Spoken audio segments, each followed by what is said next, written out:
We'd like to go ahead and begin our Wildlife Board meeting. We'd like to welcome everybody that's in attendance today. We appreciate each and every one of you for being here today, and we welcome those that are watching this online also. Today's date is November 28th, 2023, and we'd like to remind the audience that this meeting is being broadcast live and that all comments need to be made at the microphone right up here.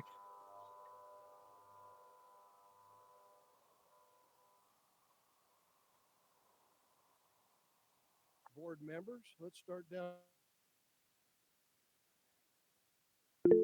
in Southeast region. Paula Richmond, Southern Region. Bryce Thurgood, Northern Region.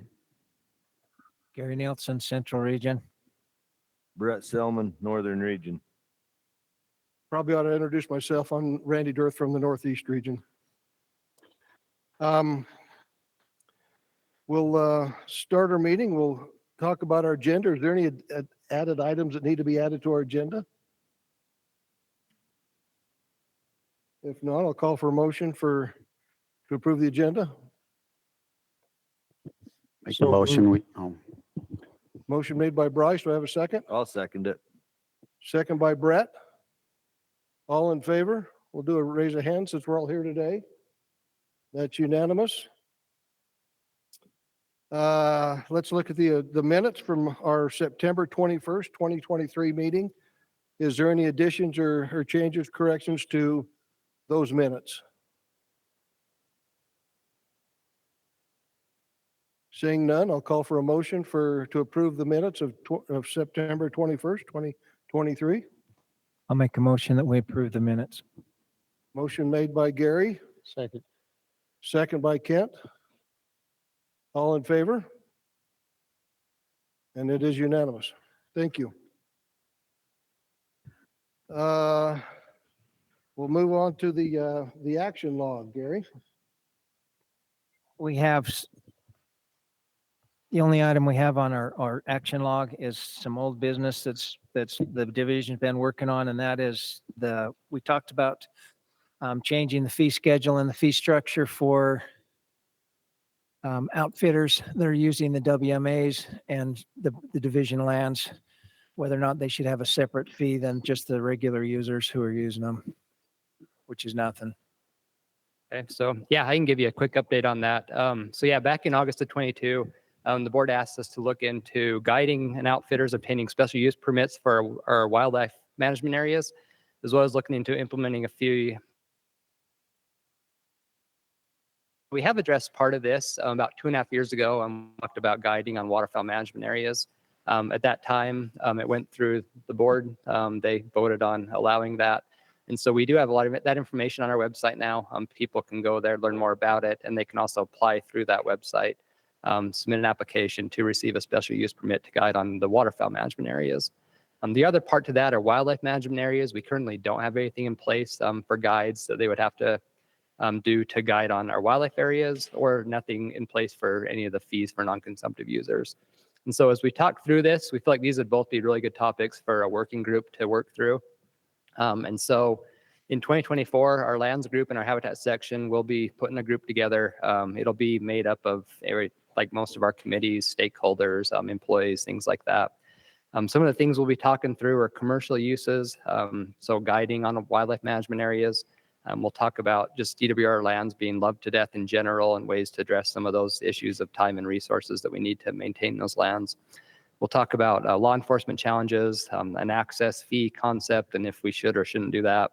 Voluntary donation programs, as well as explore some options for funding for non-consumptive activities on our properties. So these are the things we're going to be talking about as we work through this. If there's anything that does require a real change, we'll return back to the board and report back on that at a later date. So that's essentially our game plan for that action item. Thanks, Blair. Is there any questions from the board for Blair? I know when we were talking about the non-consumptive user fee, that one's going to be tricky, you know. And I when you mentioned the opportunity to donate towards that, those guys, I think that would possibly work better with those guys than trying to charge them a fee to walk around and look at ducks. So Yeah, for sure. Yeah, and that's why we want to get a group of people together to really hash that out and decide if that's even the direction we want to go. So. all right, thank you.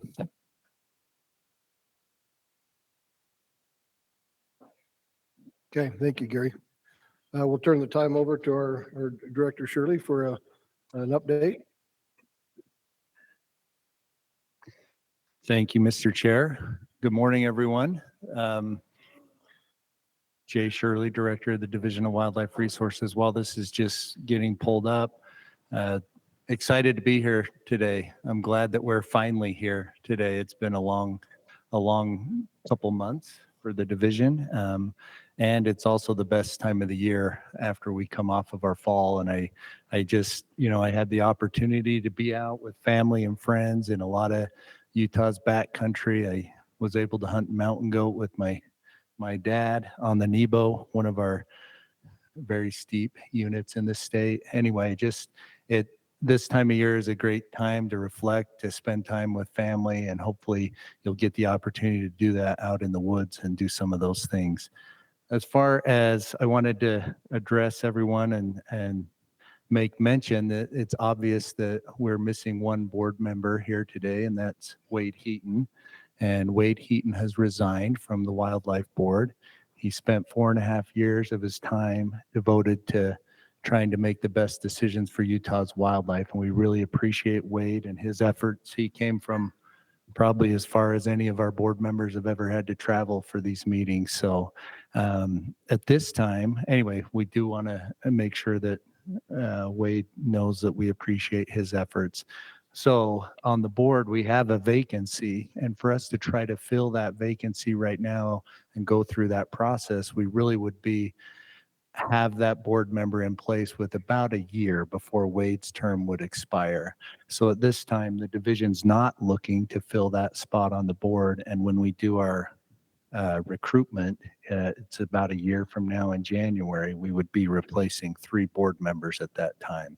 So all of our regions are represented here on the board. So we've talked with the governor's office and DNR to make sure we're solid there. And so that's our plan moving forward. So this will be our wildlife board for the next year and almost a year and a half. And then half the members you see up here will essentially be getting replaced. So, and I think it just speaks to the amount of work and effort that is put in by this board. And I really appreciate their efforts. You're going to see that today, I'm sure, in some of these recommendations. And I know because I get those same emails that they've been getting forever. So we'll start with that. So I don't have a clicker, Mike. Oh, okay. Next slide.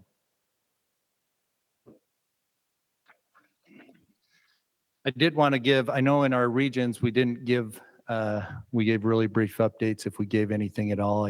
I did want to spend some time giving this update today. I will try to be brief.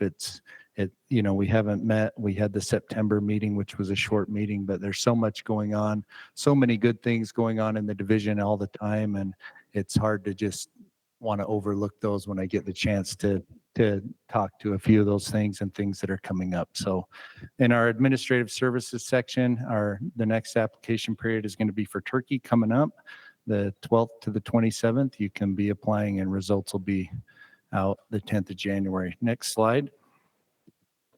Our aquatic section, really good news. At Stewart Lake, we had record numbers of bony-tailed chub and razorback sucker in there. That imperiled the Colorado River fish. This is great news for the division. Also, you've heard a lot about this in previous meetings, our kokanee salmon quotas, our egg quota. We are really struggling to get there this year because of drought conditions.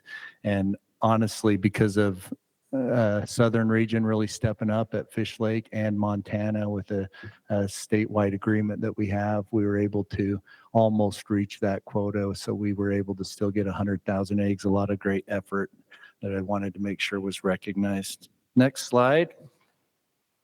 Habitat section. This time of year, we're all in on trying to wrap up projects that are still available for us to be doing out on the landscape. And on our website, you can go the link down there and see this year's work completion through June, our fiscal year.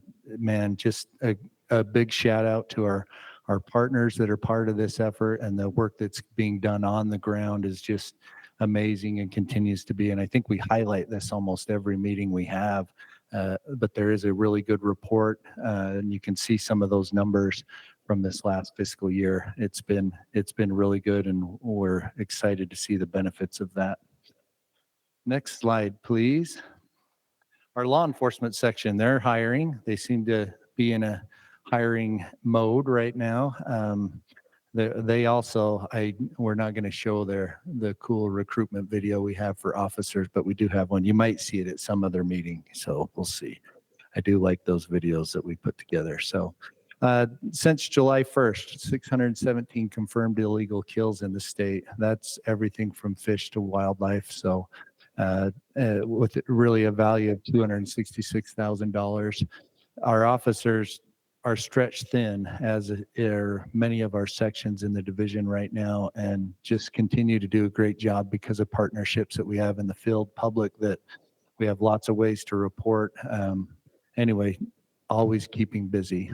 Some other great news that I wanted to share is our trumpeter swan harvest, at least as of this morning, which might have actually been last night. I don't know, when I was looking at the latest, it was so early. We are at eight trumpeters so far. So if you'll recall, we had the regulation change to make it against the law to harvest a trumpeter. It seems to be working. Last year we closed on the 17th of November. So we are less than halfway there, and the season actually closes on December 10th. So the regulation change seems to be working. So that's something that is exciting. And I think the public response to that regulation change has been very positive. Next slide.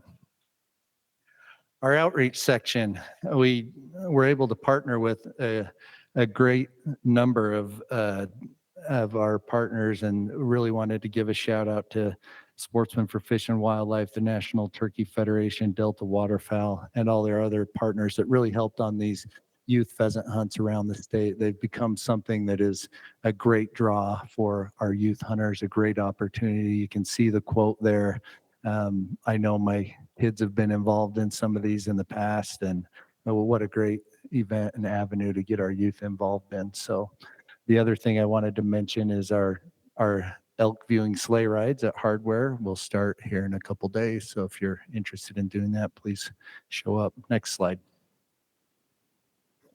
Our wildlife section, super busy this time of year doing fall classifications, as well as all of our capture data is going on to get the best data in the West, which we say that we have and believe that we have. This is a monumental effort, and there's a lot of partners also involved in this throughout the state. If you're interested in joining us on any of these, you should clear your schedules and make time, and any of our local biologists could be contacted, or anyone in the division really could point you in the right spot to be able to be involved and engaged in this monumental effort that happens every year this time of year. So, and also just getting out and classifying deer with our biologists is a great way to be able to talk to them and hear what they have going on and some of the challenges that they're up to. So next slide, please.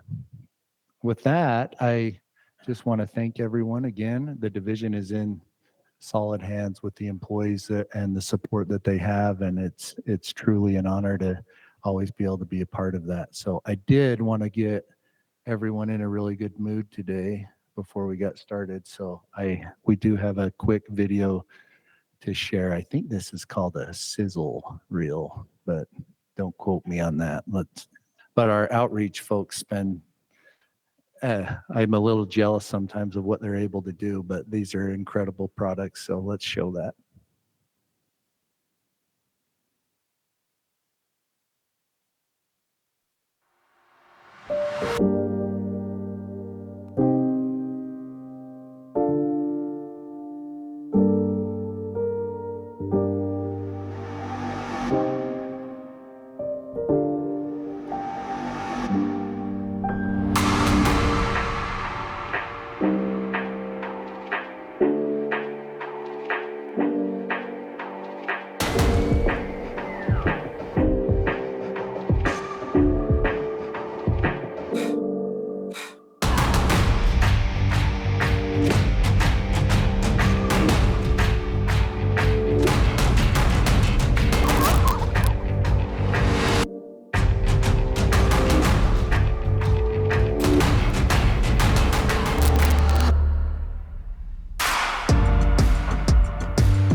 short little clip of some of the amazing things that we have going in the state, and the real thanks and a shout out to our partners. And for those of you that thought those were the prettiest mallards you've ever seen, those were not mallards. So anyway, with that, I'll take any questions.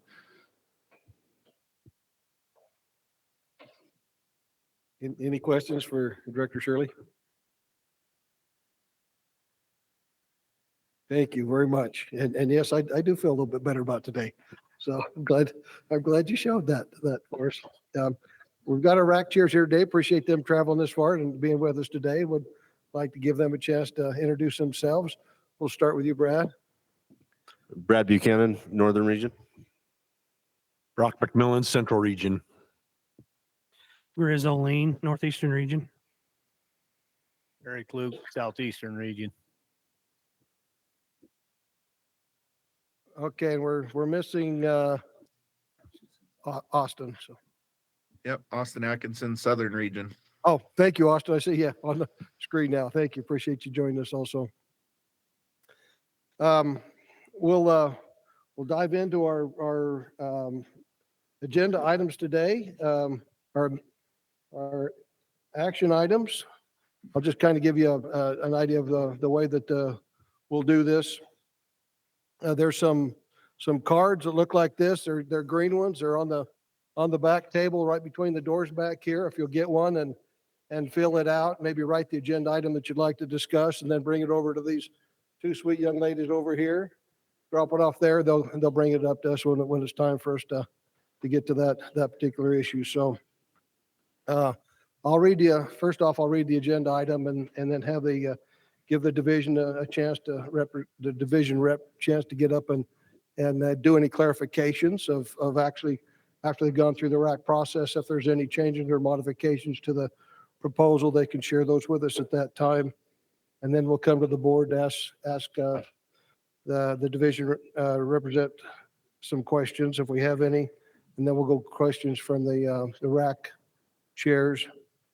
And then we won't have any questions from the public today at this one. We did have questions from the public in the RAC, so there won't be any questions taken from the public this time. And then we'll ask the division or the director to summarize the online comments. And I do want to let you know that we do appreciate all the online comments. We've had a ton of them, both to the different regions for the RAC discussions and to the wildlife board and emails, also phone calls. We do appreciate those. And I want you to know we do read and review them and feel the passion that's out there. And I do appreciate that very much. And then after the director gives us the online comments, then we'll go to the RAC chairs for their reports and how their motions went on that particular item. And then at that time, we'll come up and ask you, call your name one at a time to come up to this microphone right here, state your name and provide your comment. We'll give each person 3 minutes to comment. And then after that, I'll kind of summarize the motions, and then we'll turn it over to the wildlife board to have a discussion and then make motions on that. So we'll go to that at this time. We'll start with the very first one, the harvest survey amendments. Mr. Hershey. Thank you, Mr. Chair. Just a quick summary on this one. What we're proposing is to make pretty much all general season deer and elk hunts mandatory reporting. So about 20 years ago, we went mandatory reporting for all our once in a lifetime and limited entry hunts. Last year, we switched over and made that mandatory for our antlerless hunts. And this year, we're recommending pretty much doing everything related to big game, with the exception of the mitigation permits, mandatory reporting. So the way this would look is that we propose starting this in 2024 so that every person with a general season deer or elk tag would have to report their results 30 days following the end of their hunt.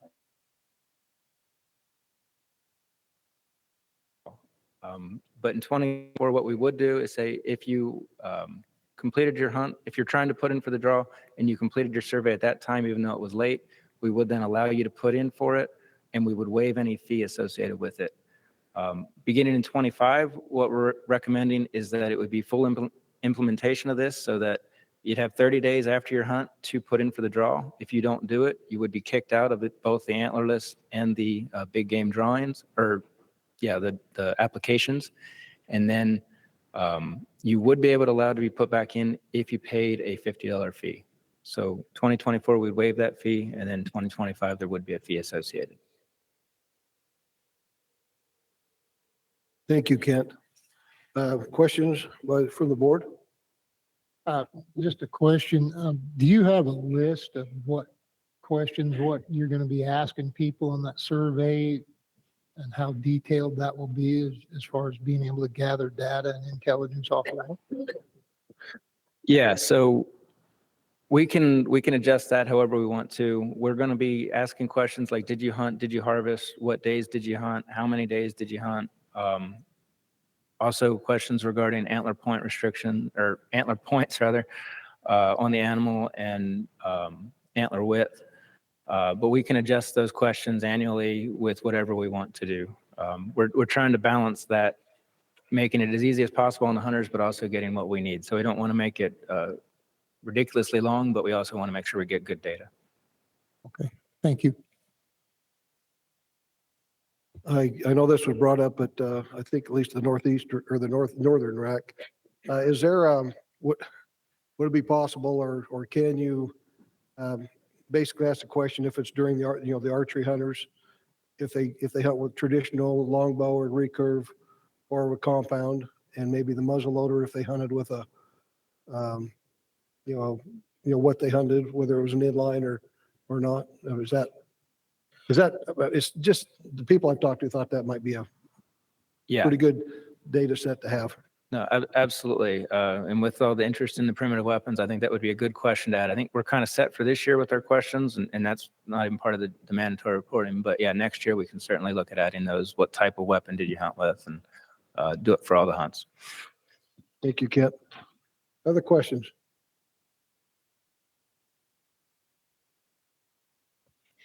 I just had a quick one on the mitigation. Is that just those where the conservation officers go out and take care of, or is No, those are permits that we permits give. you allow? So why are we not going to try and track that for now?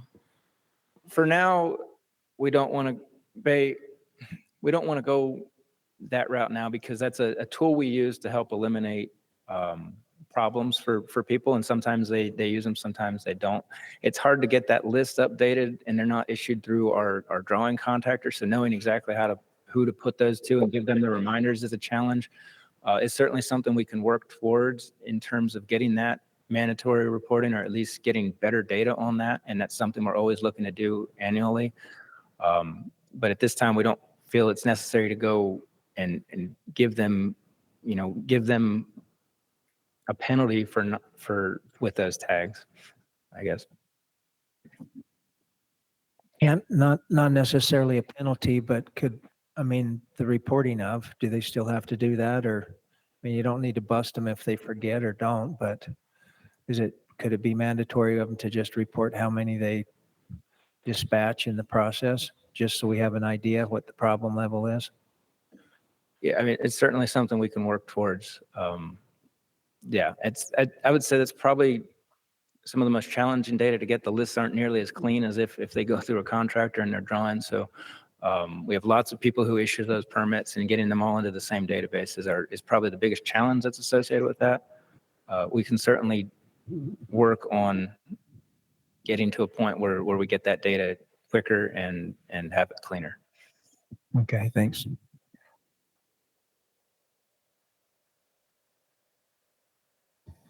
Any other questions from the board? Well, go RAC questions. Any questions from RAC chairs? Not seeing any. Well, we'll ask the director to give us an update from the online comments. Thank you, Mr. Chair. On agenda item number 5, harvest survey amendments, we had 113 submissions. I think all of these agenda items had a lot of online comment. I think people were on for maybe a couple other agenda items, and so then they just decided they're commenting on everything. So that's great. The majority of those, 75% of those comments were strongly or somewhat agreed with the recommendation here. There were 22 votes that disagreed and 6 that were neutral. The weighted average for this item on our scale of 1 to 5 is 4.06. Some of the main themes, and you all have a print off of all these comments that I summarized here. We had about 35 comments that really were talking about this is good data that the division can be gathering and help make better management decisions. There were 6 comments that stated the fee is too high, or this is just another way for the division to add more fines. 3 comments on the timeline is too tight. And then some of the other things we heard was that, someone putting in for the draw, this stiffer penalty than the $50 fee, that mandatory reporting won't fix anything. People will just lie. If you're late on reporting, paying a fee shouldn't let you back in the draw the next year. And some questions about e-tagging as well and how that will be implemented in the future. And that is something that we're getting closer to every day. So that's it. Thank you. Appreciate that. All right, we'll go to our rack chairs for how their motions went, their votes, and any discussion they'd like to share. Austin, we'll start with you. Yeah, thank you, Mr. Chair. So the Southern Region only had one motion on this item, and that was to approve the harvest survey amendments as presented, and that motion passed unanimously.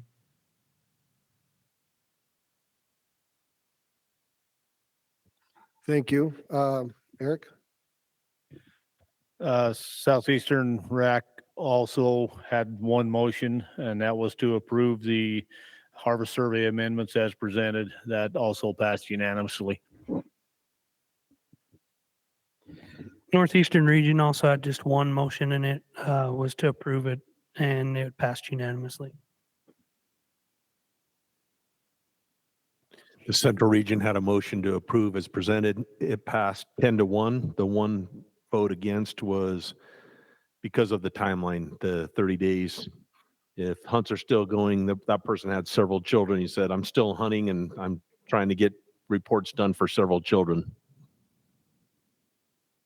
Northern Region had a motion to approve the harvest survey amendments as presented. That passed unanimously. Thank you. Hope this is the most controversial one we're going to have today.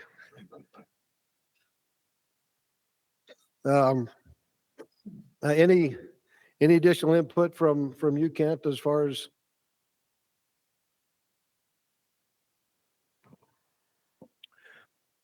No, well, one thing I will say, I think with the mitigation permit, I think one thing that we are going to hopefully work towards there is with the e-tagging. I think that would really help with the mitigation side of things as well. And I think that would be a tool.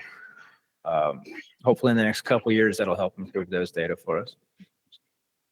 Thank you. Okay, we'll turn it for the board for discussion. Oh, I'm sorry, jumping ahead. Thanks for keeping me straight. We do have some comment cards, so we'll start with Brandon Zundell, and Wynn Zundell is on deck.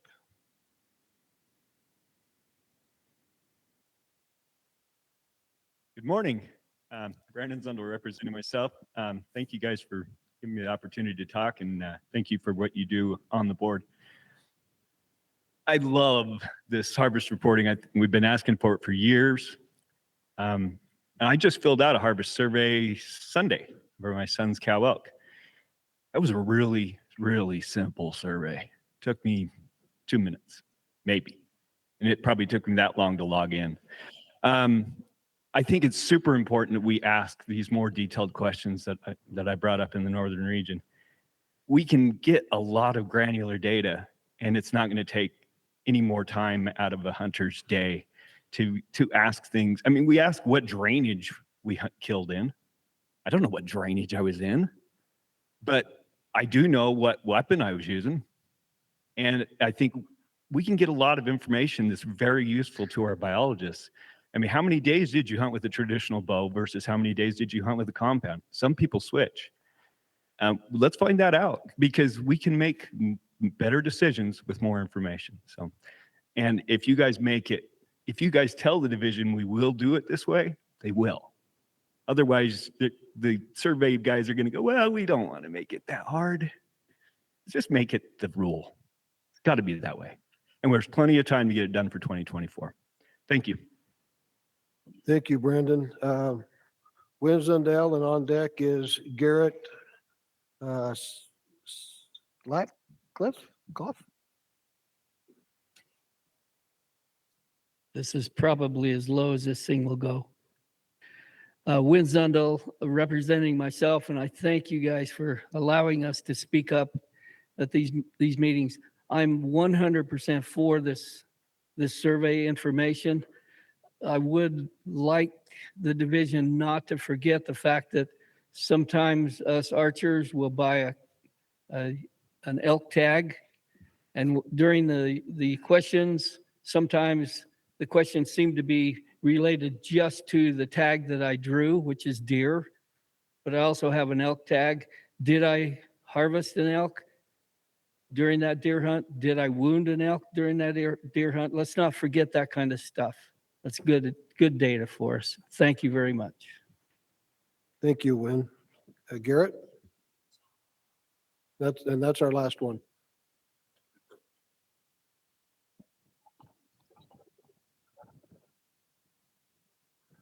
My name is Garrett Slatkoff, representing the Utah chapter of Backcountry Hunters and Anglers.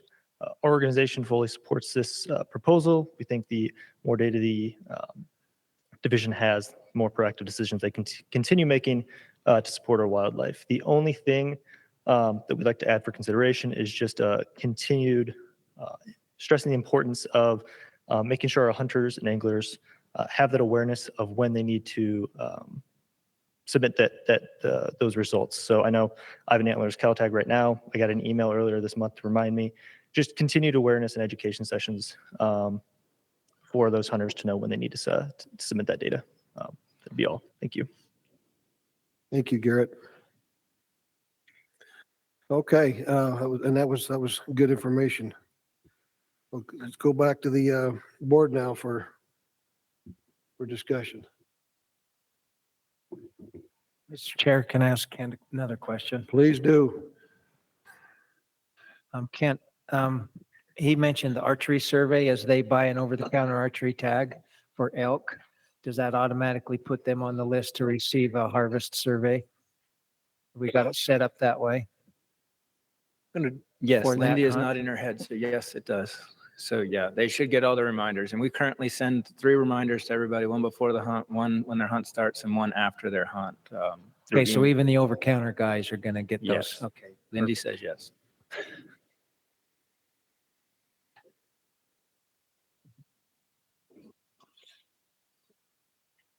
Would it be hard to send a couple reminders after the hunt, just like maybe 1-2 weeks after, and then again, maybe 3.5 weeks in, just, it's just not going to hurt to over remind them. If it's easy, you guys can set it up and just hit send. I don't know, Lindy, if that's possible, but I think a couple reminders after would be very helpful.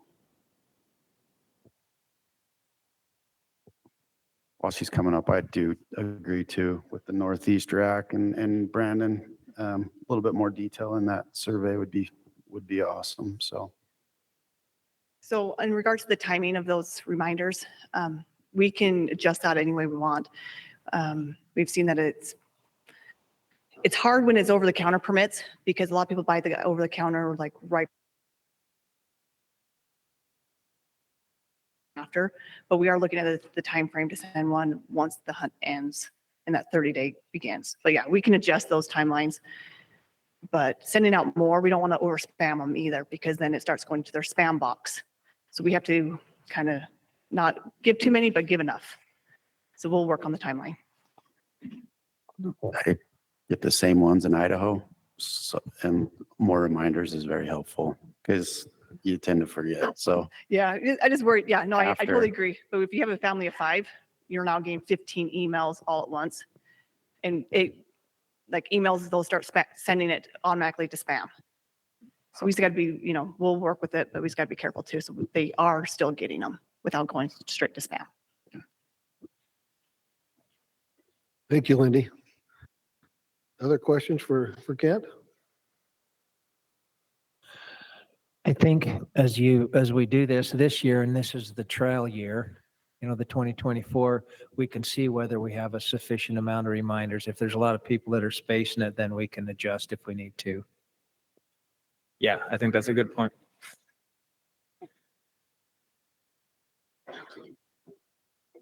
Mr. Chair, I make a motion that we approve as presented. I'll second that. We've got a motion to approve the harvest survey amendment, is that what it's called? As presented. We've got a second, motion made by Bryce, second by Brett. Any discussion? Yeah, you could include extra language like we talked about today, right? I'm sorry, can you repeat that? The extra questions like we talked about today. You guys will take that in consideration. Yeah, absolutely. We'll look at everything next year and we'll adjust accordingly.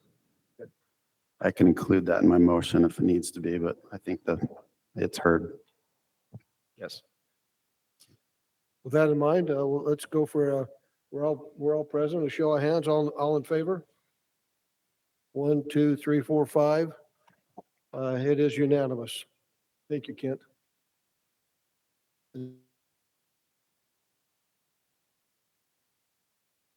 Thank you. The next agenda item is pronghorn augmentation sites. Item number 6. Kent, we'll let you start that off with anything you'd like to tell us from your visits with the racks. Sure. Yeah, so this proposal, well, first off, we approved a statewide management plan for pronghorn in 2017. And in that plan is a table that lists the potential sites where we can transplant pronghorn to across the state to help augment populations or start new ones.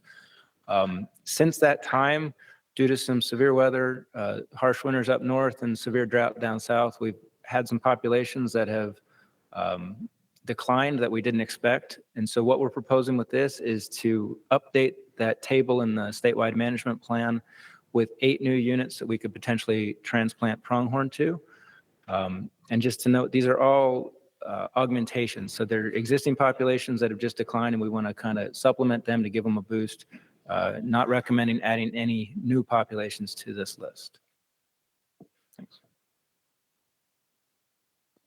Thank you, Kent. Questions from board members? I have a quick question. How do you determine which sites are going to be first on the augmentation plan? Yeah, so it's based on what the biologists feel. So we look at where the population is relative to objective, and then we also look at the current conditions on the ground and whether that unit is in a place where it can sustain more pronghorn. And then based on that, we just see what pronghorn we have available and we try and supplement as many as we can.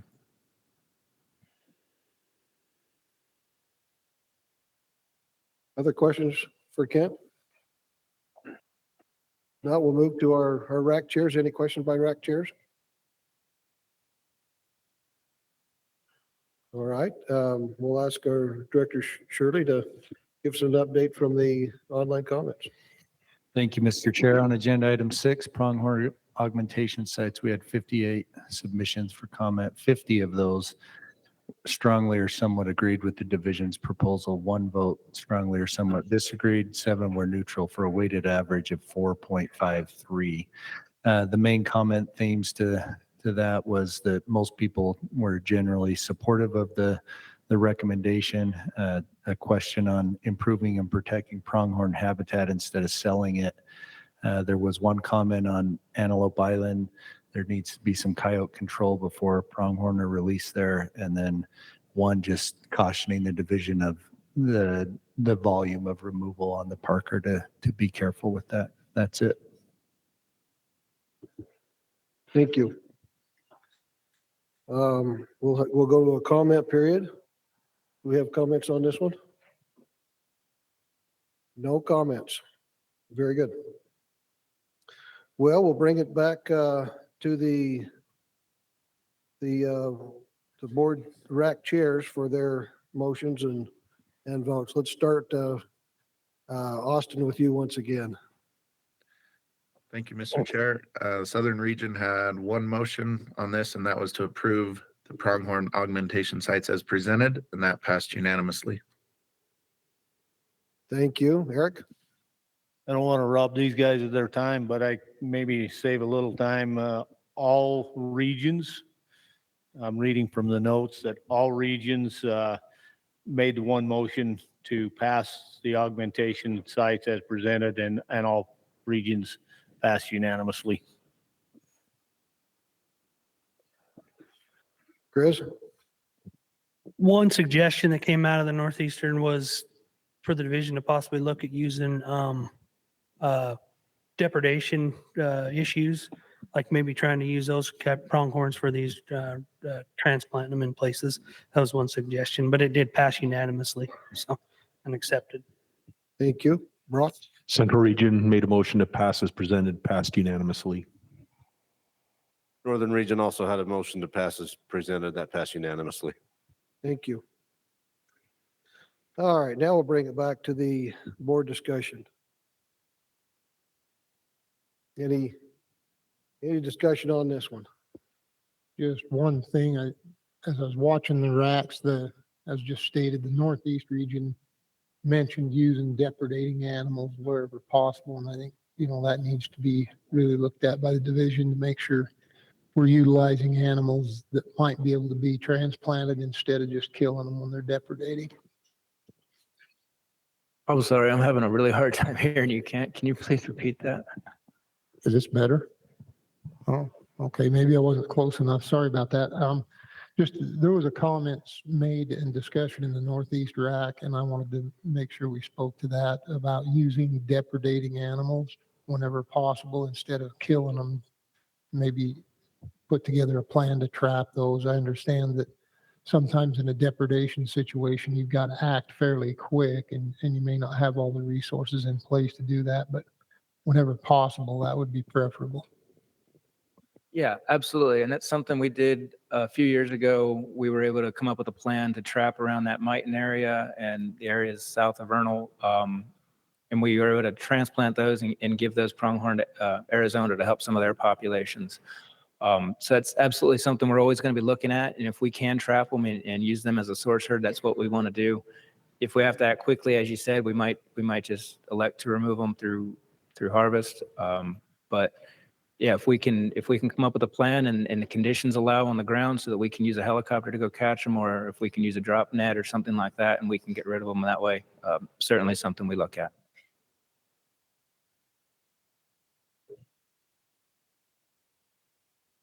Other input from the board members? If not, I'll entertain a motion. Make a motion to approve the division's proposal as presented. Motion by Kent. Do I have a second? I'll second.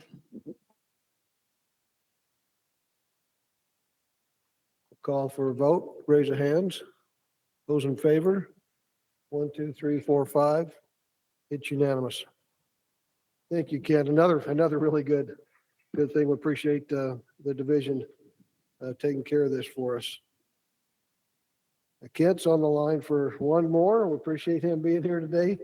And yes, the next agenda item is hunt structure research proposal. We're going to ask the director to visit with us a little bit.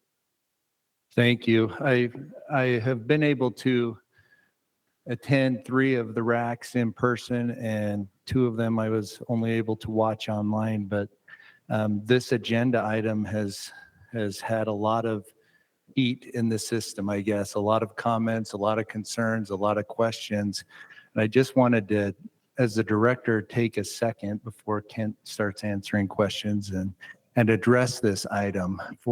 Since becoming the director almost 3 years ago, it has been a constant topic of what are we doing for Utah's deer herds? What are we doing now? How can we buck the trend that we're currently in? And we know we've been in a very tough weather pattern. We are constantly getting the questions that I think that this proposal somewhat addresses. Not all of those, because we don't have all that data available to us yet, which I think this proposal will also address. Uh, Anyway, as part of we always tout that we have the best public process in the nation. I believe that. I think that we do. And I don't believe that the division has skirted any sort of, we have various means to those processes where we try to gather more information if we feel that it's warranted, whether that be through committees, whether that be through surveys. You're going to hear other proposals that that's the case today. The division is open and listening to all of our partners. And it's come up that there's been legislative pressure to do so. Absolutely.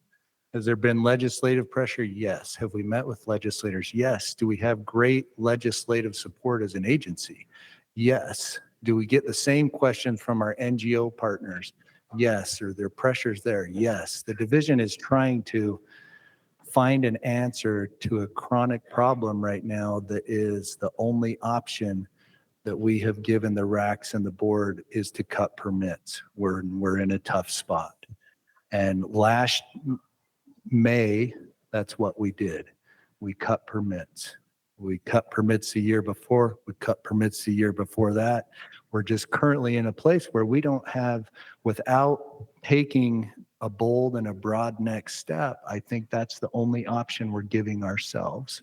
And I hope that this proposal, yeah, the pressures have been all over the place in the division. We sat down and said, what could our best response to this be? And I think the division has come up with a very well-defined study that will give us some answers to some of those questions. Are they things that are way outside the box that haven't been tried and haven't been tried in a place that they've been able to be effectively evaluated? Hunting has changed, and to be able to provide the opportunity that we want for our constituents in Utah, for those that are growing up to be able to have the opportunity to go and hunt mule deer, I think we got to start making some changes here. We can't just have the only option be to cut permits. We say that we have the best data in the West on mule deer survival, all these other things, migration corridors, we're working hard on that. There's been a lot of people say, what about roads, all these other things? We get that, we're trying hard there. This is also something that we think answers some of those questions that we're just not in a place with the science. We're probably closer than we are with the social. What does this do in year 2, 3, 4 of a proposal? So I just want to not really provide any cover for our staff, but because they've done an excellent job at addressing these things. But we work with all sorts of partners. Our best answer is we want to partner with anyone that wants to do good things for wildlife. And so this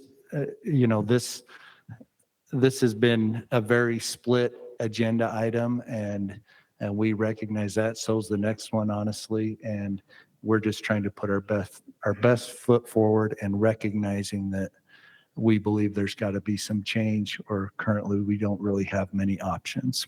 Thanks. Thank you, Director. With that, we'll ask Ken, is there anything you'd like to add that you picked up through the RAC process that you'd like to share with us? Yeah, I would like to update some of the restricted weapon stuff.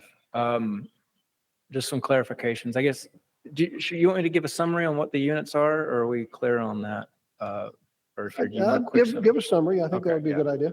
Yeah, just to make sure that we know what the proposal is. I'll start with that. I think Director Sherry did a great job of taking a lot of it. So hopefully I'll be quick here.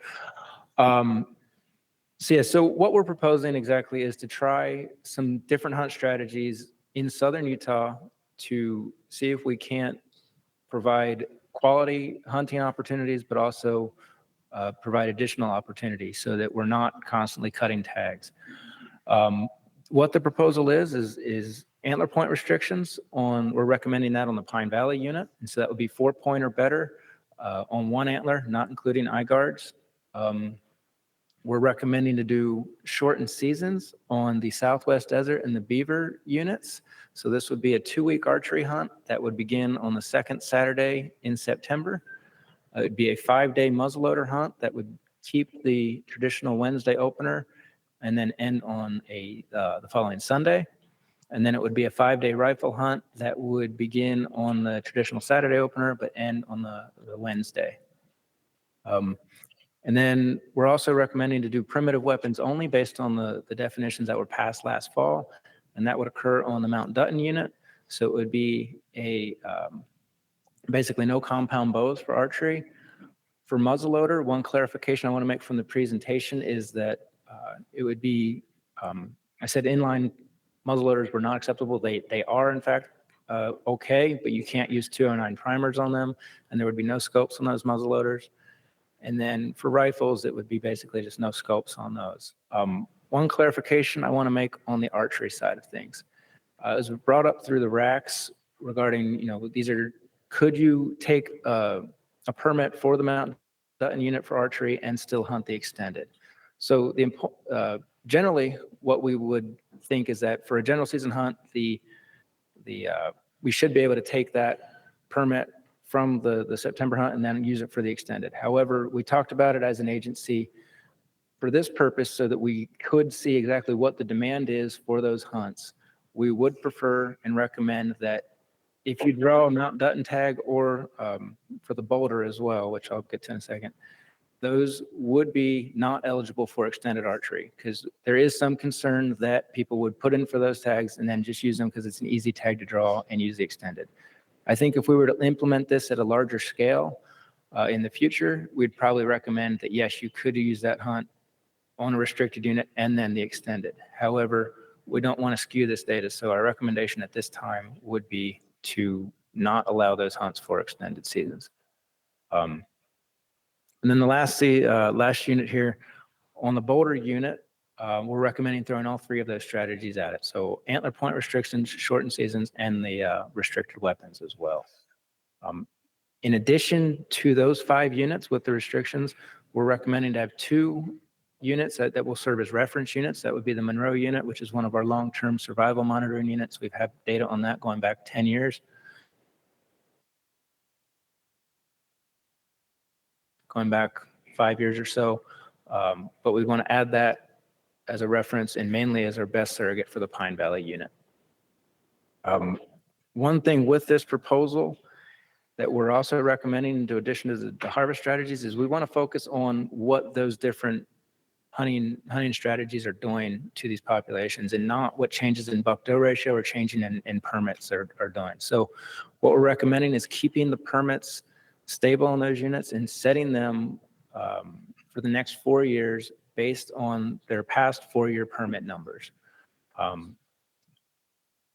one exception to that is that we understand that some of their changes in populations could affect the buck-doe ratio, and we don't want that to be driving things anyway. So if changes occur to these populations, so the buck-doe ratio drops below 15 per 100 or exceeds 24 per 100, we're recommending to make adjustments to the permits to try and stabilize that buck-doe ratio by up to 20% annually.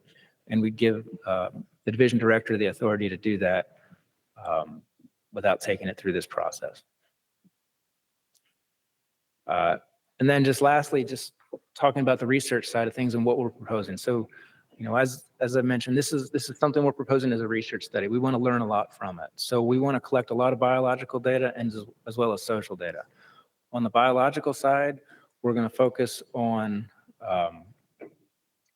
population level stuff, population growth rates. What is adult doe survival? What is buck survival? What is fawn survival? What do the ratios do? How do the buck-doe ratios change from these hunting strategies? Does it impact the number of mature bucks on the landscape? Does it impact anything to do with body condition and fat? Anything with the fawn weights? And look at cause of death. Is there any shift that we see in what's killing these animals as we implement these new strategies? So we'll be doing a lot of what we do with our collaring efforts. We do it across the units, but we'll implement them across all of these units in southern Utah that we're proposing this. Additionally, we want to see what the social impacts are. So we want to look closely at the applications that people are putting in for these units. Impact the draw odds on, how about the surrounding units? We also propose with the mandatory harvest reporting, we will adjust those questions to get a lot more data to see to see what any changes that we see in the harvest or harvest success, what types of animals are being taken. And then we'll also have some specific surveys that are designed and targeted for the hunters on these restricted units to get opinion data on what they feel about crowding or anything else about their experiences. So. Thank you, Kent. Appreciate that, that update. Let's come to the board. Any questions from the board?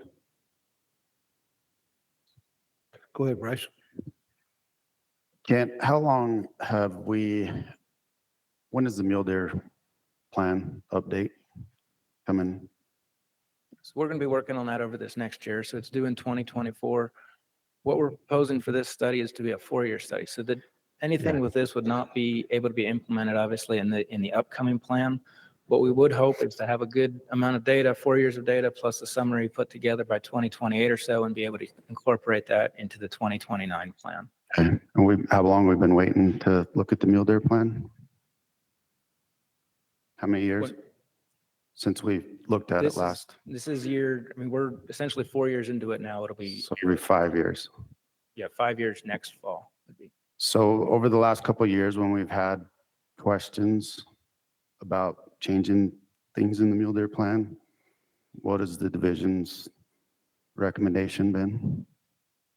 Our recommendation is to wait until, we want to let the plan play out.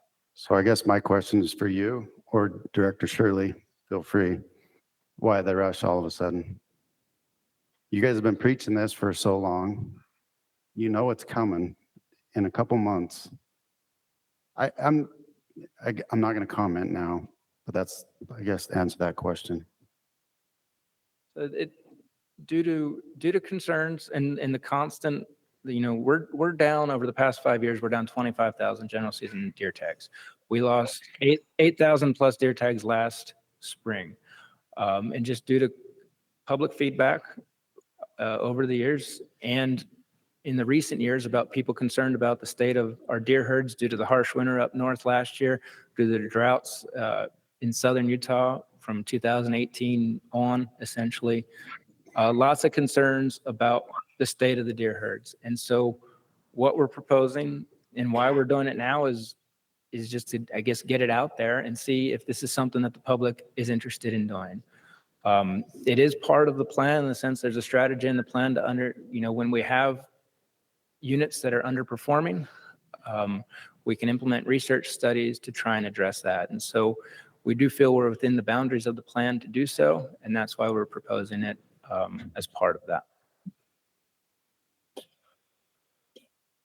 I just would like to know why, when we come up with an idea, we get told to wait. Now, why is the division, not practicing what we preach? And I can try to address that a little bit.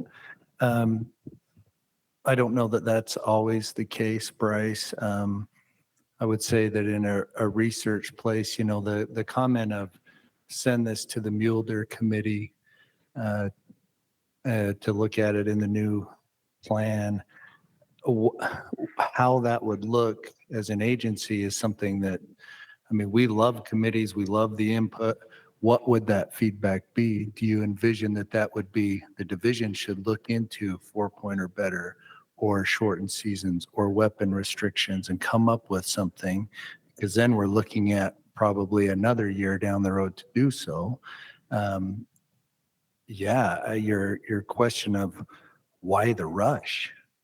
I think we answered that, in May, when we continued to cut permits when we did not feel it was warranted and justified with our biological data. I think we crossed a threshold that as the division, we said, man, if we're really going to try to provide opportunity on these things, we gotta start addressing those. And there was a ton of public pressure. There was legislative pressure that, again, those people, if they're with the legislature, they represent a constituent of hunters and anglers as well. We've also presented at the legislative committee on our mule deer management as well. So I do think that should there be a sense of urgency, I think we're to the point of saying yes. I guess my question is then why, I mean, why have a management plan come up, 5 years when we can address, because there's been a lot of good ideas that probably could have addressed things over the last couple of years. And that's fell on deaf ears and said, just wait till the management plan. So I just don't think, again, Any questions for Kent? On the board? I have a question on the shortened seasons. So what's the logic between doing the last 2 weeks of the archery instead of the first 2 weeks? I've heard that come up as well. Yeah, it's basically you have to pick something, right? And I think, oftentimes the early part is, we see more crowding situations in that with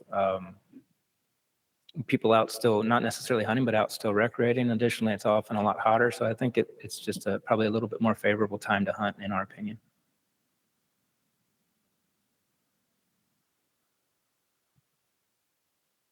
Other questions for Kent? If not, we'll go to the racks. Any questions from the rack chairs? Brad? Can you clarify, maybe I missed it, I don't know how the verbiage is going to read. Already goes to the director to make adjustments depending on buck to doe ratio. Does it require him to change the permit numbers, or just gives it as an option? When we go above or below that 15 to 20 range, are we going to be required to change those permit numbers, or it's an option? It wouldn't be a requirement per se, but I believe we're going to do what we can to try and maintain that buck doe ratio into what is a general season ratio, essentially that 15 to 24. Once we exceed that 24, we start putting into limited entry territory. And we do know that as we increase buck to doe ratio, the number of mature bucks on the landscape increases. The number of total bucks obviously increases, and percent success increases. And so we're concerned if we get too high on the number of bucks, we're going to be seeing the impact of running high buck doe ratios on everything from hunter success to just hunter satisfaction. And we want to make it, in the ideal world, everything's going to be perfectly stable and we can just assess the impacts of things without this other white noise, but unfortunately in wildlife management, you have a lot of noise going on. So we just want to try and minimize that the best we can. But so we're not going to make it a mandate, or not recommending to make it a mandate to increase tags, but I think we will certainly try and recommend that to try and stabilize those buck doe ratios. Mr. Chairman, can I ask another question? Yes. And that brought to mind another question. With that, if you do see a spike in buck to doe ratios, before the director moves on that, if this is passed, would there be an overall look, take a hard look at all of the units in question that are under study, as well as the control units, to see if they're not all trending in the same direction, or if they're not, maybe it's a result of what you're doing in your study, and we ought to leave it alone and ride the study out and find out what we learn. Is that something you've talked about internally, and you're going to make sure that that's part of your discussion? Yeah, absolutely. We'll look at that and we'll see what's going on. And, we're in a good pattern right now in southern Utah, and we're seeing some population growth, which is a great thing. Obviously, if the reference units are increasing at a certain rate, and the whatever hunt strategy unit is doing the opposite direction, that's a concern for us and something we want to look at. And I think that's why we don't want to have just a across the board, if we see this, we're going to react this way. We want to have options available based on what's going on in these populations. And so, as I mentioned in the previous question, we don't want to run ridiculously high buck doe ratios, or we have concerns that we're not accomplishing what we want to with the study. We want to see, can we provide additional opportunity and provide quality for hunting? We don't want to just increase that quality component huge and and not have an opportunity side that we understand. So we want to know what's going on across the board. And I guess, we want to look at the data annually, and we want to be able to adjust if needed. We have similar concerns if we get into another drought period and we start seeing declines in these buck-to ratios. And if we were to drop below 15, that's going to be a major concern to us as well. And we want to be able to react and maintain sufficient bucks on that landscape for hunters to be satisfied, but also so we don't cross any biological thresholds. Rush, got another question? Yeah. On a 4-pointer only unit, you guys have done that before. Has it worked in the past, and where have you done it? And why haven't we done it for a long time? So we've done 3-pointer better. Okay. And we've done, I think it was on 10 units across the state in the late 80s. At that, with 3-pointer better, what we saw was we put a lot of pressure on the 2-year-olds and older. And so what was left was a lot of yearlings after the hunt. And then basically the next year, you were hunting a lot of 2-year-olds or yearlings. And so no, it wasn't. We had a lot of wounding loss. We had a lot of issues there, and it didn't produce the mature bucks that a lot of people expected to be able to hunt the following year. So lots have changed since the late 80s. That was statewide hunting. That was, you could hunt multiple units. Technology on weapons has changed quite a bit. Technology with optics has changed quite a bit. So I guess, a lot of people say, oh, we learned from it and we know the answer. Well, we hear about antler point restrictions all the time still. And so, it's clearly from the feedback we've received through the RAC process and the online comments, it's still about 50-50 on what that like. So I don't think it's as clear as some people want to believe as to what the results were. At least it's certainly not accepted as to what the results were.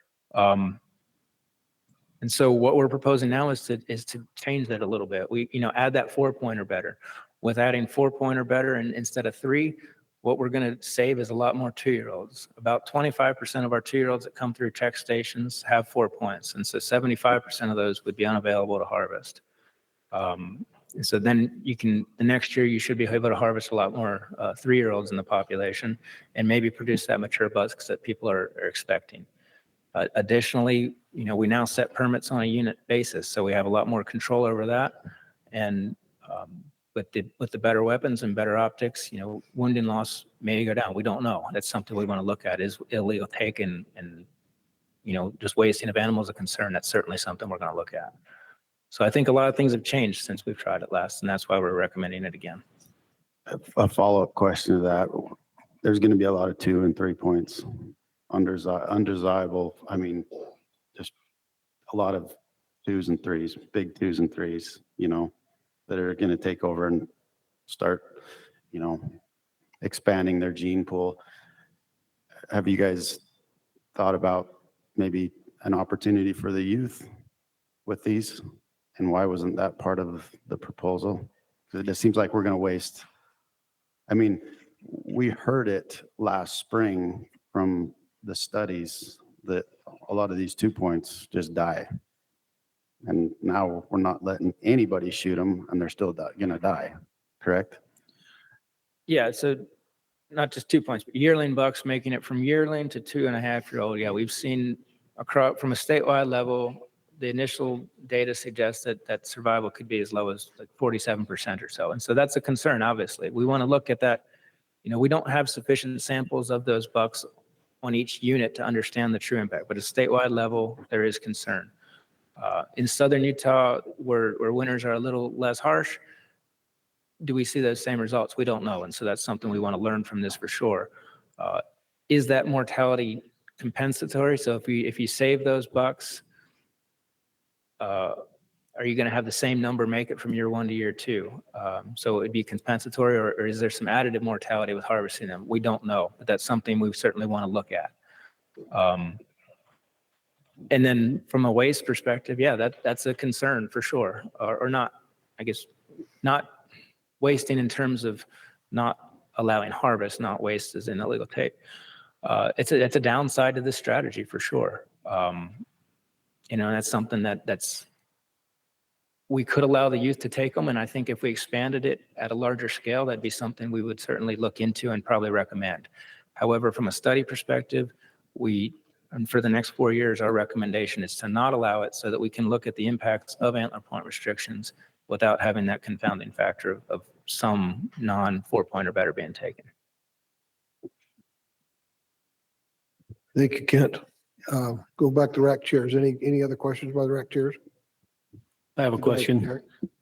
Ken, if some of the information that we're looking at in these studies is like fawn survival, fawn weights, adult female survival, do you have any concern that adjusting the buck to doe ratios before the end of the 4 years, could that have an effect on some of those things we're looking for? Because that, I mean, if one of the things that is productive is having more bucks on the landscape, or particularly more of the older age class bucks, by adjusting that buck to doe ratio midstream, would that affect or skew some of the other data that we're looking for? Yeah, I mean, it's certainly, as I mentioned, ideally, everything would be stable and we wouldn't have to worry about it. But in the real world, we're going to see those changes. And that's why we have these reference units, and we'll have those specifically in the southern Utah, in southern Utah with Monroe and Zion, but then we have them also across the state, where we've been monitoring this kind of stuff for the past 10 plus years. So yeah, something we're certainly going to watch and look at and see if there's a difference. And that's something we get out of this. If we increase mature bucks, does it impact some of those population or doe side of things? And hopefully we'll be able to answer those questions. Any other questions by board or rec? If not, we'll ask the director to give us a update of the online comments. Okay, wow. There's a whole page of me trying to break this out. So I'll do the best that I can. We had 151 online comments on agenda number 7 on the hunt structure and research. 76, 50% of those strongly or somewhat agreed with the division's proposal. 69 votes strongly or somewhat disagreed, 6 were neutral. So our weighted average was 3.03, which is right on neutral, essentially. On the comments that were not supportive of the proposal, some of the reasons why were the proposals that we're looking at, these restrictions have already been shown to not work in the past. We had about 18 comments regarding that. 7 comments to issue less permits to fix the herds instead of implementing restrictions. It's the 6 comments that the proposal should go through the mule deer committee for review first. The restrictions will cause a switch in crowding on other against each other. Rural season deer permits are already hard to draw, and that this will make that even harder. And then some of the comments were on choosing less popular units if you're going to do the study.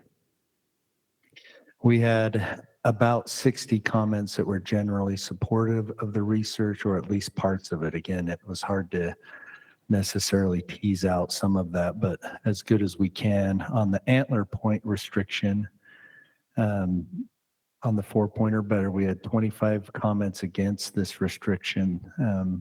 Reasons that it would lead to inferior genetics, that we'd be taking all the biggest bucks and hard for youth to harvest. 8 comments supported the 4-point or better restriction. 4 comments suggested we use 3-point or better as the restriction. And 1 comment to expand antler point restrictions to half of the units in the state. On the shortened seasons restriction, we had 6 comments that supported the shortened season proposal. 3 didn't support it, stating it would lead to killing more deer, especially young deer, and increased dissatisfaction in hunters. On the weapons restriction, we had 6 comments that didn't like any part of that. And then the last thing, and it's been brought up through some of the racks and was also in the online comment, was lifetime license holders and the ability for them to be getting a disproportionate number of permits in that. On the comments that were generally supportive, most of those all were about the division collecting more data, and glad the division was looking to try to do something different. So that's it. Thank you, Director Shirley. We'll go now to the rack chair reports. Austin, we'll start with you again. Thank you, Mr. Chair. So the Southern region, where a lot of this research study has been proposed to take place, had over 2 hours of discussion on this item.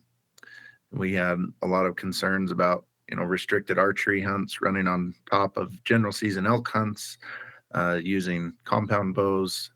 There was concerns with buck to doe ratios still being used while the research study was going on, some of these units. In the end, our motion that passed was to reject the proposal at this time and send these research ideas back to the Mule Deer Committee to be further vetted next year. This motion passed 7-2 with the 2 dissenting votes.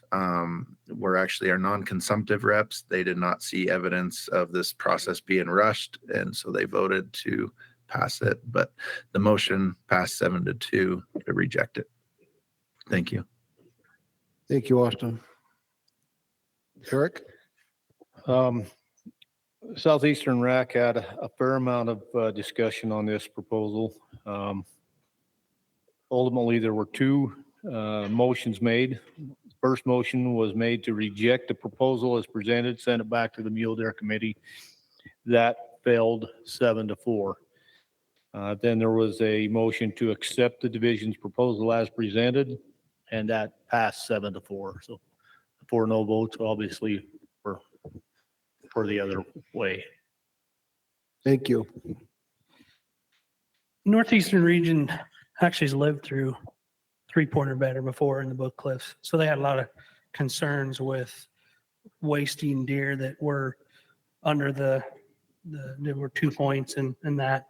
And that was a big concern with a lot of people. And also one concern that came up was, what is the division going to do in 4 years when we decide this doesn't work and we just want to go back to anything? Because it was a big slaughter in the Book Cliffs that year when they opened it up. So we rejected the proposal and defer it back to the Mule Deer Committee and for recommendations, and that vote was unanimous. Thank you, Chris. The central region had considerable discussion as well. They had a motion to reject the proposal, and that also passed unanimously. Thank you. Northern region had similar discussion. We did have a motion to take this back to the Mule Deer Committee and reject it as presented. That passed unanimously. Thank you. All right, we'll go on to our comments. Brandon Zundell, we'll ask you to come up to the mic first. State your name, and behind him is Garrett Slatcroft. Hi, Brandon Zundel, representing myself. I think I made it clear earlier that I'm a huge fan of data. And I'm excited that the division's looking at some ways to maybe be able to utilize some of these restricted weapons that we put through last year.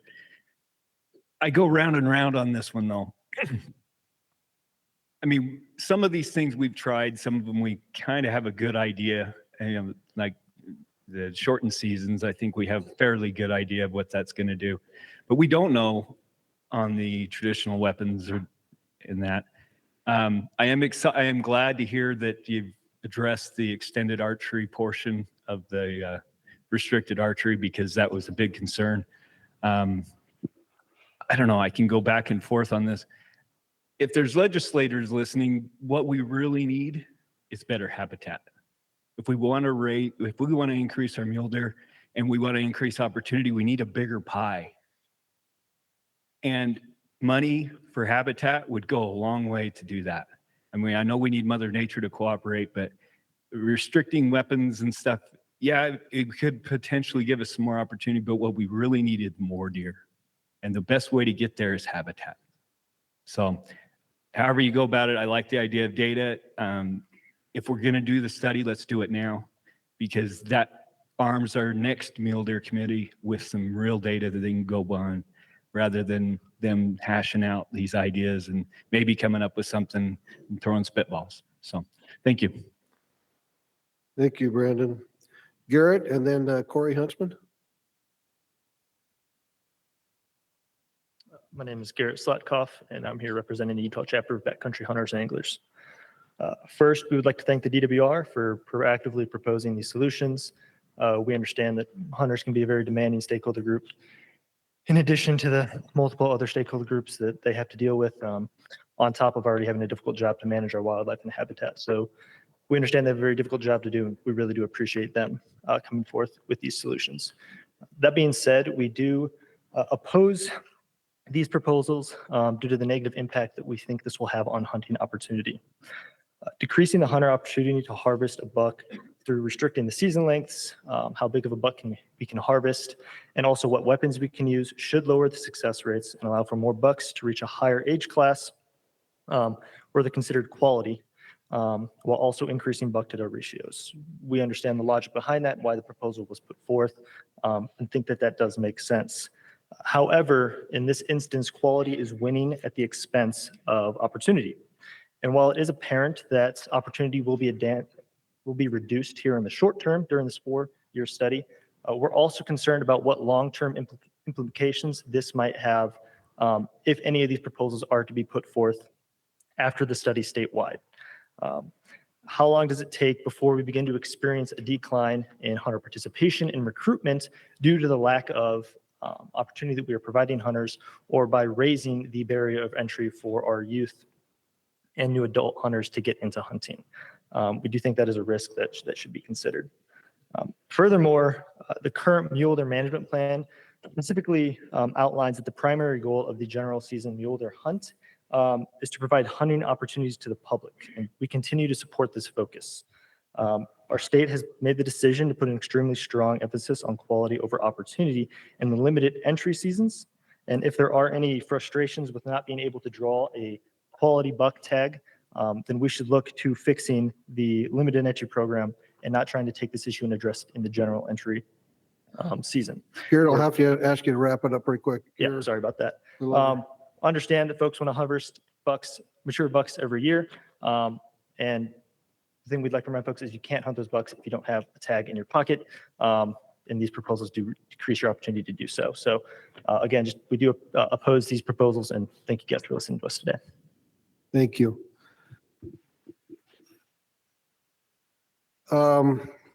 Corey Huntsman up next, and then Ken Strong. Mr. Chair, can I get 5 minutes? I'm representing the group. No, we're having 3 minutes for everybody. Thank you, though. We think everybody's special here. Okay. I'm Corey Huntsman. We've all seen the movies where there's a home invasion in progress and the bad guy's got a family at gunpoint and the neighbor hears a disturbance. And so they call the police. They send an officer out for a welfare check. Bad guy grabs the wife by the arm and takes her to the door and says, "Get rid of the cops." She pokes her head around the corner, just enough to talk to the officer. The bad guy's got the gun pointed at her back, but he can't see it. And she assures him everything's okay. It just makes an excuse for the noise. Maybe she even signals a little bit with her eyes, trying to blink funny or something to cue the officer, but he doesn't pick up on the signal and he drives off. Meanwhile, the family's still held at gunpoint. Metaphorically speaking, I kind of feel like that's what's happening with our Division of Wildlife and the Wildlife Board with some legislators. I can't tell you how many times in the last couple of years from DWR employees and Wildlife Board members that I've heard that the data shows this, the data shows that. We need to increase here, increase there. But if we do, then certain legislators are calling for certain people's jobs, or certain legislators are calling to dismember the Wildlife Board completely and get rid of the public process. We have some of the best DWR biologists in the country. Probably some of them are the best in the world. They're driven, they're educated, they're passionate, they're hardworking. They spend hours and hours, day and night on the mountain, away from their families. We have two of the best PhD professors partnered with the universities with the latest and greatest technology available to mankind. But what the hell for if we're just going to let politicians dictate the division's recommendations and pressure the wildlife board on how they vote, why tie up all these resources and all this talent? You know, with all the social media, the way it is now, everybody has a voice. People that shouldn't have a voice have a voice. You have a lot of social media biologists out there. And if the division doesn't set a baseline, a scientific baseline with their recommendations, I know there's a certain social aspect to it too that has to come into play, but if they don't set that biological baseline, by the time it hits the public process, some more social aspects come into play. And the social media biologist noise is out there, and the legislators are pressuring you guys on how to vote. We're going to be so far away from biology, it's not even funny. Fortunately, we have a new Speaker of the House that is a true conservationist and a steward of the land. And I commend Mr. Schultz for the hard work and generosity he set forth for Utah wildlife. And I pray and hope that he can rein some of this overreach and abuse of power in. Thank you. Thank you, Corey. Ken Strong and then TJ Pace. Ken Strong, representing myself. Thanks, Corey. That was great. One thing we need to look at is that 70% of the people that hunt deer in the state of Utah are happy with a 2-point or a spike or a 3-point. 30% want a big buck. I don't care. If I see a spike, I just got done with a muzzleloader hunting. If I'd have seen a spike, it'd have been gone. So I think that we need to sit down and not cater and try to make this a trophy thing. It can't work. And politics have no place whatsoever in telling the division on what they have to do and they don't have to do. The division has biologists that are trained in this. They know how to do it. And the politicians just need to stay out.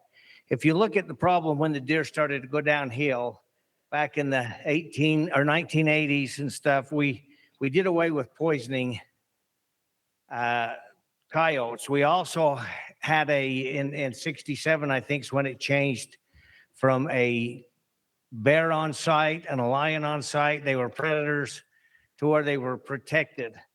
If you sit down and think about it, the hunters in Utah kill approximately 30,000 deer a year, and that's an average. If lions kill one deer a week, that's 83,000 deer. You're getting over 10,000 that are being killed by cars, and that's only the ones that are being picked up by the division off the side of the road, not the ones that get off the road and go. So if you sit down and think of that, with the bears and everything, we're probably looking at over 100,000 deer killed every year by predators and oddball things and not by the hunters. So my question is, how is this going to increase our deer numbers? I know it's a study. I know all that, but I think it's being forced. I think it's wrong. I don't think it's the place where we need to be in the division. I think the division's smart enough that they can handle this by themselves. And we got two of the best people from BYU that work with us and know what's going on with the division. Can't ask for anything more. Thanks. Thank you, Ken. TJ Pace and then Bob Ott, I'm sorry. Can't read today. TJ Pace, representing myself. I just want to say that it looks like that it's a legislature pressure for this change, and I would recommend that it goes to the wildlife board so all the proper conversations and many eyes can look at it. Thank you. Thank you, TJ. Bob. Still can't read. Bob and then Carl Albrecht.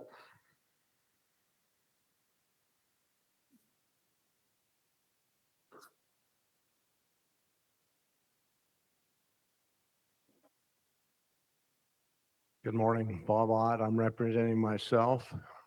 This has been quite a topic with a lot of rhetoric on everybody's part. But we're all in this together. And we're facing the reality that our deer herds in Utah are beginning to dwindle and go away, and we can call that caused by climate, additional traffic, you name it. But the reality is we're all in this boat together, and our deer herds are dwindling and disappearing on us. If the only tool we have in our toolbox is a hammer, every job starts looking like a nail. And I think that the division needs to look at other options besides just cutting permits. And so I applaud this approach to take a look at some other ways to accomplish enhancing our deer herds and populations in the state. And at the same time, available for those who want larger deer and those who want smaller deer or whatever. But the herd itself has got to be, we've got to care about it, we've got to conserve it, and we've got to try and do something different than what we're doing now. So I'm in support of this action, and I would encourage the Wildlife Board to take some action and move forward on this and not wait, not try to push it off for another 2 or 3 years or whatever, but let's take some action. Thank you.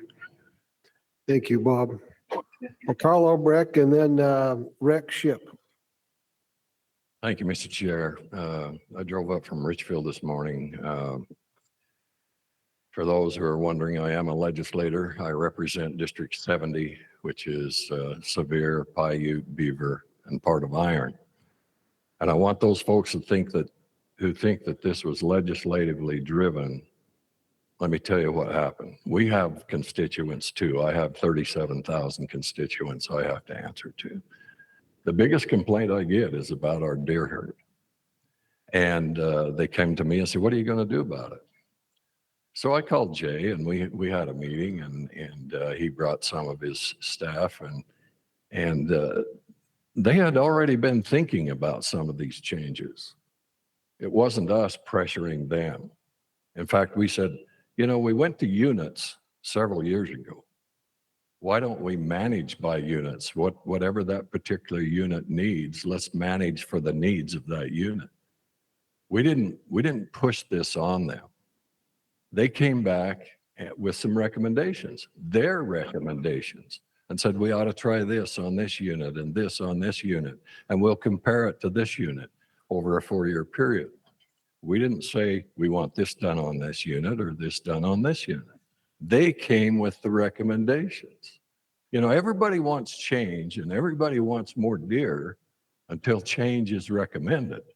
And then we all get in our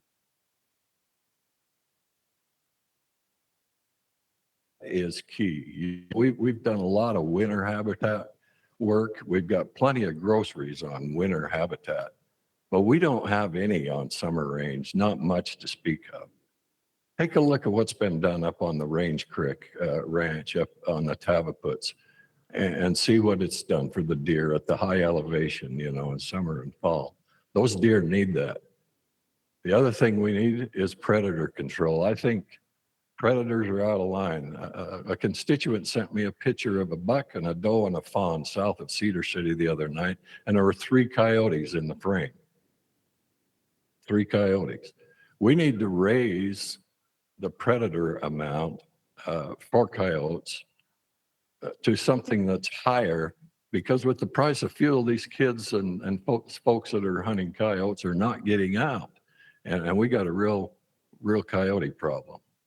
Now, I agree that that you have a tough job. The RACs have a tough job. I have a tough job. Everybody has a tough job. But we need to come together and do what's best for wildlife, what's best for the hunters.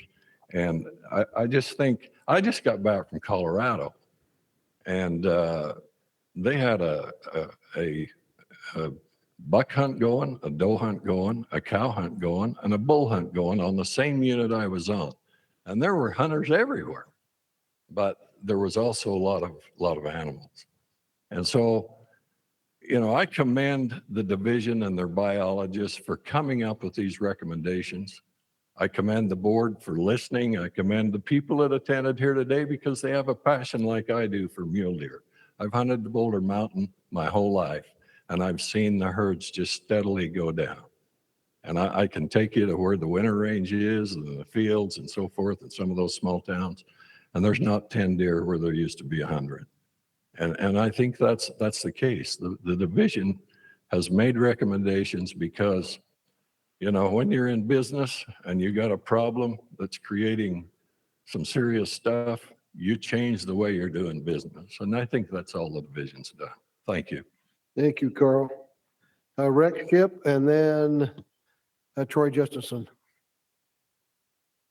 Rex Ship, I'm representing myself, but I'm also a legislator. I came here to make sure Carl didn't get egged or something today. So anyway, I want to just say ditto to everything that Carl said, because I was a participant in this meeting as well, and where these recommendations came from, and we had some other constituents of mine that were concerned. Like Carl said, I represent roughly 43,000 people. So I'm a representative, and I'm trying to represent them here today. I was in the barber shop a couple of weeks ago, and the barber said, all I've been hearing from everybody I come in and talk to, that they're hunters, a lot of hunters go in there, is we have problems. What are we going to do about it? Well, I live in Cedar City. I'm originally from the little town of Joseph in Sevier County, and I've always hunted the Beaver Mountain. Okay. And I live in Cedar City now. Now, most years, south of Cedar City, between Cedar and Parowan, and north of Bear Valley Junction or Highway 20 up I-15, there's always deer in the winter range in those areas, always.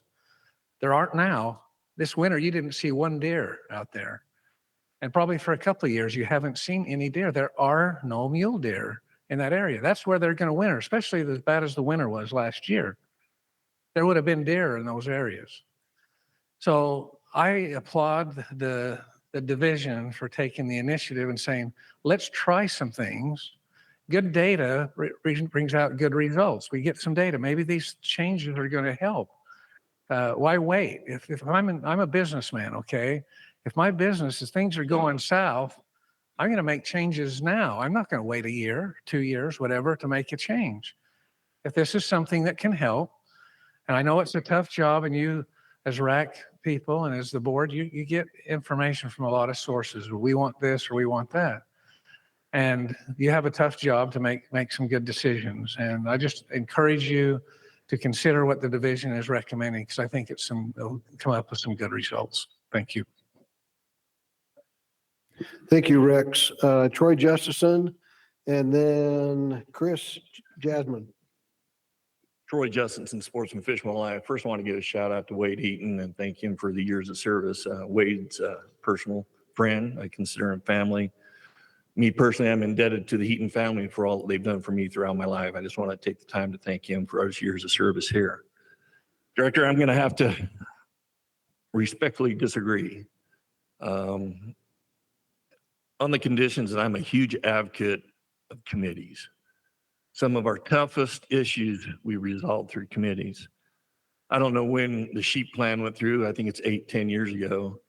At that time, agriculture and livestock and wildlife were on a collision course for destruction.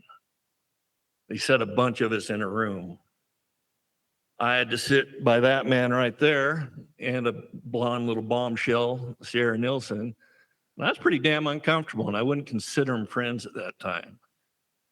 But by the time that committee was over, not only have there been friendships forged, but partnerships.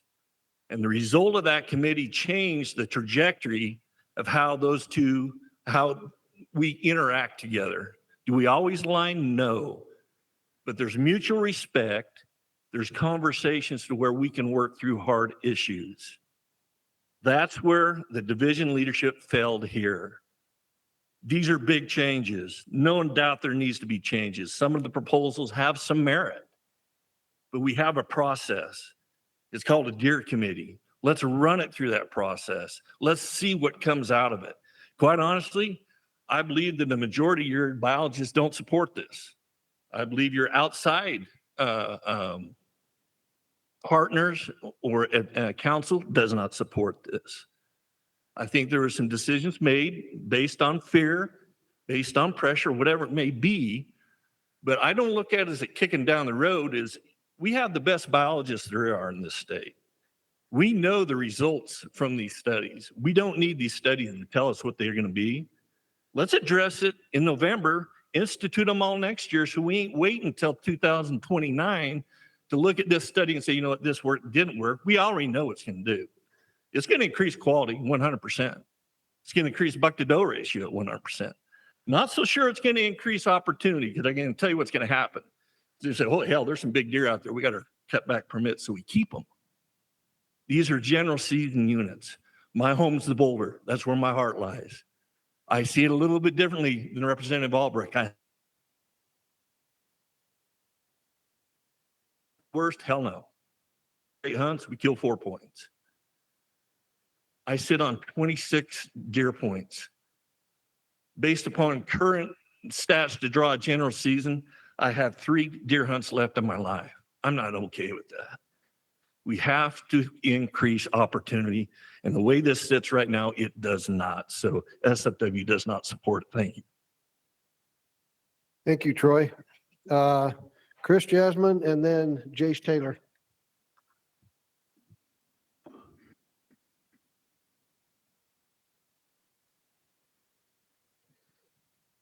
Good morning. My name is Chris Jasmine. I'm here representing Compton's Traditional Bowhunters. We're a national bowhunting organization.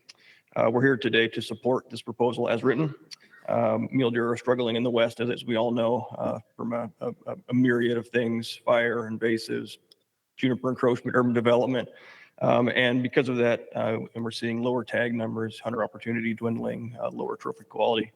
And we believe that this proposal is a good way to start looking at tools to put back in the department's toolbox to address some of those issues that we are seeing. As you heard, the support for this is kind of mixed, right? It's about 50-50. Lots of people that wrote in supported it. The racks, even if they didn't vote to pass it now, at least are recommending it to go forward to the Mule Deer Committee. So we recommend that you guys take action today on this and pass it now so we can start studying and getting that data set to help our wildlife officials actually have those tools available to them when the time comes. So in closing, we support this and hope you take action today and not kick the can down the road. Thank you. Thank you, Chris. Jace Taylor, and then our final is Kyle Coombs. Jace Taylor, representing just myself. First of all, I wanted to thank the board, the RACs, the division for all the effort that's gone into this. It's a busy time of year, especially thinking about Kent and all that he has to do for planning and implementing all of our captures, ungulates. It's a lot. Also say kind of with that, along with what's been stated, I have no doubt that a study like this would be successful. We have some of the best biologists, researchers around available for us. I have no doubt that we would be successful and that we would learn a lot. It's good to see a lot of the response variables that are in this, but ultimately I'm concerned that the major impetus for this is buck-doe ratio, and that you look at the things that are going to be measured. I think that's the one that's going to measure the success. And you think about how this came about, where we get from Southern Utah, especially, public input. And again, the division does a great job of taking public input. Probably the best state wildlife agency as far as listening to the public. But it's obvious that it wasn't the majority of the Southern region. It didn't pass the Southern RAC, failed on a vote of 7-2. Lots of comments and concerns about the process or about the study. And so I think it's important that we recognize this is buck-doe ratios, which is a social issue. We're not down into single digits. This isn't a biological issue. And because it's a social issue, I think it's important that we go through our regular public process. And I recognize that this is another avenue. But like Troy mentioned, the advisory councils carry a ton of weight and a ton of value, not just in getting the right product, but even just as we move forward beyond this. If there are minority groups, like I said, it's not the majority of people that are supporting this. If there are minority groups that can push through ideas that might be okay, but without the advisory committees down the road, you got to worry about it happening again and again, and what bigger problems might come. Since Carl and Rex came up and, said that they're part of this idea and the impetus for this happening, I'd applaud folks like that who are passionate, and your constituents. I think that's important. That's valuable. But I think the message needs to be to your constituents that just be patient. This is a process that's in place, and there's more harm that can happen by trying to rush through than you would get from the advisory council committees. And so I hope that we really just look at it as there's potential for unforeseeable negative consequences by not going through the advisory committees. There is time. I know things seem dire. Jay talked about, we need to do this now. And I can understand people who are passionate for those things, but there's lots of other people who are passionate, and their opinions matter too. And we'll have more benefit by just taking a step back, taking this through the committee. And that's my opinion. Thank you. Thank you, Jace. Our last card we have here is Kyle Coombs. If anybody else would like to put one or get one, please get a card and give it to one of these sweet ladies over here. My name is Kyle Coombs. I'm just representing myself. I want to thank all you guys. I can't imagine how many hours you guys had to put through reading emails and reading comments. And, it's been quite the controversial topic. First thing I want to say is I do believe that, all of us are here today. We love mule deer. That's why that's our thing here in Utah. We all love it, and we're all passionate about it. And I'm glad that we have the process, we have the people, we have what we need to have a great mule deer herd. And I think the last few years we've struggled, but a lot of that's obviously weather. It's things out of our control. I do believe that things are changing. I think we do need to address that, but we also need to do that in a way where we can put more ideas, we can put more people on it, we can take the time to actually really study and learn and get together and come up with new ideas. A lot of these ideas that are proposed, well, a few of them we know that don't really work, like the season dates. Antler point restrictions, I understand we tweaked them a little bit. That might change a little bit, but I do believe that we need to go through the committee and get more people on it, get more hands, get more ideas. And I think we can come up with even better ideas. I think there's different things we can do as well, different changes. The other concern I have is with this only being in the southern region, because of our winter last year, and hopefully this year is good as well, I think our deer herd is going to flourish in the next coming years because we see that happens every time we have good weather. Deer grow. I'm concerned that because of this push in the deer herd, I'm concerned that the public is going to look at these changes we're trying to do now and say our deer herd is doing good because we restricted weapons, we restricted season dates. Whereas really it was Mother Nature. Mother Nature said, here's water, you're gonna have a deer, we have deer. And now public thinks it's all because of our changes and not because of the weather. We still need to have an understanding of that, the weather. And I understand we have control units to base that off of, but as we can see, a lot of public they don't like to listen to biologists from what I can see. They see what biologists say and they say, well, we still need to cut tags regardless. And so that's kind of my main concerns. I do think that these ideas that we're coming up with are great and we need to keep pursuing them. And thank you guys again for all that you do and the time you guys put in this. And that's all I got. Thank you. Thank you, Kyle. That was our last public comment card that we had. We'll give the division a chance. Is there any clarifications from Kent or Jay, if there's anything that you heard that you need to clarify, please do so. I have nothing to add now. Okay, thank you. Well, I'll just summarize the RAC votes. We had one RAC that rejected the proposal, 3 that wanted to send it to the Mule Deer Committee, and 1 that passed it as proposed. With that, I guess I get to talk a little bit.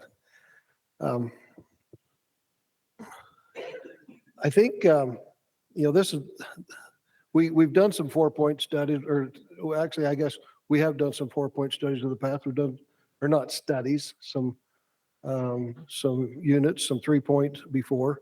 And I think as a public perception, they didn't go real well. We've done some shortened seasons. I think the public idea was they didn't go very well. We don't really have any really good data. We don't have data sets on these things. And that's what I think the beauty about what this proposal is there's going to be some college grads that are actually going to take this. These are going to be people that have absolutely no skin in the game. There's no dog in this hunt for them. They're going to put it, tell us the data exactly, the way it was. They're not going to be prejudiced one way or the other. And I think that's what I really like about this particular proposal that's being here today. I think I've been on a mule deer committee before. I understand them. I think we're putting a lot of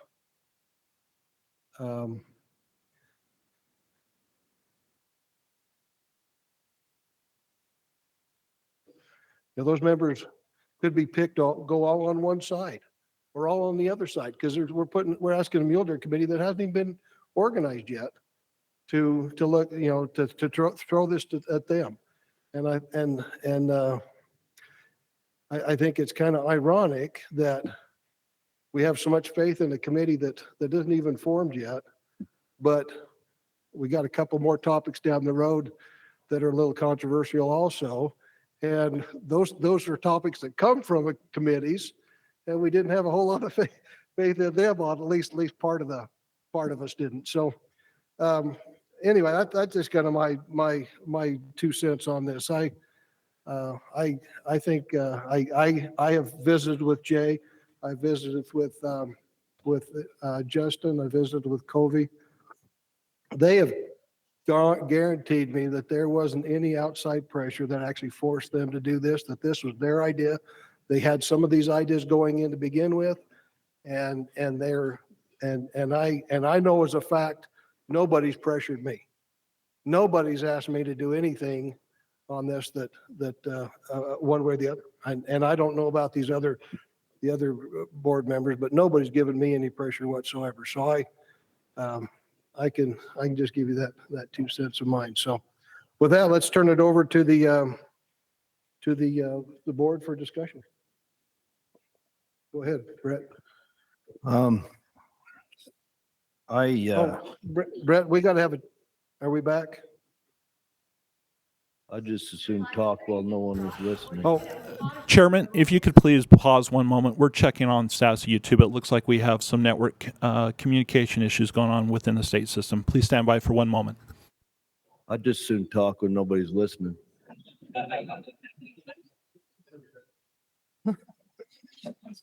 Our backup audio recorders are running, and we will repost the meeting in its entirety, so you are still on the record.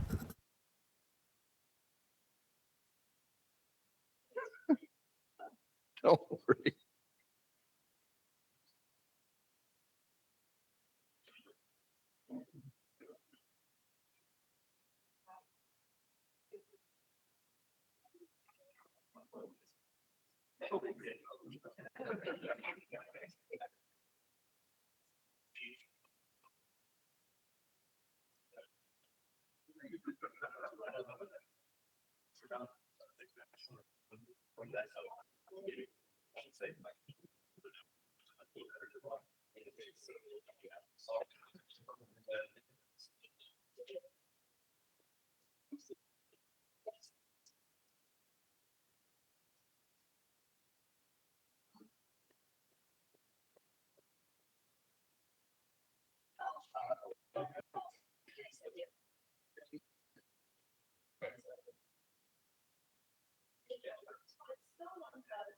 Let's just everybody take 5 minutes. We'll take a break right now, and anybody needs to go anywhere, and then when they get the line back on, we'll resume.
Farmington, thank you for your patience.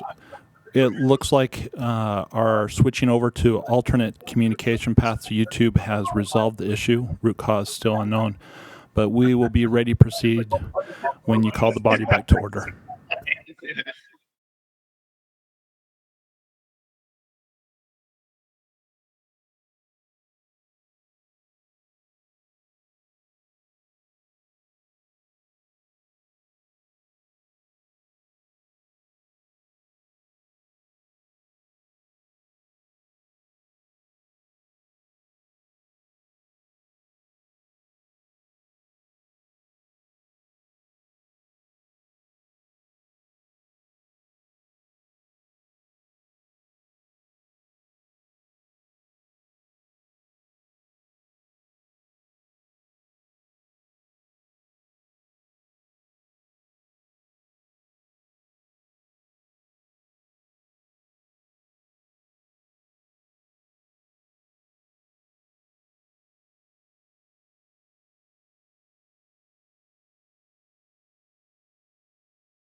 We'd like to welcome those online back with us. We lost our service for a minute, so we stopped our meeting and we have not discussed anything since we lost you. So we're back on and discussing item number 7, hunt structure and research proposal. And I think at this time there was a question or comment from Brett. Yeah, thank you, Mr. Chairman. I just wanted to speak up for these committees. Troy Justison mentioned the sheep committee that I was a part of, and I'm a little guy, he's a big guy. We locked horns anyway, and or I thought we was gonna. I'd probably lost, but anyway, we came together, and when we went around to the racks, it was a very fast, easy process because people had come together and we were recognized by that. It was neat to see. It was neat to be a part of. And like he mentioned, there's been partnerships that have been formed since that time where we've got things done. We've got a lot of things done. I've heard, let's see if these changes will help. Well, we already know some changes that will help. It's been said today, we've got to grow deer. We've got to grow some deer. We know how to grow deer. We've got to kill predators. It's That's the one thing that we can do. We've got a little showpiece. I'll call it a showpiece up by the Idaho line where we lamb our sheep. We endured the winter last winter just like the deer did with the band of ewes. It was a tough winter, and we had ewes that were not fat, and we had a record lamb crop that we've ever had on our lambing ground because of the intense predator work we've done there. We had no loss from predators, and we had a record lamb crop. Later in the summer, I was crowing about our lamb crop until I saw the fawn crop. Every doe had twins. I saw does with triplets. I mean, when you see 3 does with 7 fawns, you just doubled your deer herd. And I see that all the time on this little showpiece of where 12 sheep ranchers got together, and with help from wildlife people, we killed predators, and our sheep and the deer have responded. It's been mentioned here that the coyotes, the lions are a problem. They are a real problem. On private land today, since these last 2 snowstorms, we've killed 2 mountain lions on private land, and I know of 6 more. And this is after intense lion pressure that we've done for 4 or 5 years. We're growing. We've got to hit these predators, and we can grow mule deer, and we can grow lambs on our sheep. And so anyway, that's my 2 cents. Thank you, Brett. Other board discussion? I just want to comment. I thank you for that. And I do see a lot of these as, the push or the feedback is that we have a problem with the population and there's not a lot of deer out there. And from what I'm seeing from the past, I'm not seeing how any of these proposed solutions would grow deer. For sure, it's going to make quality better. Absolutely. Which I think some people would like to see, but I don't see that it's going to fix the population.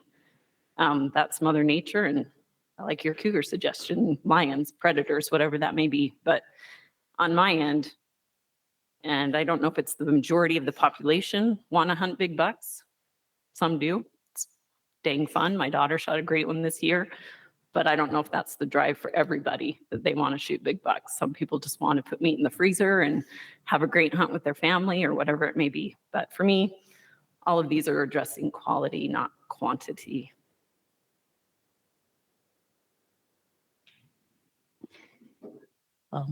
As we go through this, I agree, Paula. I think we're just looking, these have potential to address quality. I'll address, I guess, the antler point restriction first and go down the list with anecdotal evidence that I have and observations I've made over a lot of years. I have here a little souvenir left over from my misspent youth. It's a 1984 big game proclamation from the state of Utah. It outlined 2 units. Well, there was no unit hunting in Utah then. It was just areas that were restricted to 4-point or better, and I hunted those areas. It would be the Henry Mountains and the Book Cliff South area that we have as units now that were used that way. And that lasted, if memory serves, 1983, 84, and 85. In 86, those areas went to 3-point or better and moved on. In those 3 short years that I was hunted those units that were 4-point or better, I generally seen bucks. You seen a lot of 3 points and 2 points and not so many 4 points, but when I did see them, they were there, and we did harvest some 4 points and some fairly nice bucks as well. The 3-point or better, after a few years of that, it went away. But before it went away, I did observe on that fewer bucks. I was seeing fewer bucks. I don't know. I have no data collected or anything to indicate why I was seeing fewer bucks, but also I was seeing very, very few upper age class bucks. It was all, the ones I was seeing were smaller and they were getting fewer in number. Again, I didn't have any evidence to collect. I just, that was an observation I made. And then when the 3 point or better restriction was lifted, I mean, yeah, there was a massive slaughter on the book cliffs at that point in time. It was not good because the perception, I think at that time, and this is my own observation, was that, oh, this has been a trophy unit. And then everybody that was avoiding it because it was a trophy unit and they had a restriction before went there. And that was my observation the first year that it was opened up back up and the antler point restrictions were removed, is we were still selling unlimited over-the-counter tags that were statewide tags in Utah. And I think half the people in the state that bought a tag showed up at Nash Wash. It was unbelievable, the number of people that were there. So that played into it. Subsequently, there's been research projects done. I believe Brock was part of one that collected information, and the conclusion that was drawn from the research project was that they didn't believe at all that a 3 point or better restriction would achieve the desired results. So personally, with regard to mule deer, I'm skeptical about whether or not an antler point restriction can be effective. But at the same time, I look at this and I say, this is an opportunity to put that argument to bed once and for all and have a ream of evidence that says, look, this is why it doesn't work. This is the evidence that shows it doesn't work, and we're not going to bother with this anymore. And we may learn quite the opposite is true. I don't know. Personally, I'm skeptical about it. Moving on to the shortened seasons. The season to 5 days for a couple of years, about 20 years ago. The La Salle Mountains and the San Juan, both, I hunted both those units when they were shortened to 5 days. My observation at that point was it's not going to work. Again, no evidence collected. It's anecdotal only. But on the ground, what I seen prior to that and subsequent to it as well is the pressure happens and most of the hunting takes place on the weekends where we have a 9-day hunt. Most of the hunting seemed to take place, and what I observed was on the weekends.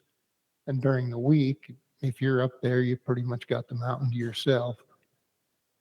And what I seen when it was 5 days, there was more intense pressure for a shorter period of time, and I actually seen more bucks hanging in camps than I did when it was a 9-day hunt. Again, I don't know if there's proof and data that says, yeah, we killed more bucks, or no, we didn't, or the deer were more pressured. That's just my observation at the time, which is not scientific. The one option that the division is proposing here with the restricted weapons, I'm actually excited about that. I think it has a lot of potential, at least my own thoughts on it. I think it has potential to create opportunity going down the road where we could say that, well, look, we do have a marked increase in buck to doe ratios with this study. So we can offer more opportunity. We can offer more permits. Maybe we can offer a lengthened season here or there, or add seasons at some point, because we have the data to show that this can work and it can create opportunity for us on our general season units. So I'm excited to try that, and I'm open to trying the other two just for the sake of gathering the information. I mean, again, as I stated, I'm skeptical about whether or not a shortened season or an antler point restriction will be effective and achieve the desired result. But we don't have any scientific data. We've collected no data, no information to prove one way or the other conclusively. So I am open to the idea of trying those. We have a process in place. We're going to have graduate students doing this. It won't be the division doing it. It won't be a hunter's group doing it. It's people that have absolutely do not have a dog in the fight. And they're going to be objective about it. So I think there's value in gathering that information, and we're going to learn a lot one way or the other. We're going to learn a lot of things about it if we do this. Thank you, Kent. Other discussion? Mr. Chair, I've, this has cost me a lot of thought. Biologically, it has some kinks in it, based on what we've seen before. But looking at the whole thing, we have 29 units. This is going to affect 5 of them, which is less than 20% of them. The control units are the key, because we know buck ratios are going to change and they're going to go up, but we'll actually be able to see that same thing on the control units and see if there is really any difference. We don't have any definitive data on this stuff. We have data sort of from, even other states on the 3-point or better. We keep hammering on the division, the court of public opinion's pretty harsh. And we're going to see that more later today because we have a proposal from a committee that the division supporting that the public hated. All right. And so the committees aren't the end all cure all. I think it's a great time to get people together and think out of the box. We tasked the divisions, okay, let's do something different besides just cutting tags. That's what's happened the last lots of years as the deer herds declined. And I think they went out on a limb and suggested some things on some key units. In an ideal world, the deer committee would handle this, and I think they still have the opportunity to make decisions on the other 24 units. Whether the court of public opinion is going to like their ideas, that's still to be determined. The one thing it is by the time the deer committee does it, we'll be 2 more years down the road. And this study will be halfway done and we'll actually have some info. We'll have some information that could help the committee in what we're appearing to see. And I think some of the data we could gather from this could do good for the rest of the time we try and manage deer, either one way or the other, either pro or con. All right. And the other thing, and this is one thing that I think everybody just blew through. If you look at the very end of this proposal, it says continue to monitor survival like we're doing now, mortality and stuff like that. In Utah, we've got really good guys on it. And the fact that we've got university kids doing these studies, not trophy hunters, we're not going to get any sort of skewed data. We're going to get what actually is. I like that. Conducting other mule deer research studies, identify, implement management strategies, identify movement corridors, barriers across the state, collaborate with initiatives to deal with that. And then it has extensive habitat work, which we know is very helpful. And then we've got continued aggressive predator management program to minimize the impacts of predators, and that's, so I think for these 5 units, I think it might be a good idea since we've been barking at them forever about doing something different besides cutting tags. So. Thank you, Gary. Bryce? So I respectfully disagree with Gary and Randy on these committees.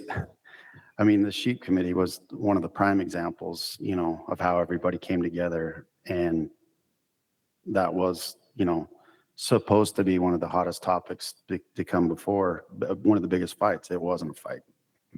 The elk committee, Brad sat on that last year. Gary, you sat on that last year. Did you guys have a lot of good stuff that came out of that? Did it pass with phenomenal support? Again, why can't we do this same thing with the mule deer committee? We have the plan. It's getting ready to open. Let's vet it. Are there some good ideas in here? Yeah. Would I like some of these? I think will, be some good things that, I guess from my aspect though, I want to see some of these things get implemented. As I was talking to Brock, earlier for opportunity, not to see just, bigger deer and more of them. Because just like Troy said, it could backfire and all of a sudden, oh yeah, we're seeing great deer. Now the whole state is just turned into a limited entry and we lose more hunters. We lose more, more youth. When you look at the comments, all of the comments, it says strongly or somewhat agreed. Well, yeah, everybody somewhat agrees with it, but look at all of them with things they somewhat don't even the ones that somewhat agreed, all make comments that there's a lot of it that they don't like. And so those are the things that we can vet through, a mule deer committee. And whatever comes out of the mule deer committee, the division can still make a recommendation. They don't have to listen to them. I mean, that's been evident in the past. They can still make a recommendation. Do the RACs have to listen? No, they don't. Does the wildlife board? No, they don't. So we can still vet this, I think, at a better, rate than what we're doing now. And just like Paul said, all the comments, we want to grow more deer. We want to grow more deer. Then we're wasting our time with this discussion because this is not growing the deer. It's adding a few bucks, but we're not growing the deer. I agree 100% with what Brett said and with what the division said.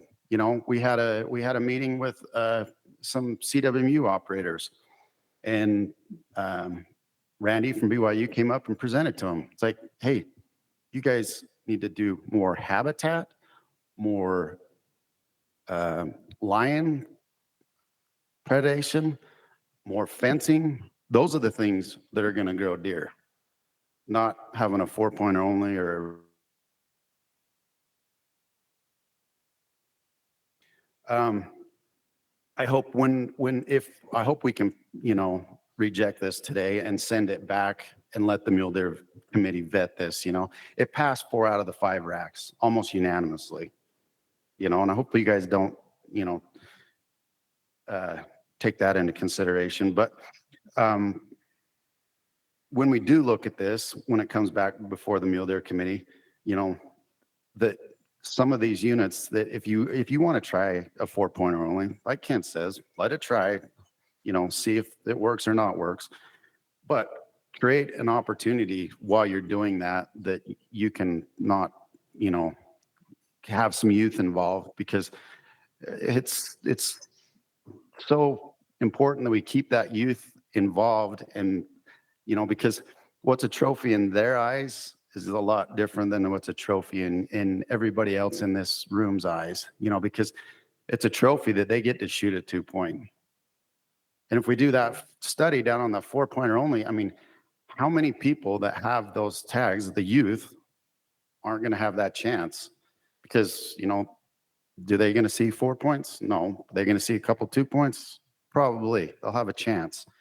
If they don't have a chance, they're not successful those first 4 or 5 years, we're going to lose them. We can't afford to lose that next generation. So I really hope that the board really considers just take a step back for 2 minutes, let the mule deer committee vet this out. A lot of things have come out of great things have come out of the elk committee, the sheep committee, the bison committee. All these committees are great. Now all of a sudden everybody's like, whoa, we don't want to have the elk committee or deer committee look at this. I think we're rushing the gun, and I think we can take some of this that the division's recommending and some other things, maybe not jam it all down the southern units' throats. Maybe we can take maybe part of the Manti and do something, or we can take some of these other units and kind of mix it up, and try it in some other places too. So I just really think that I encourage you guys to let's pause on this and do it how we've always done it. Thank you, Bryce. Other board discussion?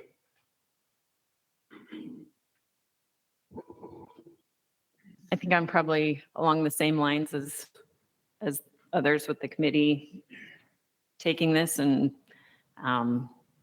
talking about they're going to have biologists on the committee. They're going to have smart people that can vet this out and figure out some good solutions going forward. And maybe some of them they decide aren't good solutions. I'm not sure, but I think it should go through the Deer Committee first and be presented a year from now for the next hunting season. Thank you, Paula. Will the Deer Committee have it wrapped up in that amount of time? Goal-wise, plan-wise, that's going to be here for you know it. Correct me if I'm wrong, but I think the division can, we've been forced to have a deadline on a lot of other committees, so I'm not opposed that they say, hey, I don't know the calendar, but I think it's, very possible that we can, dive into this and spend a lot of time, especially this spring, this winter, late winter and spring on, starting it sooner than later.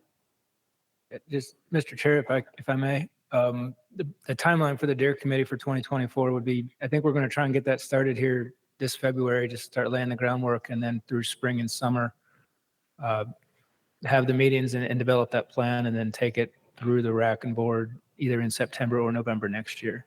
So. Okay. Thank you, Kent.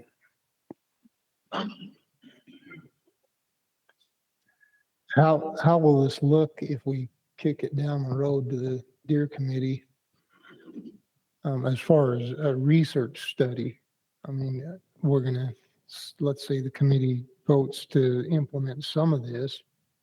We voted to implement a lot of different things in the Elk Committee, which I was a part of, but we didn't ask for any data to be collected, any studies to be done with controls and find out, definitively if something is working or not. We're just going to be basically, or are we going to be just going off of anecdotal evidence, and we're going to be having this argument in perpetuity, or can we put some of this stuff to bed with the Deer Committee as well? Yeah, I think you guys do ask for information on the Elk Committee. You ask for age, you ask for quality, you ask for success. You're asking for a lot of, of information, and that's what you guys used a lot of that information to make recommendations. I wasn't part of it. I'm positive you guys used a lot of that information. But I think we can take some of this information, even if they want to say, hey, okay, we're going to peel this unit off and make it, a couple of years and make, do a study, if that's what they decide, great. But I think all the committees, use information, to make their decisions. Yeah. Yeah, absolutely. I wasn't trying to pick a fight or nothing with that. I was asking the question, is that something we can do? Can we ask the committee, okay, this is one of the options we'd like the Deer Committee to look at, is creating a research study. So this information, so we have these things in place and we can collect data that's hard data with controls, and it's scientific. So like we had some of that data that we went over in the Elk Committee that Brock had brought and presented, that was hard data with controls, that we were able to make decisions based upon that data. And that's, I think, what the division is trying to do here, is just provide some data. This is not our hunting strategy going forward, but we've got to do something to collect information and collect data and get hard data and get it definitive, not, well, this happened 40 years ago and it didn't really work, but we don't know why. And maybe that wasn't even why it didn't work. We just know that it didn't really work. And so, like we do kick this to the Mule Deer Committee, is there a way we can instruct, we want some studies out of the committee. Can we instruct them to do that? I would agree 100%. I would think that in the Mule Deer Committee, one of the requests could be, if you guys want to look at a 4.0 only unit, have somebody come and present what has worked in the West. You guys Google 4.0 only, there's all sorts of research papers that come up. You can probably dive. So I think there's a lot of information that can be presented. I don't think we necessarily have to reinvent the wheel at the moment. I think there's a lot of information out there that can be presented, to the committee. But I would agree that it needs, something that it could bring up and discuss and, ask them to look at. So. Mr. Chair. Yep. As I look at this, some of the same biologists will be probably on that deer committee because they're the best at what they're doing. Same with Brock and some of those guys. And I think some of these ideas they're proposing now will also be brought forward there and proposed in that setting. They'll have a chance to work it through and vet it. And I don't think we have to worry about making sure they still think about some of this stuff. I think that'll happen just because of how the committee is. And so.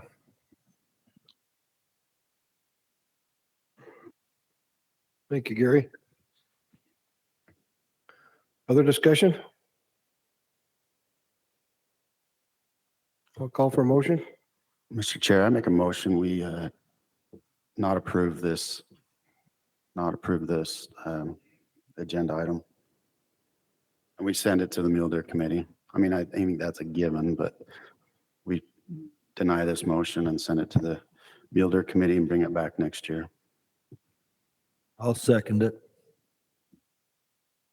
We got a motion by Bryce, second by Brett to reject this proposal. We'll call for a show of hands. All those in favor? Yeah.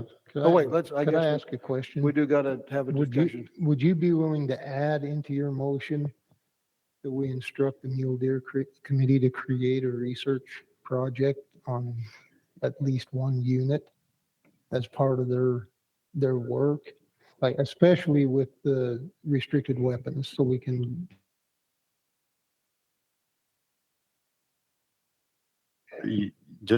I would love to. I mean, as far as a restricted weapon, I think it's an absolute, that's one of the things that come out of this. I think it's an absolute fabulous idea that we look into doing restricted weapons. So 100%, if you want me to include that, I would, that we have the division look at doing a research, whether it be a restricted weapon, or one of these proposals, but yes, look at doing that as part of the mule deer study. Okay, thanks. Because I'm eager to collect data, I was going to make a motion to approve the division's recommendations. I believe that motion would fail if so done, but given, what you stated there, I think I'll go ahead and be in support of that. As long as Brett's okay with the second. So with that in mind, is there an opportunity, just like on a lot of the things we do, we approve this thing, but we don't approve this thing? Is that, it sounds like you're interested in having at least the research study done on the restricted weapons. Would it be an option to at least go that direction on the units that they're proposed on and actually start getting some data on it? Well, I think according to my motion, it would, and what Kent said is a research study. Let them decide if it's either restricted weapon or 4-pointer only or something, but let them decide. I'm not saying it has to be a restricted study on, restricted weapons, but just a research study that they can do, that they're required to do with something. Correct, Kent? Yeah, that's correct. All right, we got a motion and a second. We'll call for a vote if there's not any other discussion. All those in favor? 1, 2, 3. You're in favor? 4. And opposed? 1. Motion passes. Thank you, Kent. Thank you for all your efforts and all the pain you went through for all the rack and board process here. Okay, the next item is emerging technologies, muzzleloader and archery amendments. We'll ask Blair if there's any additions, things that he would like to discuss that come out of the rack meetings. Yes, thank you, Mr. Chair. I don't know that I have much to add to what came out of the RAC meetings, but just the reminder that with this recommendation, the technology recommendations, there are two parts to it. There's the muzzleloader and scope part, and then there's also the removing the length restrictions for archery, crossbow, and air guns. So just a reminder, there's two things there we're asking you to consider. Thank you, Blair. Any questions by board members on this topic? Any questions by RAC chairs? Okay. We'll ask our director to summarize the online comments. Thank you, Mr. Chair. Agenda item number 8, emerging technologies, muzzleloader and archery amendments. We had 232 online submissions. That's a lot to go through. We had 73 votes that strongly or somewhat agreed with the division's proposal, 151 votes that strongly or somewhat disagreed, and 8 votes that were neutral. The weighted average for this agenda item was 2.29, so just above the somewhat disagreed. The main comments on the themes, there weren't a lot of comments to the archery portion of this recommendation. The ones that we did receive were in support of that. The majority of the comments, about 120, did not support the recommendation to take scopes off of muzzleloaders. And a bunch of the reasons, no biological justification to remove the scopes, no data to support it. The use of scopes on muzzleloaders has increased hunting participation. This is a social issue, and the majority of the public does not want this change. Scopes on muzzleloaders help hunters make more ethical shots and less wounding loss with scopes. It's hard to go back after we've allowed scopes, and several people express frustration in having purchased muzzleloaders and scopes and now being told they won't be able to use them. Also, 3 comments suggested reducing permits to save bucks and leave scopes on muzzleloaders. About 50 comments supported the recommendation to remove the scopes. The majority of those cited some portion of going back to how the muzzleloader hunt used to be, or citing going to a more primitive hunt. There were 40 comments that suggested some sort of a compromise is needed to allow scopes, but at a lower magnification, either a 1:4 or allow red dots. One comment asked why the technology committee has to be all or nothing, and again spoke to the compromise and a comment that scopes should be at least allowed on limited entry muzzleloader hunts. And then again, the same thing we heard on the last thing, that a lot of these recommendations are pitting hunters against hunters. That's it. Thank you, Director. We'll move to the RAC chair reports. Austin, if you'll go first again. Thank you. So in the southern region, we had 2 motions. The first one was to support the removal of minimum arrow and bolt length restrictions. That passed unanimously. And then the second portion was as it related to the muzzleloaders. The motion was to support the division's recommendation as presented to take scopes away completely, return to iron sights and peep sights only. And that passed 7-2 in our region. That's it. Thank you, Austin. Eric? In the Southeastern region, we had a motion to accept the division's proposal on the arrow and bow length recommendation. That passed unanimously. In regards to the muzzleloaders and scopes, we had 3 motions. The first was to reject the division's proposal, and that died for lack of a second. Then a motion was made to amend the division's proposal to allow non-variable powered scopes up to 4 power. That also died for lack of a second. And move scope for muzzleloader. That passed 8-2 with 1 abstention. Thank you, Eric. Chris? Northeast region accepted the arrow and bolt recommendation. That passed unanimously. For the muzzleloader, removal of removal of the scopes, there was a motion to reject the proposal as is, and ask the division to recognize muzzleloader weapon types and create a hunt for each specific weapon type without detrimentally affecting wildlife. That passed 9-2. It was pretty heated by the public being there, as far as a lot of people in support of keeping the scopes. A lot of people were very worried that they wouldn't be able, they'd have to give their muzzleloaders up because they have muzzleloaders that don't even have open sights on them. And also some of them won't be able to hunt with their muzzleloader anymore because they can't see the open sights in the deer. That was some of the biggest comments that came from the Northeastern region. Thank you, Grizz. Brock? Yeah, we had two motions. The first motion was to accept the division's recommendation as presented with the exception that muzzleloader scopes of 1 magnification be allowed. That motion failed in a vote of 5-7, 5 in favor and 7 opposed. We had a subsequent motion to accept the DWR recommendation as presented for archery equipment and reject the DWR proposal for muzzleloader scopes. And that motion passed, 8 in favor, 3 opposed. The 3 that were opposed, one of them didn't want scopes and the other 2 wanted some scope limit. Thank you, Brock. Brad? Northern region, we had 3 different motions. The first was to approve the recommendations for archery change as presented. This passed unanimously.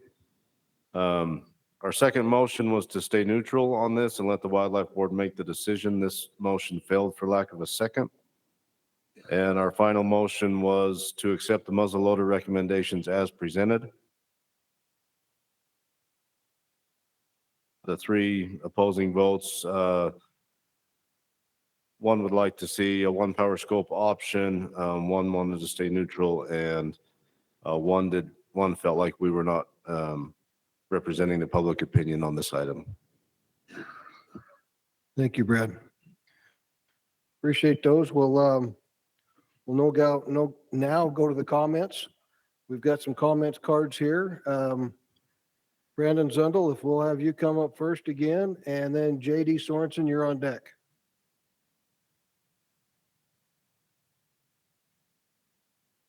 Hi, Brandon Zundel again. I'm representing myself. In 2015, I was still hunting muzzleloader, and there was a survey done by the division asking hunters in general how they felt about certain technologies. Those 2 technologies being magnified scopes on muzzleloaders and electronic range finding sights on bows. Hey, Brandon, can I stop you a minute? We've lost our live stream again. Oh. We need to take a short break. So, is lunch here? Lunch is here. So save those thoughts. We'll come back and we'll have you start up again when we get kicked off again.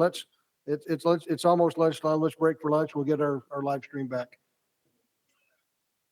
12:30. That work? All right, 12:30.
Would like to welcome those that were online back on with us. Sorry we got offline for a little while and we took a break for lunch, but we have not done anything since we did. So we're going to ask Brandon Zundel to come back up and we'll start the public comments. We're discussing the emerging technologies, muzzleloader and archery amendments discussion. All right, Brandon Zundel, representing myself, round two here. As I was saying before, in 2015, the division conducted a survey of hunters in general, asking, and then that survey, they asked if these hunting public supported some technologies being added.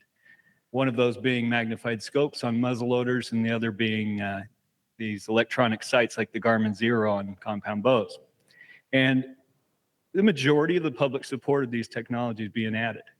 What they didn't do in 2015 was a survey of muzzleloader hunters. And had they done a survey of muzzleloader hunters in 2015, I doubt even 30% of the hunters would have supported magnified scopes.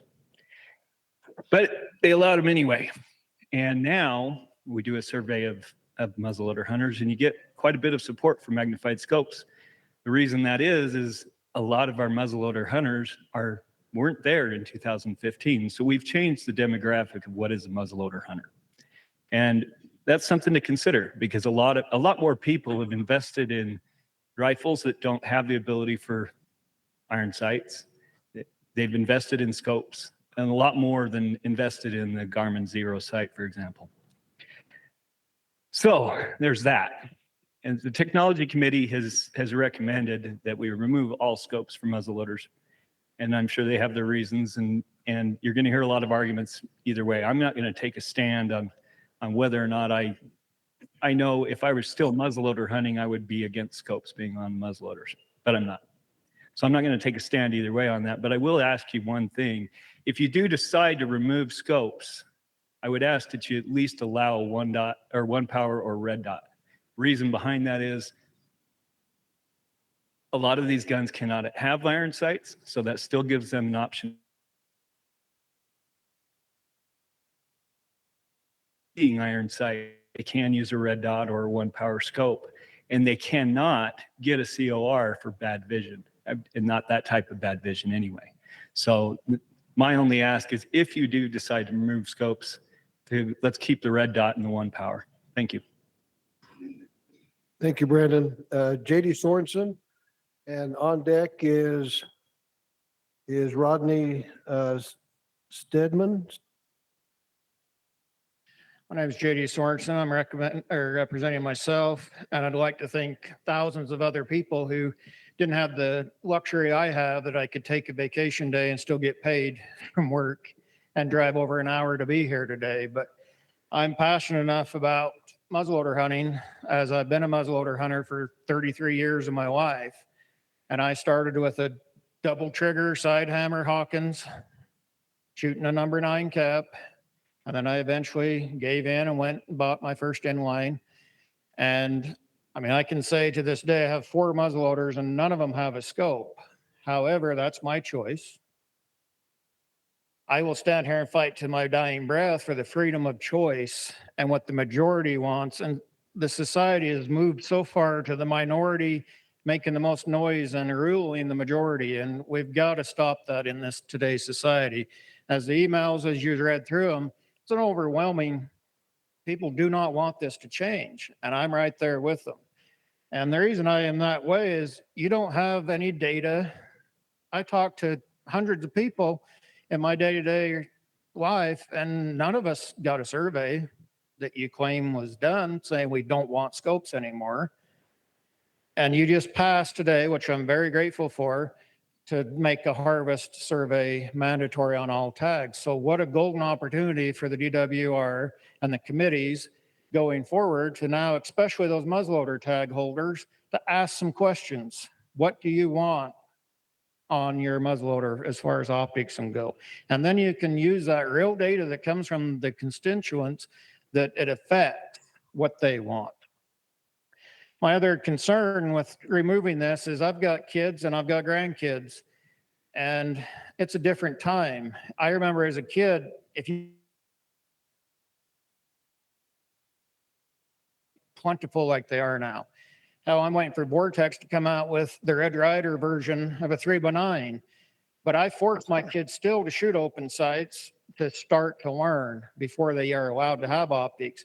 But I guarantee you, they're not going to go muzzleloader hunting if they can't have a scope, because it's just the way society's changed. So we talk so much about recruitment and retainment of future hunters. If you guys pass this today, you're just knocking out a whole nother generation of hunters that won't hunt because they can't shoot open sights. So I strongly consider you go with that. And rifle tags are getting next to impossible to draw in this state for general season. So muzzleloader has been easier to draw. And that is another tool to get your youth involved and get them to hunt, is giving them that other opportunity. So I implore you today to vote against this and keep things as they are. Thank you for your time. Thank you, JD. Rodney, and then Wynn Zendel. Yes, my name is Rodney Stedman. I'm just representing myself. I've grew up in Salt Lake City my whole entire life. Actually been shooting muzzleloader since before I could drive a car, and I'm getting up there in years. And I really enjoy all types of guns of any sort. But I have learned to appreciate the new technology that we do have, and I think that we need to still stick with what we have now, is being able to use the scopes on our rifles. I think that we are going to help generate the younger people, but I have learned to appreciate the magnification of the age that I have become, and I think that by doing so, being able to use the scopes actually cuts down on wounding a lot of animals. I've seen a lot of people just use iron sights and they end up wounding several animals in a season, where if you have the opportunity to use a scope, that you can actually do a one-shot kill, and it's much more ethical in my opinion. So I would hope that you would vote to retain those scopes on the muzzleloaders. Thank you. Thank you, Rodney. Wynn Zundel, and then Michael Scott. I'm Wynn Zundel, representing myself, and thank you for lunch. That was really good. When this proposal first came out, I was giddy to think, yes, finally we get back to muzzleloading the way it was meant to be and the way it started out in Utah. I even advocated that at the Northern RAC meeting. Since then, I've had a reverse of thoughts. I've listened to the proposal several times, and it was the Emerging Technology Committee that was put together to study emerging technology, both in muzzleloaders and archery. And then from the committee's final, this is what we've come up with, comes this proposal to take scopes off. What the heck does that have anything to do with emerging technology? Scopes have been around forever. So I'm advocating now to shoot this whole thing down. I love muzzleloading. I have a cap gun and open sights, and I've shot it a lot. Killed many deer with it, and I would love to see a primitive hunt. But there's so many people that have invested so many thousands of dollars in this new technology. We can't just throw them under the rug and forget about them. So I propose to you guys that with the Mule Deer Committee coming up, they're going to be studying a lot of different ways of giving us more opportunity to hunt mule deer. Take a little burden off of their shoulders and keep our current muzzleload season the way it is. Just break it up into two different parts. The first 5 days goes to muzzleloaders with a primitive type weapon. the last 5 days goes to the other guys with their scopes. That way the 2020 or the 2024 season can go on without interruption, and we will all have foreknowledge that that's the way it's going to be. Then the Mule Deer Committee can put together whatever proposal they have or whatever they come up with. I thank you for this opportunity and keep up the good work. Thank you. Thank you, Win. Michael Scott, and then on deck is Trey Thacker. Hi, my name is Mike Scott, and just representing myself. This has been on my mind quite a bit lately, ever since the proposal came out. I actually watched all of the RAC meetings, attended the central RAC meeting, wanted to really see what the public thought about this proposal. And I guess before I go there, having listened to the division's proposal before the meeting, nothing in that proposal is going to grow our deer herd. I think it was stated in there that the impact scopes have had, at least with the data that is available right now, is 400 deer statewide. That's a drop in the bucket and isn't going to do anything to reverse whatever trends we have going on right now. And admittedly as well in those meetings, the DWR, and I love you guys. I'm one of your biggest fans. I will always talk good because I know it's a hard job that you have to do. And there's a lot of competing interests, but there isn't solid data yet. We don't know, honestly, what muzzleloader scopes are or are not doing, because the data that we have right now is not statistically reliable. And I've heard that from the division in several of these meetings. So to me, this seems like a knee-jerk reaction, and we need more data. If removing scopes was truly detrimental, then I would support it all day long. But right now, we don't have that data. And so what this is a social issue. And I think that the DWR and the board, the RACs, they've heard from the public, and the public does not want this to occur for many different reasons. But it is a social issue. It's not biological whatsoever.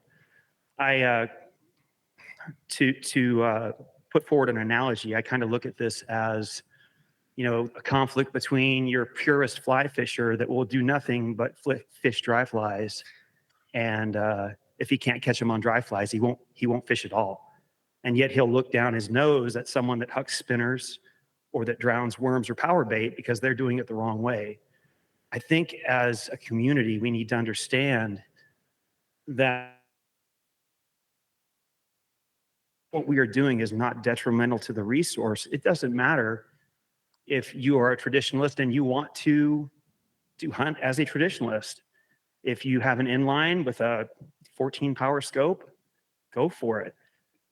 As long as it's not detrimental, it's within the rules, I think that is where we should be. We shouldn't be restricting where there is no reason to restrict. And I'll finish with this. I think it was at the Central RAC meeting, that this is a solution looking for a problem. There is so much more that we can do. And if we take scopes away, as it's been said, we are literally going to push some people away from hunting. If an individual right now, as it stands, if they want to hunt with the old traditional style weapons, there's nothing keeping them from doing that. They can hunt with their Hawkins, they can do whatever it is that they want to do, and that is not forbidden. And so in the same vein, let's not take that away from the other muzzleloader hunters that want to hunt a different way. That's their right as well. And again, this is not biological, it's all social. And I think that the public at large has really made this clear that they do not want this to pass. So I urge you to reject the division's proposal. Thank you. Thank you, Mike. Trey Thacker and then Eric Daly.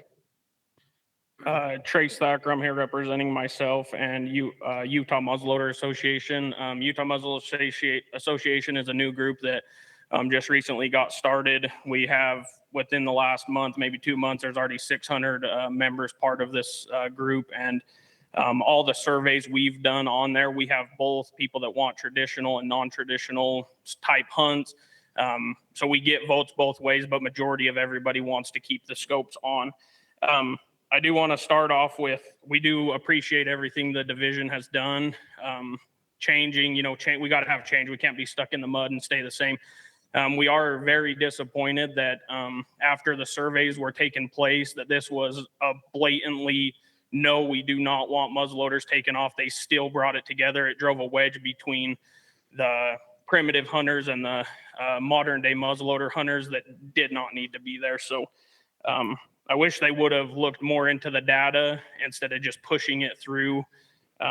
There's other avenues to do that. Almost every survey done, there's 2 to 1 saying to keep them. So majority, and if we're all on the board, when I'm sure a lot of the times on the RAC meetings I've heard, I got on this board because I wanted to represent the people. Well, the people are voicing. So I hope you guys see their voice.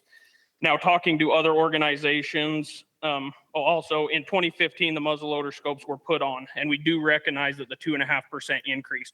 But like the gentleman that was speaking before me stated, that's a drop in the bucket. Like, that's not enough data to change anything. With talking with other groups, the biggest thing that we can come up with as an agreement is they want the muzzleloader deer hunt back. We're not talking elk. We're not talking anything else. They want the November deer muzzleloader hunt back. Right now, there's the general season limited entry tags. We would ask that you guys propose that limited entry general season tags just turn into a primitive general season hunt for these guys. That's the time frame they want it in. That's the hunt that they want. It's not that big of a compromise.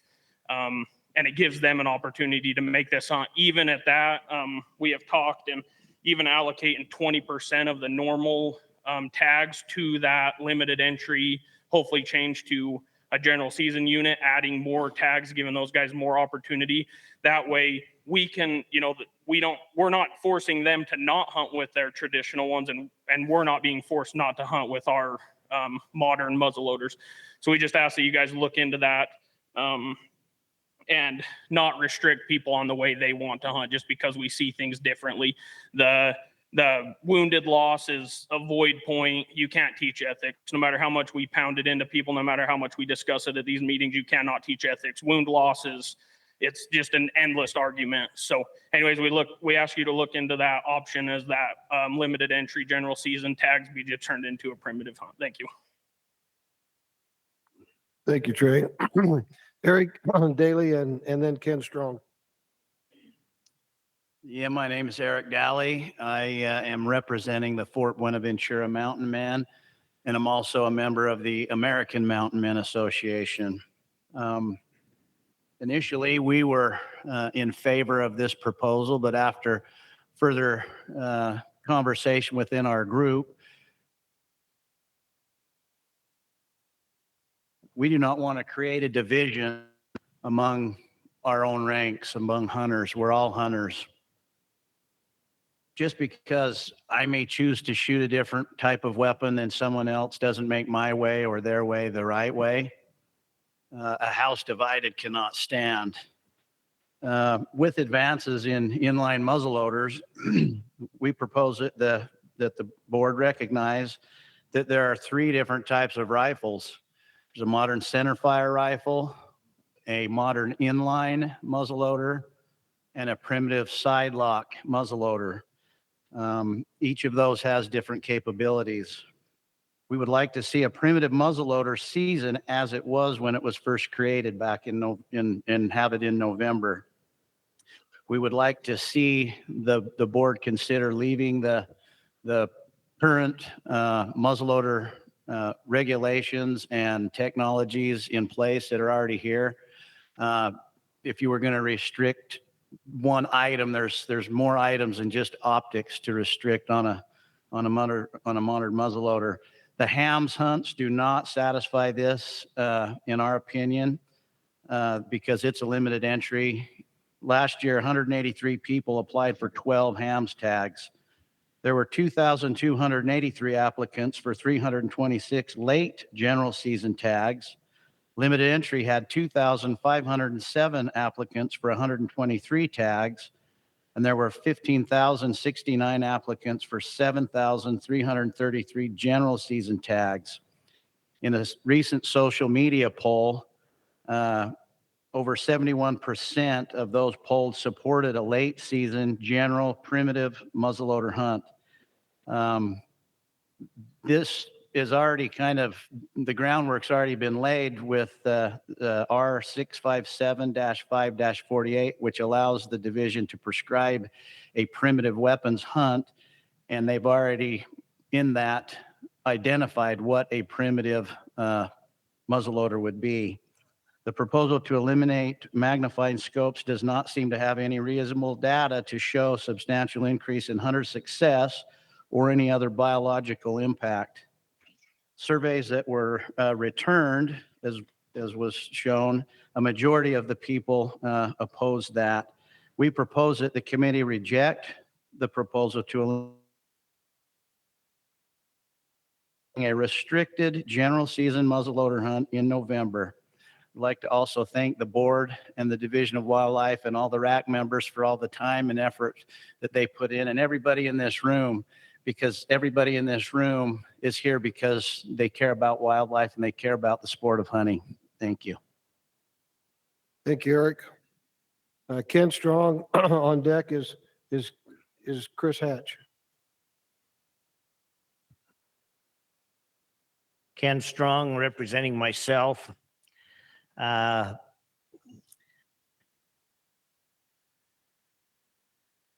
majority of the people have requested that we leave the muzzle loaders the way they are now, with no changes. I just think back at some of the comments made in the racks of all a muzzle loader is a high-powered rifle. And I would hate to be on the mountain.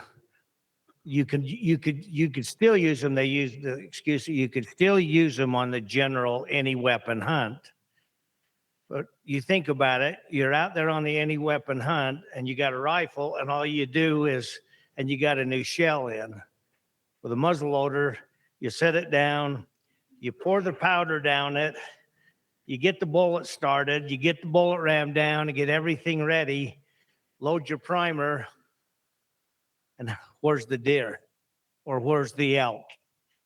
So that would never go. The other big thing is the visual restrictions. Anybody that has astigmatism, especially as they get older, you cannot line up the back sight, the front sight, and the animal and focus on all three. So you're guessing. So you got a chance, a very good chance of wounding a deer. And it talks about the 2.6% increase that we received once we started with the scopes on rifles. How much is that is because we actually found our kill, or how much, instead of having a wounded animal that's run off. Again, I don't know how this grows deer. And I know that's the subject of this whole thing, is to grow deer. But I was corrected here a few minutes ago. I said earlier, 1,600 lions, there's 2,300 lions in the state that the division, that's 100,000 deer just on that. And that doesn't count the kittens or the yearlings. So again, we're losing our deer because of predators. And that's something we need to address, that and habitat. Thank you. Thanks, Ken. Chris Hatch, and then Todd, is it Valentire?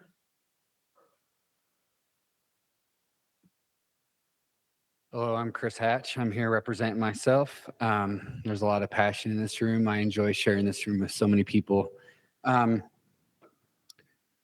don't do good with big crowds, but we all have different ideas of what defines hunting, and who gets to define that for me. Change has been brought up today about all the changes that need to take place. But you know what? If you're not actively participating in this public process, there's a lot of people that can't keep up with the changes that you guys have already made over the past 10, 15 years. I hear it all the time.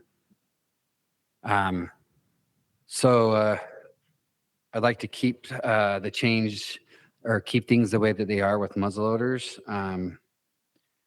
It's a social issue. It's not supported by the surveys or the harvest success data. People have brought up the unintended consequences of this that could occur with our youth. I think that that's a concern as well. I think this is an attempt to define what a hunt should look like for someone else. There's been some mind switch today on this subject, and I appreciate their thoughtfulness into the idea that we all have different ideas of what hunting looks like, different challenges and stuff like that. Current laws afford you the opportunity to not use a scope or to use a scope, and I like that option. I think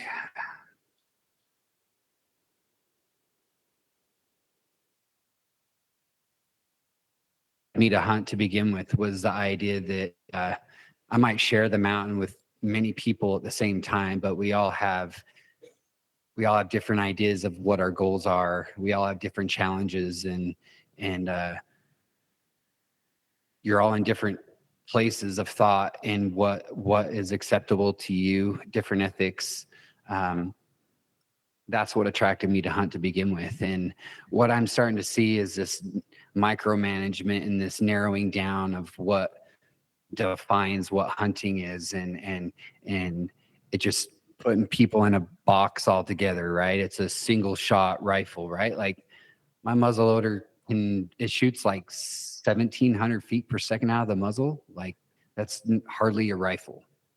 I currently have an eye doctor's appointment. This subject has brought me to the attention I need to have my eyes checked.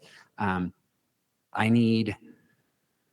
can't shoot 200 yards with my muzzleloader if I don't have a magnified scope. It might limit me to 100 yards, but I don't know. I'll maybe get LASIK or something. I don't know, but I'd like to see scopes stay on, at least some type of magnification, so people are making ethical shots. So with that, appreciate your time. Thank you, Chris. Todd, and then Ryan Brown. I love this process.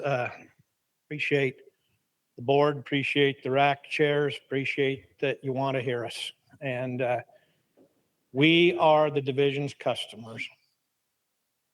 We're also sporting goods store customers. Let me represent for a second sporting goods stores. I've been a manager at Park Sportsman in Orem, Utah, their gun department. I was a manager of Sunset Sports, measured the big bucks and gave away the keys to the Broncos in the 80s before we did away with that cool thing called big buck contests because some people were unethical. Well, now there's the internet and YouTube and social media that replaced the big buck contests. And that's where everybody wants to get their recognition. And they are unethical from that too. But are we going to outlaw all that stuff? So I hate picking winners and losers. But here's what the sporting goods managers at Gunny's, Sportsman's Warehouse, and Shills told me. I can give you their names if you put it alone. Second rec, if you have to mess with it, do not go back to 1X. Nobody makes a 1X scope anymore. Vortex made them for Utah with the pressure of their reps representing the manufacturers. Lost tons of money when we allowed the variables back. Nobody buys 1X. They don't even have them anymore. If you have to pick some compromise, muzzleloaders.com on the website have 280 or something like that muzzleloaders. 218 of them come with scopes as a combination. Most of those are 3 to 9 power. Just so you know what's out there in the market today, if I wanted to buy an inline scope with a muzzleloader as a package from a store, retail store, 3 to 9's it. On their long range setups, they go to 4.5 to 14 and 2.5 to 20. And that's like 1% of what they sell. And so compromise is even tough with the way technology's gone. I guarantee you, I'm one of those guys that if I were representing Todd, a 62-year-old with an L4, L5, S1 decompression fusion in my back, I can get a COR to have a crossbow on the archery hunt.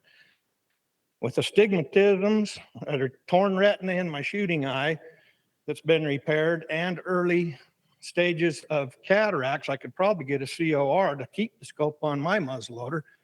And then I'd get the advantage on the traditionalists and the advantage on the rifle guys. So if for myself, go ahead, accept this. Because I'll be the only guy out there with a modern muzzleloader with a high-powered scope. Thanks. Thank you, Todd. Ryan Brown, and then Justin is it Prince. My name's Ryan Brown, and I'm grateful to be able to be here today. I'm grateful for the opportunity to stand to speak in favor of agenda item number 8. I think this is a good declaration of what the Emerging Technology Committee must have been thinking with this idea that in 2015, when scopes of magnification were allowed on, I heard it said at the Southeast region RAC, the comment that went back through the minutes was, well, who would put a scope of this magnitude on a muzzle loader? That's like putting shiny hubcaps on a Pinto. And now here, these years later, we see that people have done it. And so we stand at this point, this juncture today, looking at where technology is, and we say, this is the maximum. This is as far as technology is going to take us. That's as naive as standing in 2015 and saying no one's going to put the shiny hubcaps on the Pinto because people did it. And so we don't know where we'll be in 3, 4, 5 years as technology keeps to advance. So what the emerging technology, that word emerging technology, that's important. That's what this committee is tasked to do, to draw a line somewhere. And so what this does is puts that line in place. To the statements about our youth not knowing how to shoot iron sights, I think that speaks more to us as parents and to what we're doing to perpetuate our sport, to pass it on to future generations. Just like we teach our youth to drive a manual transmission because we consider that important, we need to be teaching our youth to shoot with open sights because that's important. What is important, what is valued, is what is taught and perpetuated into the next generation. And so in passing agenda item number 8, you're making a declaration of what in Utah we value when it comes to hunting and emerging technologies. Please pass agenda item number 8. Thank you, Ryan. Justin, and then Troy Justison. Okay, Justin Prince representing myself. So at the racks, we heard a lot of rhetoric about, and we've heard it here a little bit too, Utah being unique amongst other states. So our muzzleloader hunts with scopes kind of do make us unique from other states. I'm just questioning why we want to try and make ourselves like those other states now. We created something cool here. It's a fun, unique hunt. It's drawn a lot of hunters in. It's taken pressure off the any legal weapon hunts. I've seen that in units that I've been putting in for, limited entry hunts. I saw my odds go from, drawing every 4 or 5 years to I didn't draw it for 12 on a muzzleloader hunt. It's fine. I'm a participant in it. It's been a great experience bringing family members and friends into the muzzleloading community. Most muzzleloaders sold in Utah for, I'm guessing, the last decade or so. It's been mentioned before. They don't even come equipped with the capability of putting an iron sight on them. Are we considering the fact that people are going to have to go pay the gunsmith to drill and tap their receivers and, the barrels? The the purchase of a decent iron sight system. It's not cheap either. This whole setup's going to cost you about as much as a new muzzle loader. So how many people is that going to drive away? They're just going to put them away and be done with it.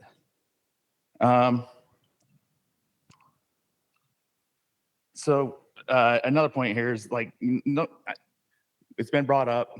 The survey data doesn't actually show that people want this. You take about, especially if you take out the people with no opinion in the surveys, and people that actually hunt with muzzle loaders, and look at those. It's overwhelming that nobody wants this to change, at least the majority. I kind of win either way on this. I'm fine hunting with an open sight. I like hunting with people that that join me once the scopes were allowed. I think it'd be a disservice for us to pause the weapons or the rifles that many of us have acquired due to the rule changes that this board has allowed, to just not be able to use them anymore. So, I mean, at the very least, there ought to be some kind of compromise here, and maybe go back to the pre-2016 rules. But I've seen this drive a wedge in the muzzleloader community. It's unnecessary. Nobody's looking for it. And I just hope that we can vote this down. Thanks. Thank you, Justin. Troy Justison, and then Jace Taylor. Troy Justison, Sportsman, Fish, and Wildlife. A wise man once said, how we treat each other and how we speak really matters. I don't know, in 30 years of doing this, I've never come across someone with such contention as this topic with muzzleloaders. Those of you familiar with the Sportsman for Fish and Wildlife, we were made up of 14 to 17 chapters throughout the state. Each of those chapters has a chapter head. We meet together as a fulfillment committee, review the proposal.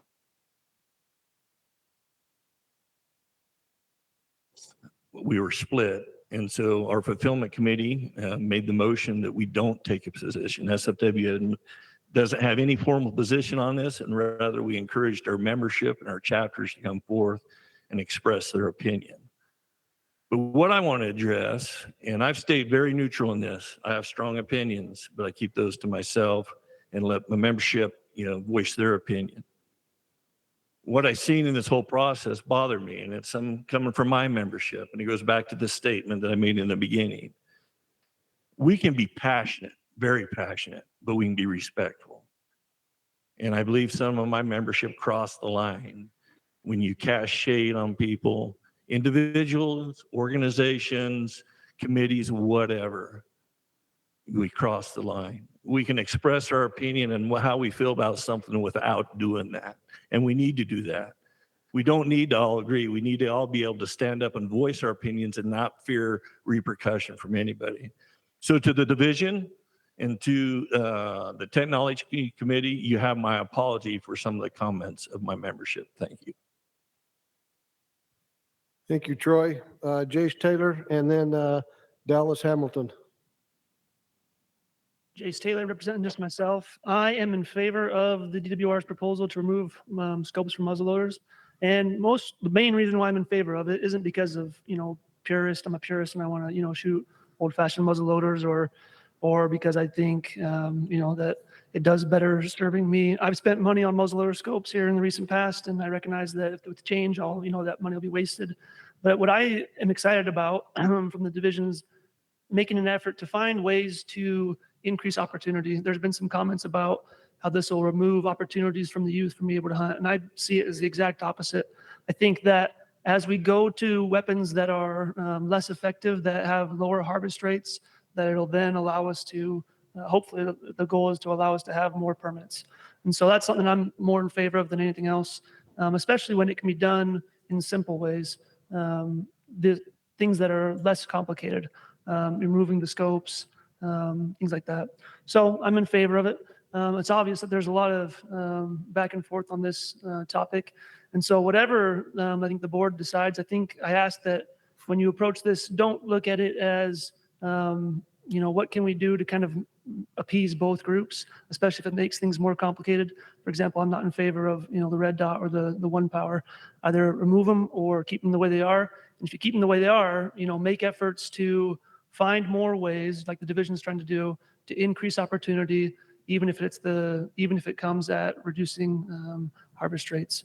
And so I hope that, especially with the mandatory surveys, that we can find opportunities for that. And so we can address more ways to get more opportunities to hunt. I hate seeing the loss of opportunity. And so I'm glad that people are looking for ways to try to increase that. Thank you. Thank you, Jace. Dallas and then Hunter Stallings. I'm Dallas Hamilton. I'm here just representing myself. I've got two young boys, 12 and 14, with competing interests, school and sports and whatnot. So typically a hunting outing for me with them consists of a Saturday and a Sunday, Saturday and a portion of a Sunday, depending on travel time. What the muzzleloader hunt has allowed me to do there is to get an extra weekend or two out with my boys. My setup today doesn't allow me to use iron sights. I would have to swap out my equipment if this passed and figure something else out. I do strongly disagree with this. And I don't know that that's 100% what motivated me to be here today.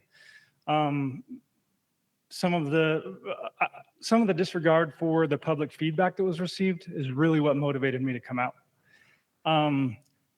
63% of the overall racked feedback through the PDF documents that were there was opposed to this proposal, and 65% of the board document feedback was opposed to this proposal.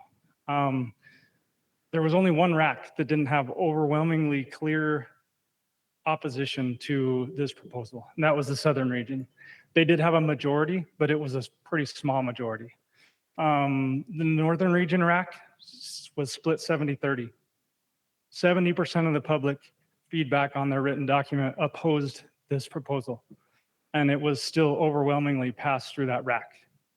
The same thing in the Southeastern rack, 67% opposed, and it went through. To me, that is not representing the folks that you're supposed to be representing. And when this is a social issue, the DWR sees this as a social issue with little biological impact. So in my opinion, the public is pretty clearly speaking about what they want here. And I would hope that this board would follow that. Thank you, Dallas. Hunter Stallings and then Ross Worthington. Hunter Stallings, representing myself. Not a lot more that can be said on the issue, I think. We're just going to keep beating this dead horse. But I agree with a lot of stuff that's been said. And I think it was pretty shocking that the racks passed it through like they did when that wasn't really the public opinion. And also there wasn't the biological data to support it. And for me, that the data is not there and the public wants to keep them. There's several people in my family that are over 60 that are worried about having to give up muzzleloader hunting. They've already given up archery hunting and now they're worried about giving up muzzleloader hunting and have to be stuck to rifle hunting. I think that if public opinion and biological data doesn't do it for you, then I think that there at least needs to be a compromise. I think last year when we talked about the clarifiers and verifiers on bows, it was decided to just allow those opposed to restricting them and having people go get a core to use them. This board was worried about having to review all those cores. And I think you'd see a lot more need to review cores on muzzleloaders. The demographic that hunts with muzzleloaders, I think is a little older than hunts archery. And so, yeah, I mean, I think I don't think that the discussions may be over on muzzleloaders. I think there are things to restrict. We look at ballistic tip bullets, caliber restrictions. A lot of these long range muzzleloaders people have a concern with aren't 50 caliber muzzleloaders. It's a smaller caliber to get that ballistic coefficient. And so I think there's things to be discussed, but I don't think scopes are the issue. I think if you ban scopes, that people will find a new technology to be able to shoot long range. We'll be having this discussion again. So there are things that can be discussed, but I don't think scopes is one of them. I think we should reject this proposal. I'm all in favor for the archery stuff, just to throw a nugget for that. So thanks for your time. Thank you, Hunter. Ross, and then our last card we've got is it Blake Stoker? Ross Worthington representing myself. Everything's largely been said that needs to be said. I'm strongly against this. Myself personally, as a muzzleloader, when I hunt muzzleloader, I choose to go primitive. I want that experience. That's why I'm choosing to do muzzleloader.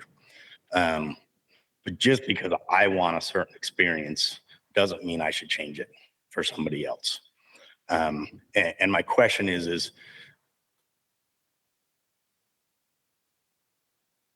what does that take away from hunting? It's still hunting.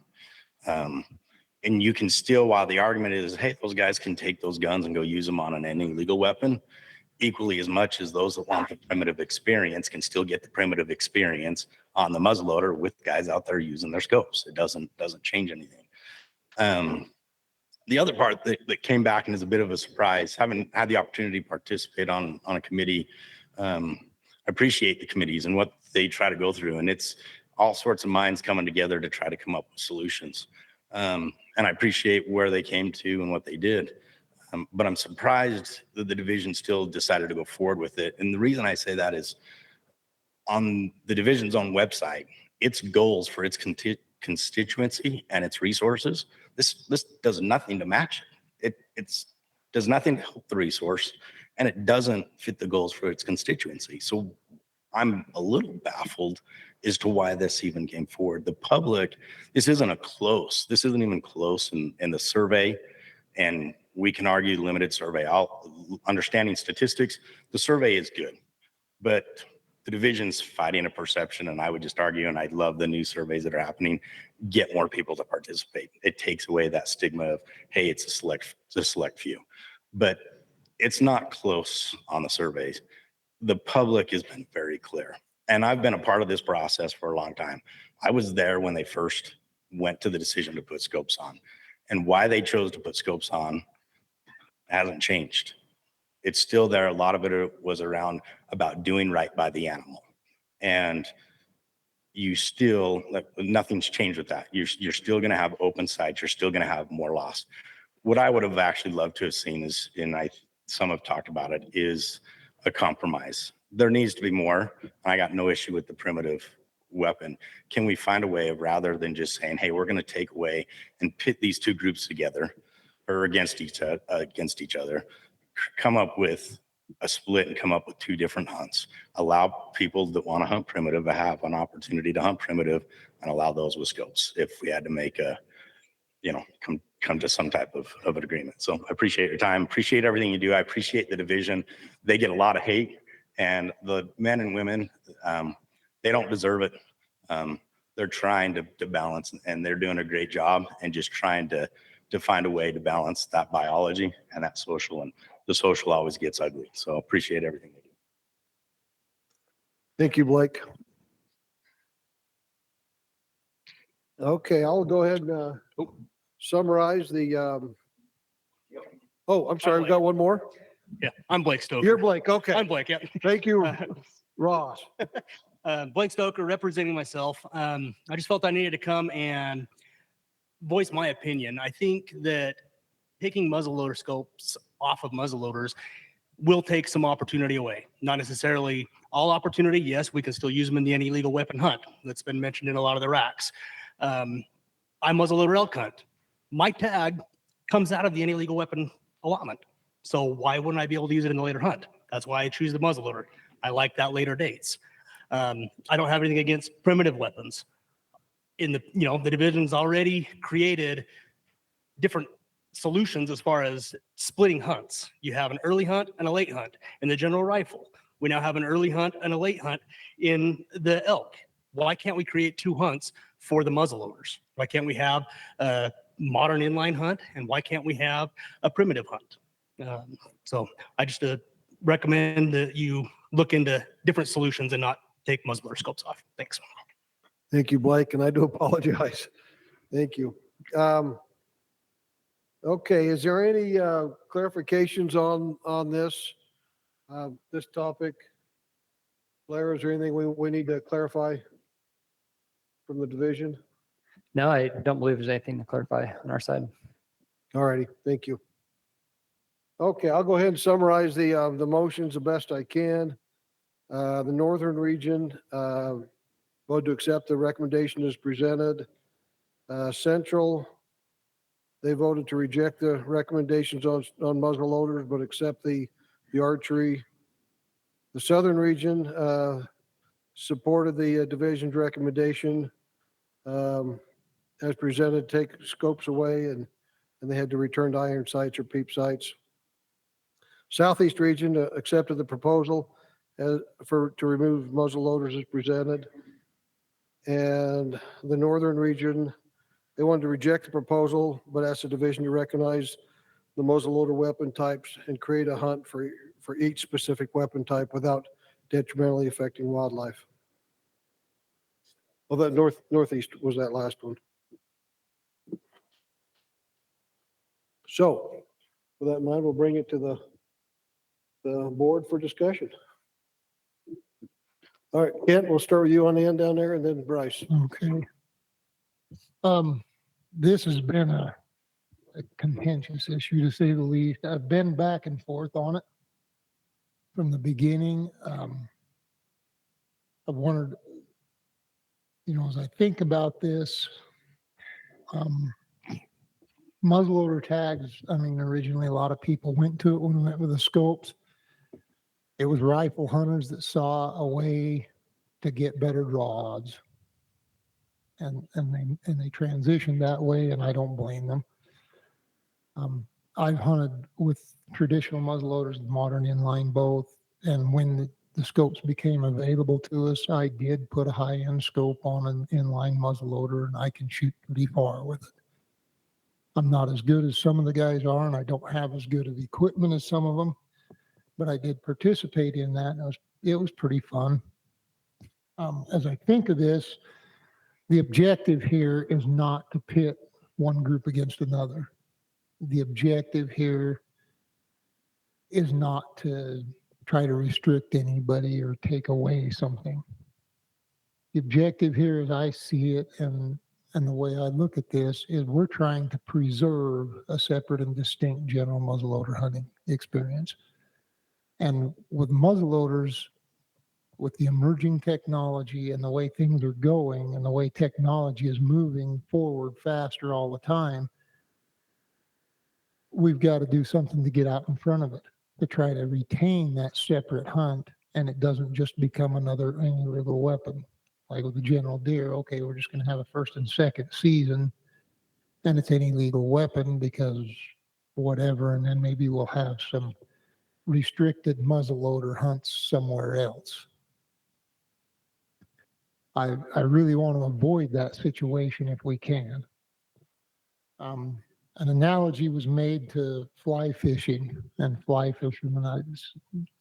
Maybe there are some of them. I'm not a fly fisherman. I don't know, but one group saying, no, I don't like the way you fish, but I don't know if that's the best analogy, because with some of our rules on different waterways where it's artificial flies and lures only, that's biological. That's not social. That's in order to retain fish, where a lot of your people that fly fish or fish with lures only catch and release. You can catch and release with lures and flies. You can't with bait. 99% of the time a fish caught with bait is dead, whether you release it or not, because they swallow the hook. So I didn't think that analogy fit quite as well. The proposal is born out of the fact that in terms of terminal performance,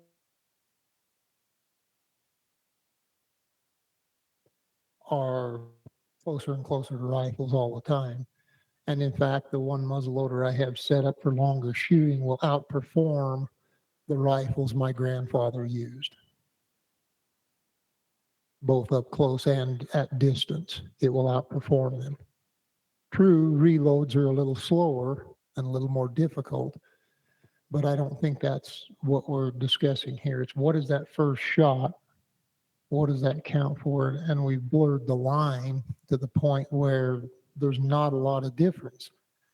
So do we want muzzleloader hunting to become just another illegal weapon season, complete with fluorescent orange and the whole 9 yards, because we're now capable of shooting several hundred yards, and there may be some other guy over there trying to sneak up on the animal with a more primitive weapon while somebody else can't see him in the weeds. So we may have to start putting orange on everybody again.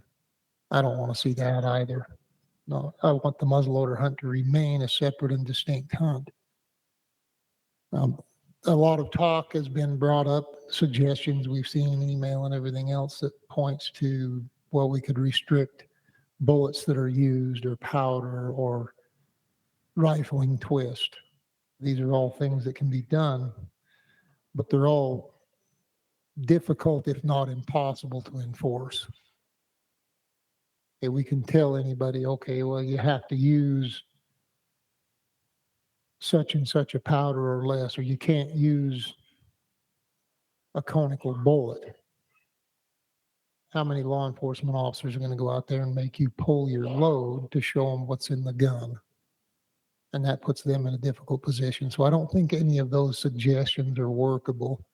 And I'm pretty sure after talking to some folks that, you know, with the tech committee and that, it's clear that all these options were discussed and vetted in that committee. There's not a new argument being made anywhere on either side. And they came down with the suggestion, the way it is, that it would be the easiest to enforce, the most effective way to enforce it. And with iron sights of one sort or another, it restricts 99% of the people out there to 200 yards or less. Regardless of what the gun is capable of, you're restricted by the limitations of the human eye and what we can actually see in the field under any and all lighting conditions that may or may not be all that ideal. And the reason I went back and forth is primarily because you see these on my face right here. I'm one of the guys that's getting older and losing his eyesight. And I kind of enjoy hunting with a muzzleloader. Iron sights, a buckhorn sight is useless to me now. Like the regular old U-notch or V-notch sight on your barrel, I can't use them. It's just a fuzzy blob is all it is. And I can't see the front sight very well because of that. I've started going to, on my iron sighted guns, I've started going to peep sights and express sights because I can still use them, albeit not as effectively as I did when I was young. There's some other stuff. I think there's a misperception that there's no regard or there's ignoring, I can't even speak either, ignoring the public's feedback on stuff, and that the public isn't listened to. And because I think it's 56% is what it was in the survey. We'll just call it 60% because it's a nice round number. We'll call it 60 something percent. And it's been up and down, and it's kind of went further towards keeping the scopes as time went on in the racks. But if we go strictly by public input, well, we can run a public survey and dispense with this process completely. Just do what the latest survey says, and the division can call that good. And the reason I say it that way is we need to understand there's a whole lot of other things we have to look at as a board, as the racks and the board and the division. There's a lot of other things to look at, not just what the public wants at this point in time and what's popular. As we look at this, I know I'm long-winded, and please forgive me for being so, but there's a lot of stuff I want to say. We don't know where technology is going to go with muzzleloaders in the future. You can rest assured that the powder companies and the bullet companies, they have research and development teams working right now as we speak, as we sit in this room, trying to come up with something that's a better mousetrap, so to speak, something that improves on the performance of existing powders. some bullet that's better, some way of putting together a bullet that with an even higher BC. So if we, our high BC bullets coming for 50 caliber muzzle loaders soon, I believe they probably are at some point. And if states come out and start restricting and say, well, we're just not going to allow 45 caliber, you got to go 50 caliber and above, then the R&D teams are going to go to work and we're going to have long range 50 caliber guns. And if we say no more 50s, then we're going to have long range 54 caliber guns. So I think the technology committee got it right in their suggestion in that the easiest and best and most effective way to retain a separate and distinct muzzleloader hunt, which is what we're trying to do. This is not a bylaw. We're not trying to argue one way or another because there's no real definitive data on that. There's some observations that the division has made and a little bit of information they've collected. What we're trying to do is preserve a separate and distinct muzzleloader hunt for the most people possible. It'd be real easy to just say, okay, we're done. The only muzzleloader hunt is a restricted weapons hunt, but that takes a whole lot of people out of the game, a whole lot more than just removing scopes would. And with that, I'll yield, Mr. Chair. Thank you, Kent. Bryce? Thank you, Kent. I appreciate those comments. Make a lot of very good points. So I was tasked to be on the technology committee. And when we started the technology committee, I would say it was like it is now. It was pretty evenly split when we first got there as far as the scope issue goes. So, as we met over numerous meetings and, had lots and lots of discussions over this, the pros and cons, as we talked about it, and it was a diverse group. I wish, everybody could see the diversity in the group. I mean, there's rifle hunters, muzzleloader hunters, archery hunters. I mean, it was a pretty diverse group, but at the end, we were pretty unified on the proposal that obviously we submitted to the division. That being said, like a lot of the things, the scopes of when I was on the rack, the northern rack, when this first, the scopes were proposed to come back on, and I was opposed to it then. I thought it was a bad idea. And those scopes, those muzzle loaders then, and the technology then is drastically different than what it is today. It's drastically, in just that short amount of time, those 7 or 8 years, guns that were shooting 15 to 1700 feet per second, like, was said today, now we're shooting 2,500 feet per second. And guns and companies are producing gun or muzzle loaders that they're charging $9,000-$10,000 for, because they shoot a long ways and they're very effective. So, that being said, I think there is, data to a point that we know muzzleloaders are progressing. It's no question. Rifles have progressed. Okay. I had thermal imaging. That got banned. Was that effective to help harvest? Very effective. Was it ethical?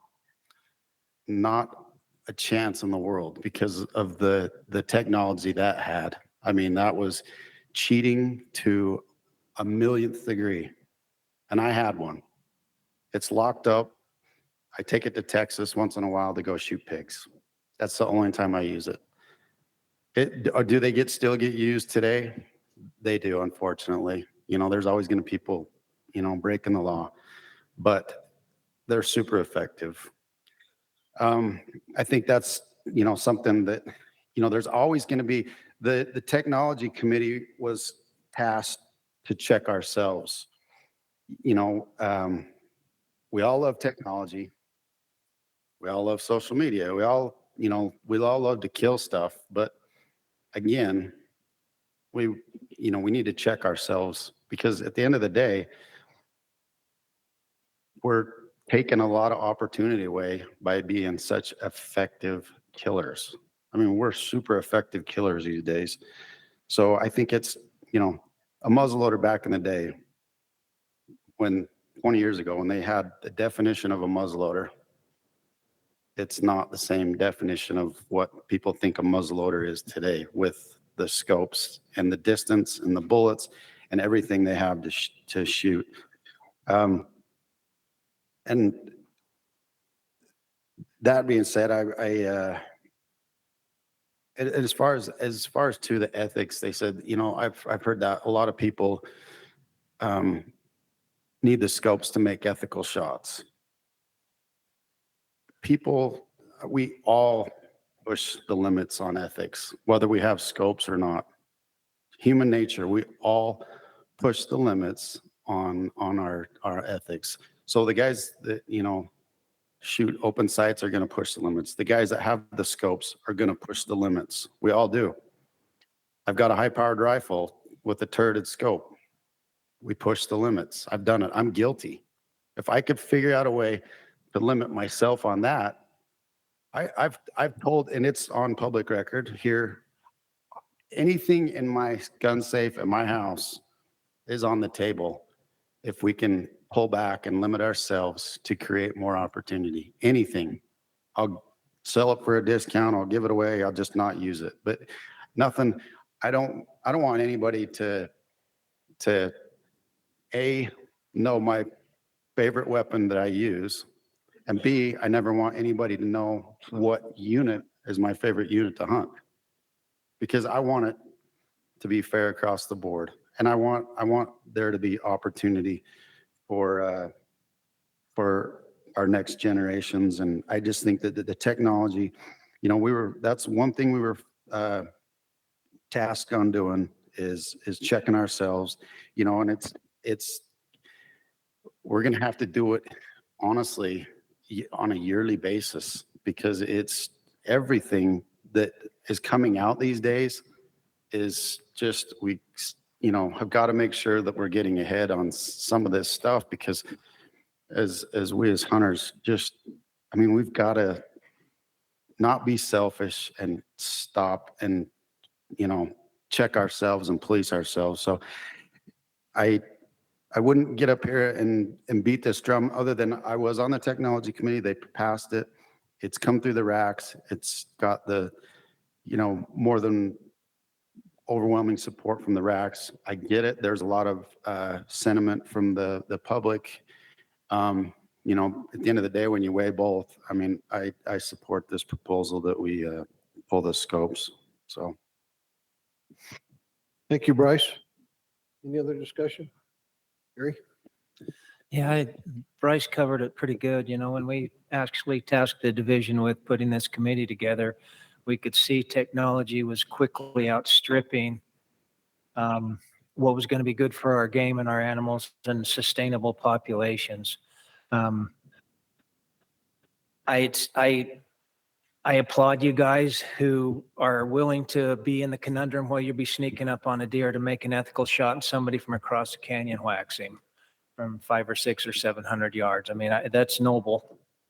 But that was the whole point. This discussion, it'll be the same discussion next year, because what will technology do next year? We asked them to please put some sideboards on it so we can actually have a lid. So, okay, this is the muzzleloader hunt. This is the archery hunt. We may have primitive versions of that as well, but ethical, there was a lot of discussion about, it allows me to make a more ethical shot. And in my observations, and this is just my observations, you've got people are wounding deer at 300, 400, and 500 yards instead of 100 and 150 like we used to. you know, and I don't know, the year they changed it, there was lots of shooting in the mountains where before you'd hear one or everything they could see, because now they could see it. They could turn it up to 14 or 9 or whatever. And then if you admit it, we've got the rifles they've got now are not what we had when the rule was changed. If we still had those same guns, we wouldn't be having this discussion. But all it's going to do is continue to get better, and it's driven by the military. They have a really good idea about terminal performance and how to achieve it. And we've clipped this a few times in the past. You know, when I was a rack chair, we did the targeting scopes.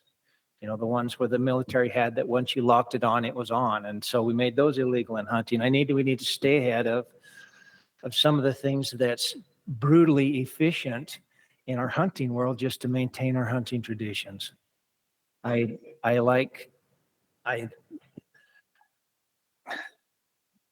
don't know.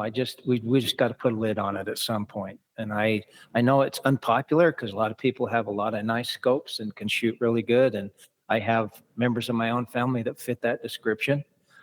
And they go, well, you're dead. You're just old. You can't see anyway. So you're going to do whatever. But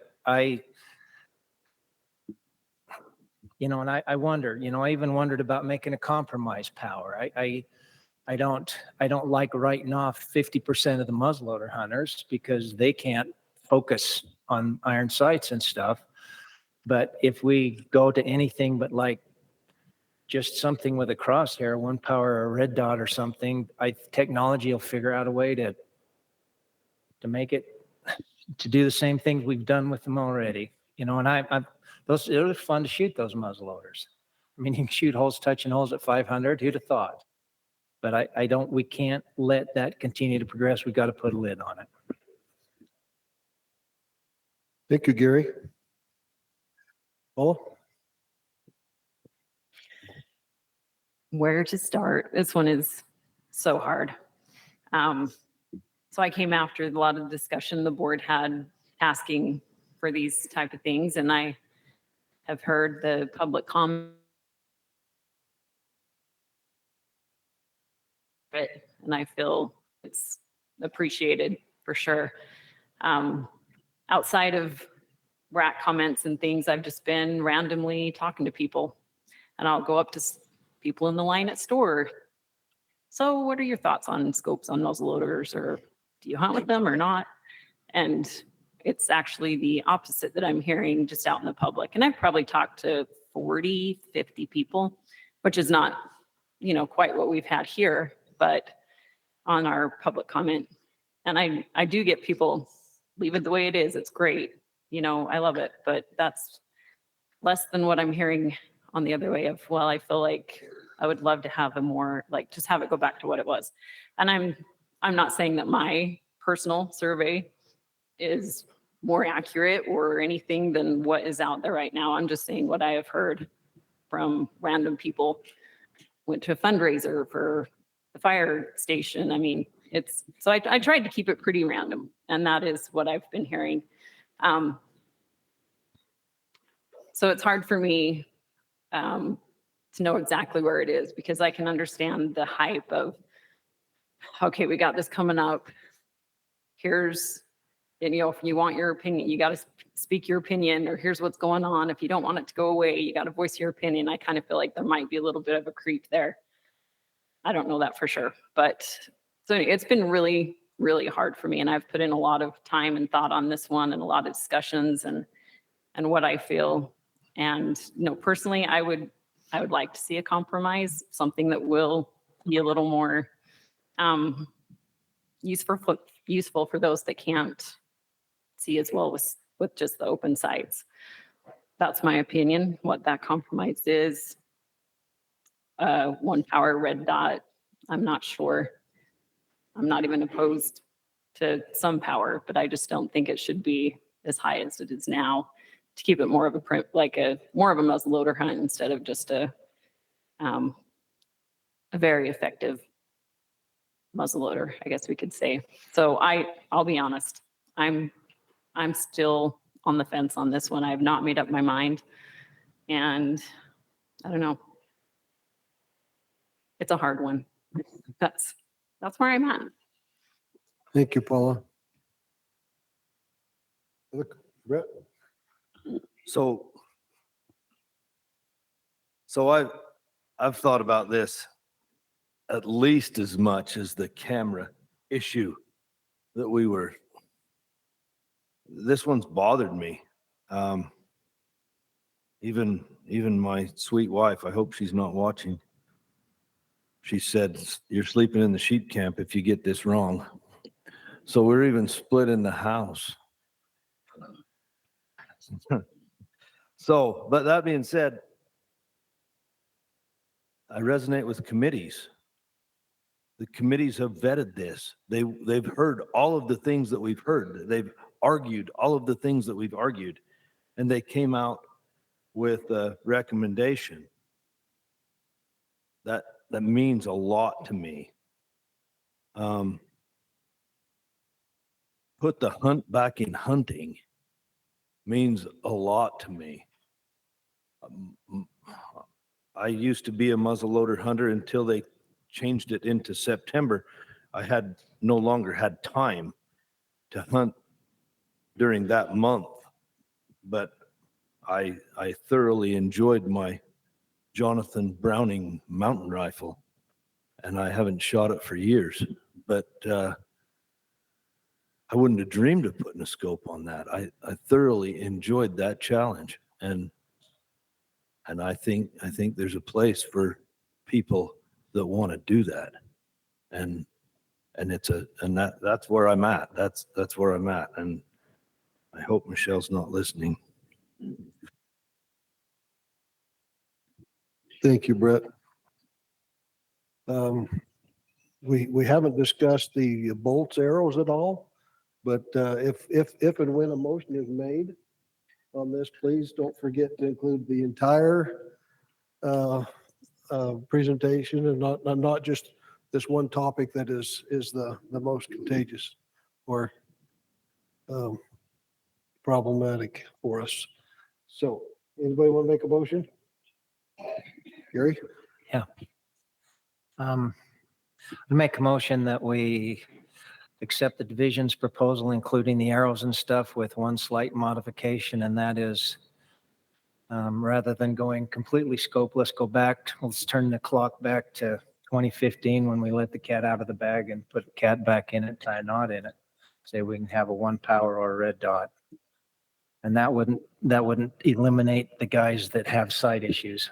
They would still be able to hunt if they so desired. Okay, we have a motion to basically go back to the 2015 definition of a muzzleloader on the muzzleloader hunt. Do we have a second? I will second that just because I feel like anything higher would not be supported on this board. Okay, we have a motion and a second by Paula. Any discussion? I feel like, I mean, if I had to, if I was king for the day, I'd say no, nothing. But I feel like this does allow for a lot of people's muzzleloaders that don't have the iron sights, that they would not, be completely useless. And so I would, in that smaller, aspect would maybe get on board just so, those 1 power or the red dot, that they could actually still use those muzzle loaders and they wouldn't, become, have, iron sights. So. I'd like to echo what Bryce just said, because initially I was, back and forth. My first thought was to keep the scopes on them. And then I went back and forth, and then of late I had come to the conclusion with tech committee that maybe it was best if we took and got rid of them completely. But with the concerns of a lot of people who have failing eyesight, I can get behind that. And I echo Bryce's sentiments there. Thank you, Kent. Bryce, was that brought out in the committee?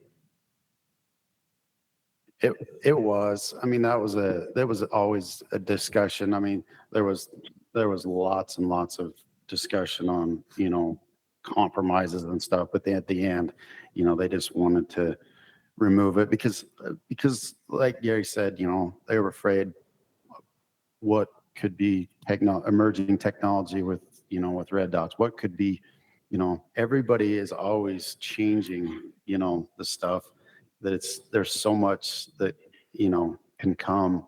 It's scary what, has happened in the last 6 or 7 years and what can happen in the next 6 or 7.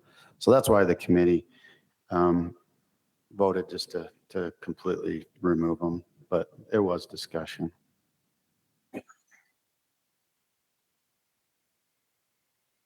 Okay, we've got a motion and a second. I haven't heard any amendments. So we'll call for a vote. All those in favor? 1, 2, 3, 4, 5. It's unanimous. I don't think that included the bolts. So do we have any discussion on the arrows and bolts? Gary made did that it? part of his Oh, motion. okay, it included it. I'm sorry. Thank you. All right, that does item number 8, emerging technologies. So we'll go to dedicated hunter program amendments.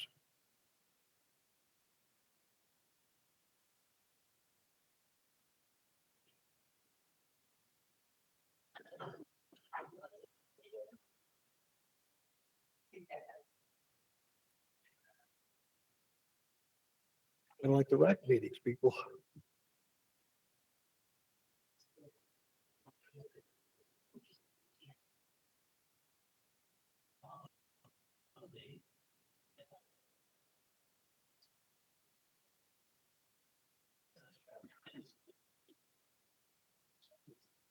Let's see, Brian, is there anything that you would like to add or change or modify or instruct us of from your visits through the different RAC meetings? Right, there we go. The one thing that I'd probably add is that because the research hunt structure earlier was pushed to the deer committee for the future, a portion of my presentation, my proposed rule changes would essentially not be needed anymore.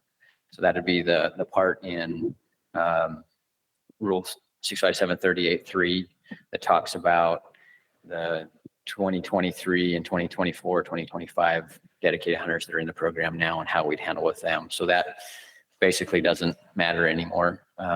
So when you go to make whatever motion you do at the end, you'll probably want to exclude specifically that portion from the rule because it won't do anything. So does that make sense?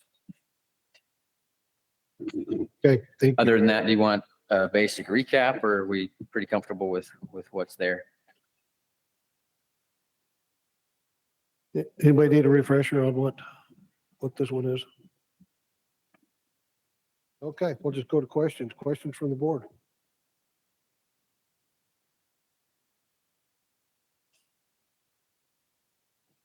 Not seeing any questions from the board. Questions from the RAC. Not seeing any questions from the RAC. Well, we'll turn time over to Director Shirley to let us know what the online comments were. Thank you, Mr. Chair. Dedicated Hunter Program amendments. We had 79 online submissions, 50 of those strongly, 63% strongly or somewhat agreed with the division's proposal.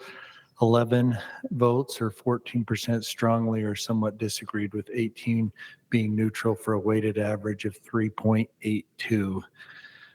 The main comment things, several comments supported the proposals to the program, that they like the electronic reporting change. They support the removing of the required orientation course just to apply for the program, and support less service hours in the first year of the program. The other comments, we need a similar program for elk dedicated hunter, more access to complete dedicated hunter service hours, paper permits still should be required. Shouldn't allow buying of service hours at all unless you qualify for a COR due to disability. All service worked or bought should have to go to projects that benefit mule deer. With the price of buying service hours increasing to $40, we should allow 3 permits in 3 years instead of 2. The program is abused and should be done away with. Don't automatically add the extension year if the hunter draws a limited entry tag. Leave the program unchanged. It's working well already. And the dedicated hunter program is just purchasing privilege. So we did have quite a few comments, and that's our summary. Thank you. We'll go to the RAC chairs for our report. So we'll start with you again, Austin. Yeah, thank you. So on this one, we have 2 motions in the southern region.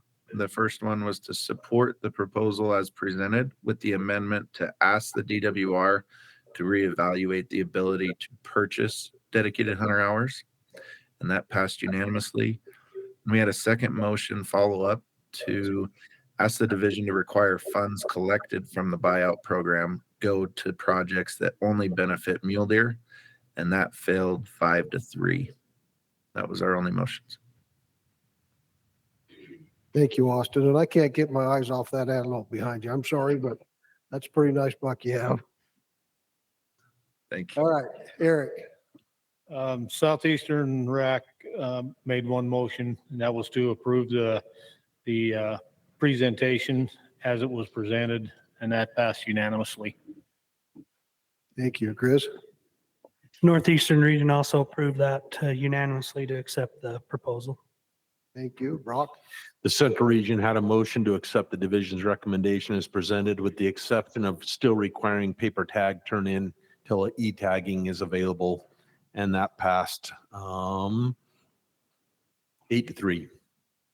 No, passed unanimously. Thank you. Brad? Northern Region, we had a motion to approve the dedicated hunter program amendment as presented. That passed unanimously.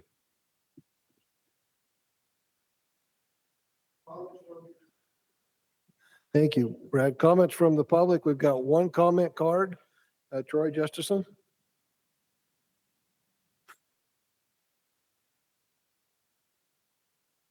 Troy Justinson, Sports Fish and Wildlife. Brian made me feel bad. He says we didn't comment on his proposal all the way through the rack, so he's shaming me into it.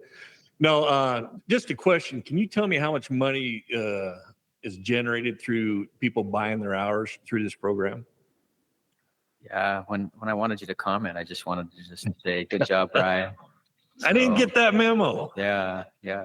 But I can answer that. We're basically seeing just over 50% buying their hours each year. And that's part of why last year we went through and changed that fee. So take 50% of the number of hours, that number changes each year depending on the enrollment and depending on when, between 40 and roughly 40,000 hours a year can be that much, or it could be as little as 25,000 hours a year. So it's a fair amount that people are spending just on buying those out.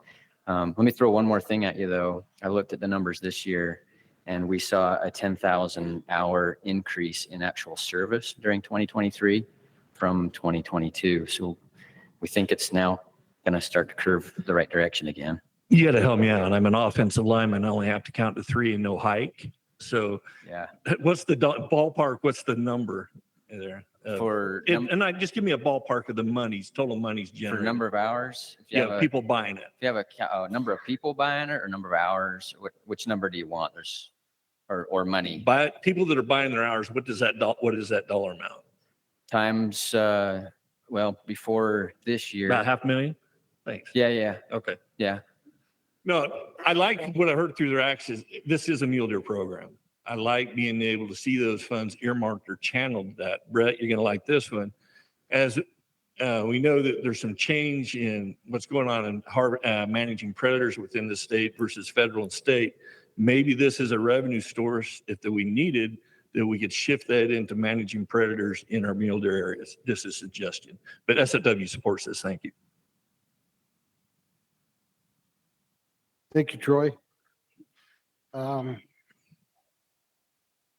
Brian, any clarifications from that you need to? Not unless there's other questions. Yeah. Okay. Mhm. All right, we'll go to the racks. No, we've already done that. I'm sorry. Jumping ahead of or behind myself here. All right, we'll come to the board discussion. I'll start us off, Mr. Chair. Couple of things with what I seen, Troy mentioned it, going through the racks, there's a lot of discussion about where the money goes as they buy that off. Would it be, I guess it's kind of a question, but would it be okay to make a motion to ask the division specifically towards programs to benefit mule deer? Could we do that in the?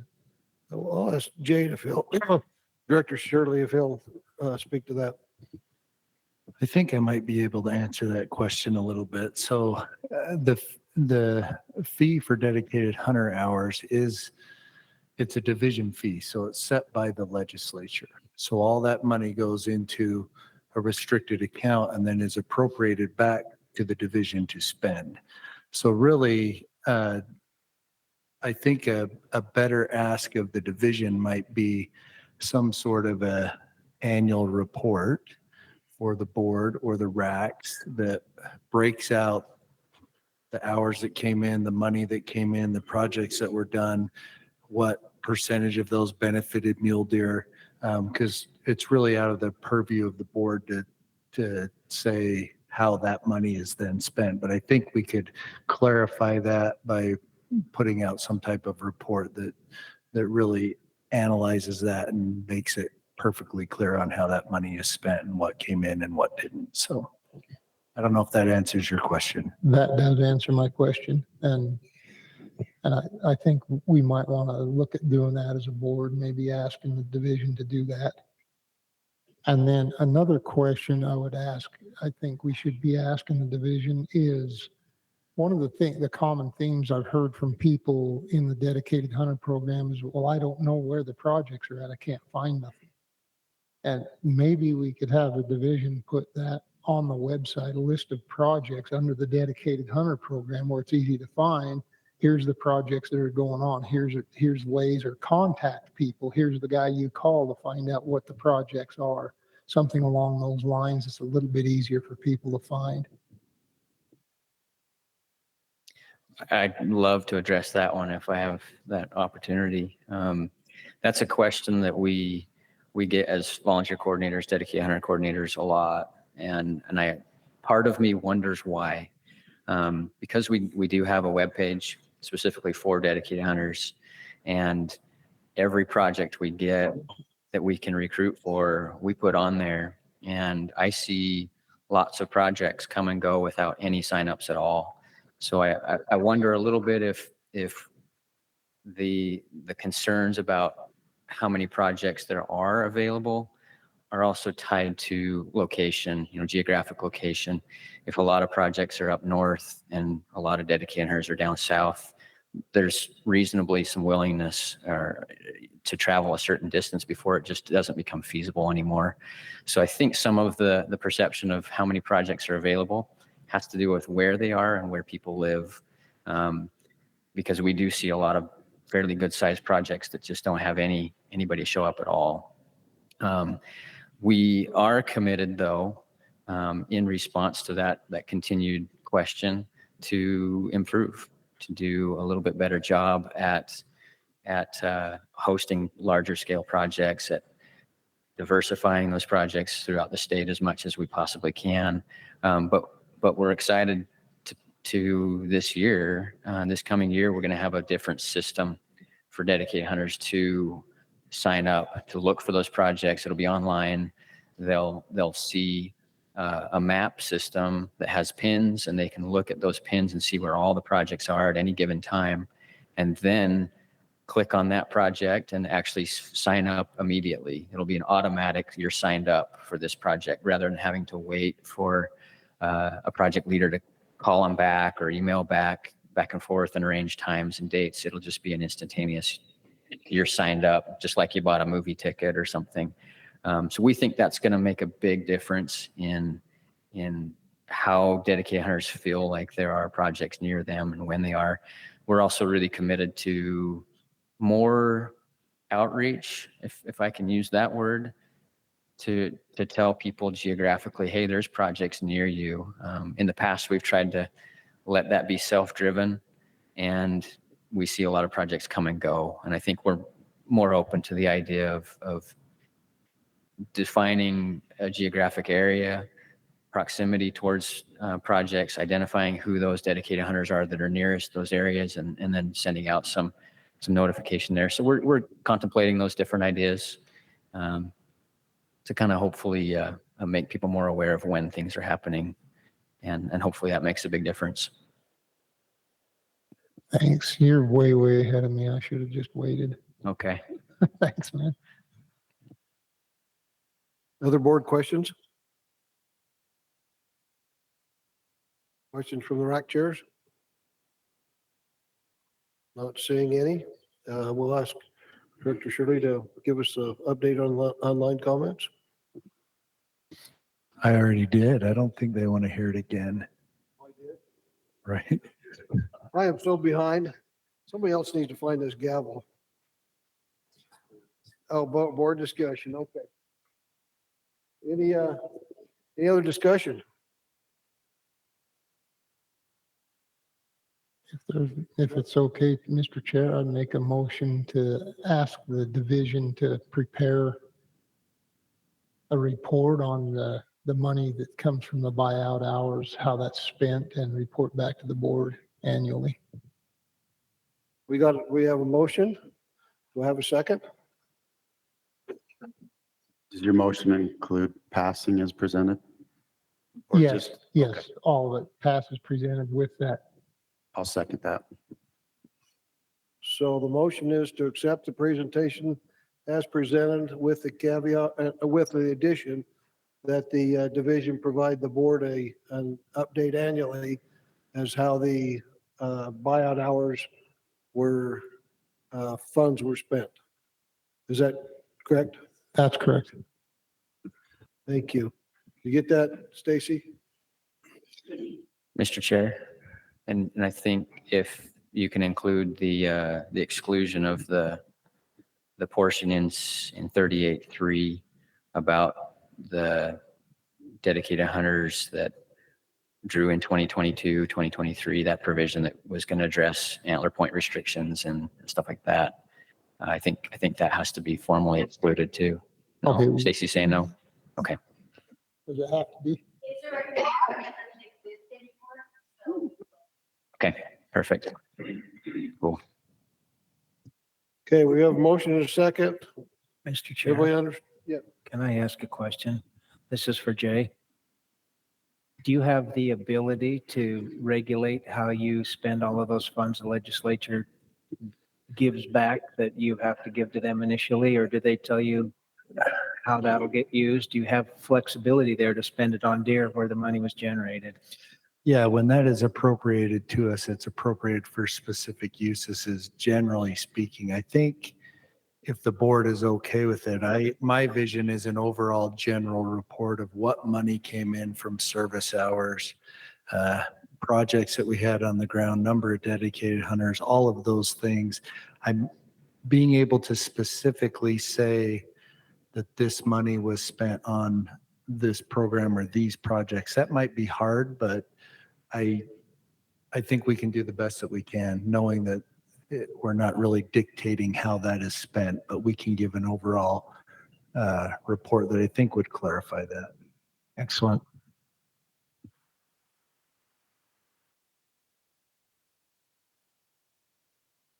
Okay, I'll call for a vote. Favor? 1, 2, 3, 4, 5. It is unanimous. Thank you, Brian. The next issue is Landowners Association rule amendments. Chad Wilson.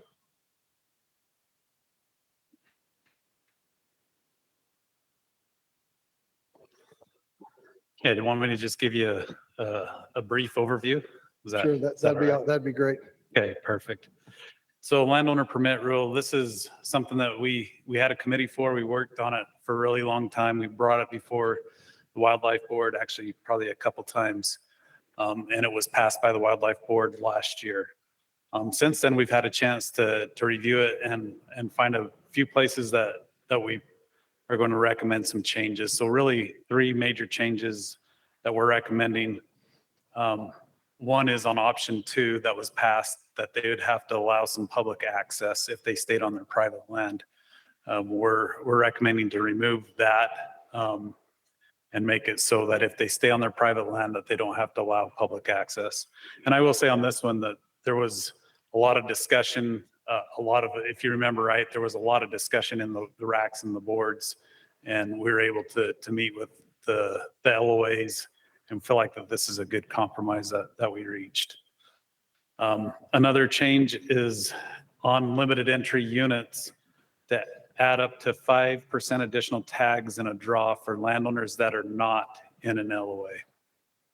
And one thing that I didn't put in my initial presentation was that we'd add that there's a minimum of at least 1 tag per species. So some of these have really low numbers of tags.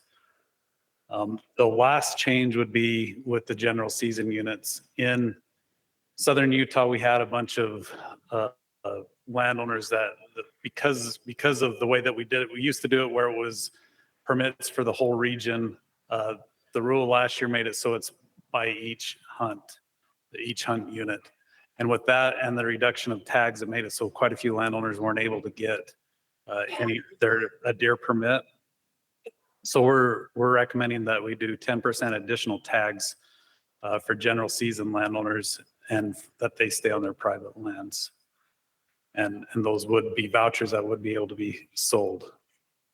And then just a couple more housekeeping items. One is these are just kind of errors that we found throughout this process, but one is to remove the language in R657-43-95 It says any public land. So I hope you all remembered that rule number there, and we'll go make sure that we do that. To do another one in R657-62-28-6, it says that we would tags over the counter, and that's for this is where it's talking about the 5% additional tags in the draw. We're going to strike that. We're not going to do any over the counter. So either they'll go through the draw or they won't be allocated. And then one last thing is just, there was a table there. I thought the table was really helpful. I think it is very helpful. This is a confusing rule, but in the general season and in the limited entry, we talk about private land.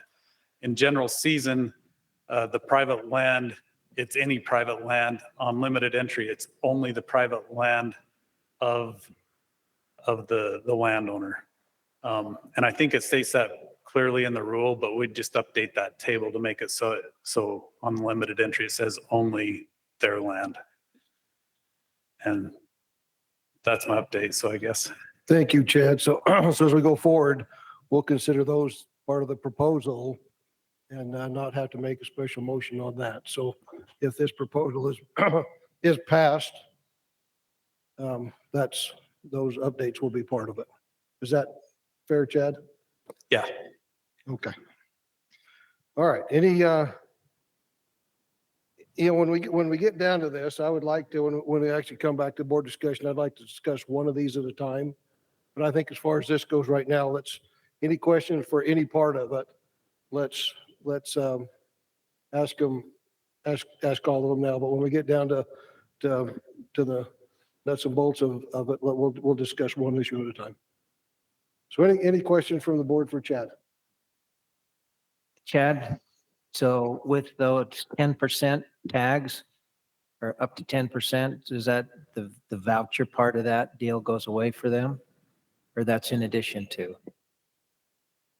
So so we have the 3% draw that's unit wide and then a 10% draw. Are you saying that if they can participate in both?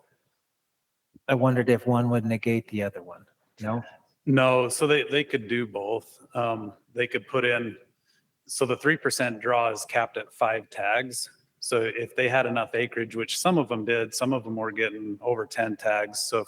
So then they could put in and get up to 5 tags in that. And then anything above that they qualified for, they could get ones that they stayed on their private land.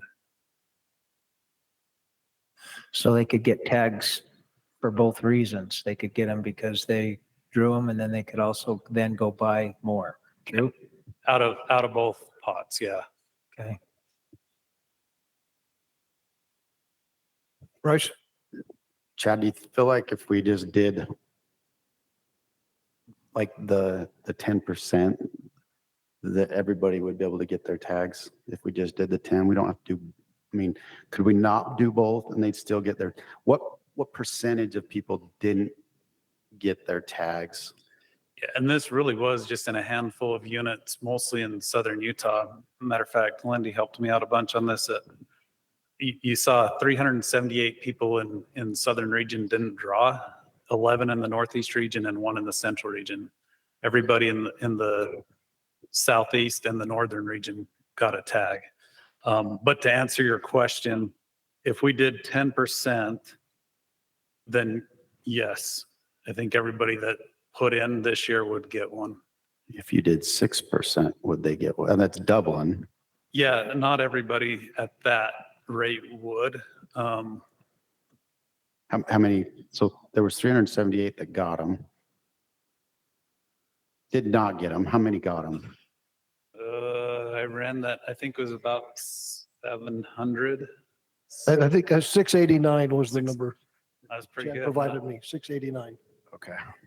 So yeah, roughly if we were in that 9 to 10% range, everybody would get a tag. So part of what we run into is this isn't a statewide issue. It's unit by unit. So yeah, I mean, we had a lot of leftover tags statewide, but really where we had a couple bottlenecks would be like the Zion. But it looks like on that one, if we did 7%, we'd get them. On the Fillmore was another one. And if we did 9%, we'd get them. And then, yeah, the Beaver would be 7%. The one outlier we have, which I don't really know how to address this one, would be the Southwest Desert. It only had 9% of them that got a tag. But we found out later that we were issuing tags because in the rule it talked about if you supported wildlife. So there's people that were supporting pronghorn that were getting buck deer tags. And then we're going to fix that internally you have to support buck deer to get, or deer, mule deer to get a deer tag. So I don't know that one. We just don't know the numbers because we don't know how many of those tags went that way. but overall, we don't need to be at 13%. We could be at 9 to 10%, and everybody would still get their deer tags. Unit-wide tags is landowners that supported deer throughout the year, but when it came to the hunts, the deer weren't on their lands. So they still wanted the opportunity to hunt deer because they'd been supporting deer. And they might, so in those scenarios, they might have to ask a neighbor or a fellow landowner, hey, can I hunt your land? So yeah, that's just a consideration to think about though. Sorry, one other question. It's 10% above and beyond this year, Yes. but not next year. Because you got to factor that in when they go to set permits in the future years. It's above and beyond this year, but it's not next year because we can only kill so many deer. So it's just for 1 year, it's above and beyond. Next year, that's going to cut in to the general season tag holders. Correct? So it's whatever permit numbers we set, like that were set in the spring. Yeah. It'd be above and beyond that number. Yeah. So yeah. So instead of taking 13% out, hoping we'll only take 8 to 10% out or something, if that makes sense. Still be able to get people that can hunt their ground, that have ground in that unit, but still not, go overboard. Yes. Yeah.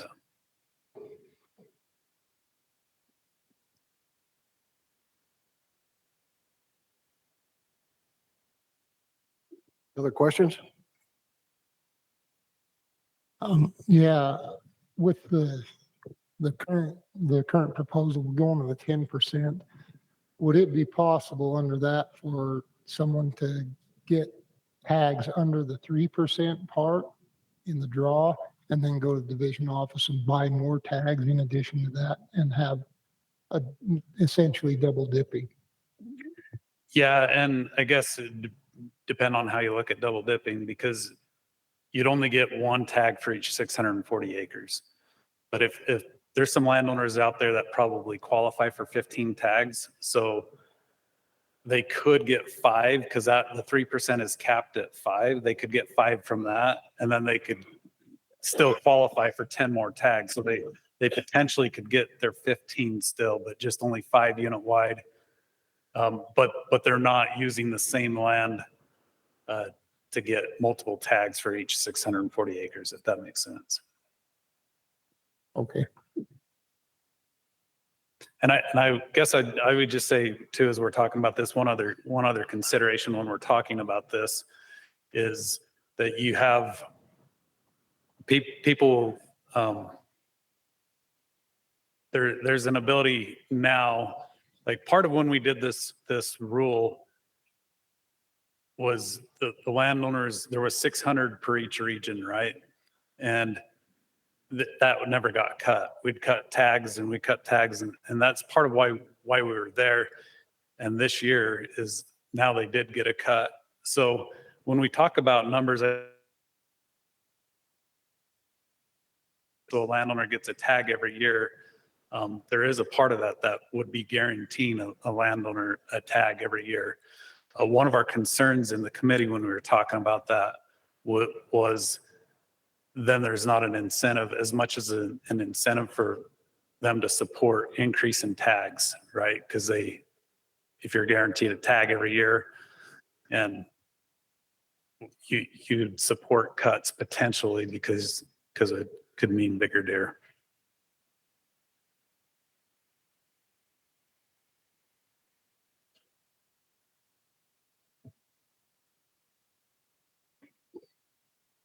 Other questions by the board?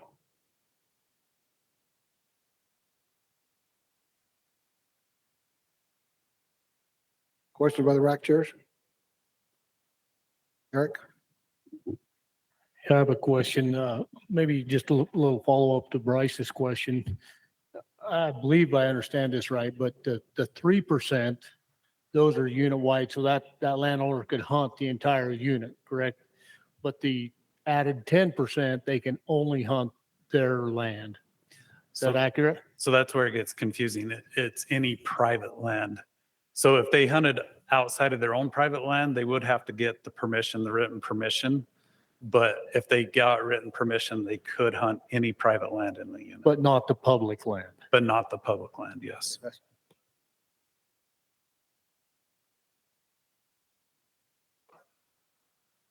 Any other questions by the rack chairs? Okay, we'll ask Director Shirley to give us an update on the online comments. Thank you, Mr. Chair. On agenda item 10, LOA rule amendments, we had 49 submissions. 19 of those votes, or 38%, strongly or somewhat agreed with the division's proposal. 15 votes, 31% strongly or somewhat disagreed, and 15 votes were neutral. The weighted average was 3.08. Again, this was one of those that had multiple layers to it, and so we just tried to summarize all of those. There were several comments expressed general support for the proposed changes. There were several comments that were not supportive of removing or limiting public access to responsible hunters if landowner permits were given. Several comments that no permit should be given to landowners just because they own land, and that landowners should have to draw permits like everyone else. Landowner permits should be tied to the private lands for which they were issued. Landowners who draw permits should incur a waiting period and have to use their points for that species in the public draw. Comments regarding landowner permits are becoming an outfitter lottery, disagree with giving landowners 5% of the limited entry permits. Comments agreeing with private lands tags on general season units, and again, comments to stop catering to landowners that they don't own the wildlife, and a bad idea to allow reselling of permits that were intended for family use only. That's it. Thank you. Okay, we'll go to the RAC reports. We'll start with you, Austin. Yep. So agenda item number 10, we just had one motion, and that was to approve as presented, passed unanimously. Thank you. Eric? Southeastern RAC made one motion to accept the division's recommendation as presented with an amendment that if you draw or purchase a landowner permit, that you would incur a waiting period on the public drawing and you lose your points in the public drawing. That passed 6-4. The 4 in opposition to that felt like that might deter the whole intent of the landowner permits and make to where those landowners would not be willing to support wildlife on their property. Thank you. Chris? The Northeast region made a motion to accept as presented, and it passed unanimously. Thank you. Brock? We're the outlier. The Central Region made a motion to reject the division's recommendation, and that motion passed with a vote of 7-5. The main reason was the new option of having no public access to a landowner to still be able to participate. A couple of committee members from that committee were on our RAC, and they said there was already a significant compromise by the committee to allow just a few public hunters on, and this kind of just negated that whole compromise that was there by allowing no public hunters. Thank you, Brock. Brad? Okay, we had 3 motions on this, one for each section of it. So first motion was to not accept removing the public access requirement for an LOA and only hunt private property. That motion passed 7-6. The 6 opposing just generally supported the division's proposal. Second motion was to support the division's proposal of creating a special drawing for landowners on limited entry units not enrolled in the LOA. That passed unanimously. And our third motion was to approve the proposal to create a general season landowner permit only valid on private property. That also passed unanimously. All right, thank you, Brad. We'll jump to our public comments. First up would be Garrett Stetkoff, and then Dale Christiansen. My name is Garrett Sletkoff, here representing Backcountry Hunters and Anglers. Our organization has really struggled with this proposal and what it means for the future of hunting here in Utah. Our guiding star has always been the North American model of wildlife conservation, which holds that wildlife is a public resource and there should be opportunity for all. We understand and agree that private lands are critical to our wildlife, but in consideration of the public benefit, we have concerns with continuous shifts towards privatization of wildlife as it relates to this proposal. The current rule, which was recommended by the LOA committee and passed last year, created an option 2 for LOAs, which already included the stipulation that the LOA could access public land in their unit in return, or could not access public land in their unit, and in return, they receive 80% of the voucher allocation and only need to allow for reduced public access to 20% of the total equivalent voucher allocation. In our view, this was a fair compromise. The change before us today would now effectively eliminate that 80-20 compromise piece. And in other words, the LOA would still receive 100% of its allocation with 0 public access required. This change is largely being brought forth to accommodate one large LOA, and we have concerns about changing the precedent of this program, which does require some form of public access, in order to address one situation today. This change creates the ability for a cohort of landowners to create what effectively could become a CMU-like unit with no tags available for the public, all while being allocated a portion of transferable vouchers out of the public draw. What are the long-term costs associated with this new precedent? And while we understand the majority of LOAs today would not likely jump to that new proposed option 2, we are concerned with what this might mean for the future by allowing for the complete removal of public access, as that's something that the LOA currently signs up for when it agrees to become an LOA. Our landowners do tremendous work in providing excellent habitat for our wildlife, and they should be rewarded and incentivized to do so. But we also recognize that wildlife on private lands is a valuable asset, and that the growing conflict with the North American model of conservation and monetization of wildlife causes us unease. Utah is not alone in this battle. There are several states across the West that are struggling to determine how to appropriately incentivize and reward their landowners. We encourage the board to really examine our incentive and reward structure for landowners and evaluate its consistency with the North American model of conservation by allowing for an equitable system for all. We believe the division has a trust responsibility to manage the state's wildlife for the public benefit, and this proposal heads the division down a path that will make it more difficult for the division to honor that responsibility on private lands. And then just in addition to the proposal today, we would just like to mention that if increased education efforts and awareness efforts on the CWMU, LOA, and landowner incentives and rewards programs could be increased from the division. I think this is obviously a very difficult and very confusing topic. And I think a lot of hunters and landowners alike are sort of confused on these different proposals and what options are available to them. So if there could be some increased education along those lines, we'd also appreciate that as well. Thank you for listening today, and I appreciate it. Thank you, Garrett. Dale, and then Terry Camp. Good afternoon. Thank you for hearing us today. And I'm here, Dale Christiansen, representing the Pilot Mountain LOA, as well as the Utah Limited Entry LOA Association.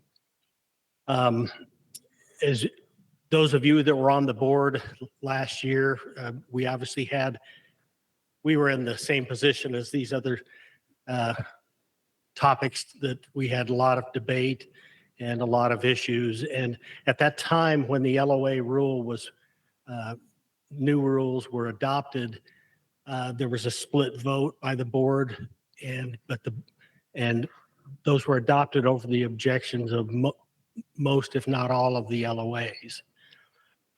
At that time, the board and the division promised to revisit some of these topics, and what's presented to you today is the culmination of that promise. Find the rule to make it a continued and valued part of the wildlife program. We support the 3 proposed rule changes, and we believe that those are steps in the right direction to continue to support landowners that are here to support wildlife. And I don't know how many times today the topic has come up about how we help wildlife. How do we help mule deer? How do we help elk? Habitat, habitat, habitat. Here's an easy way to support habitat staying pristine and being used for the benefit of wildlife. We represent over 13 different LOAs with over 300,000 acres. As we've always discussed, the way the West was settled, it was settled and private land dominates the water sources and other sources of feed for wildlife. So I know personally from our LOA that, we support the elk being there, and the elk herd in the Pilot Mountain area. Our private land is vital to the health of that wildlife. And over the last 10 years, we've made substantial improvements to that habitat that benefits both us as a rancher and then also the LOA and the wildlife that's in that area. So again, I would ask the board to follow through with their promise and their commitment to work with us and to support passing the 3 amendments for us. Thank you. Thank you, Dale. Terry Camp, and then Troy Henry.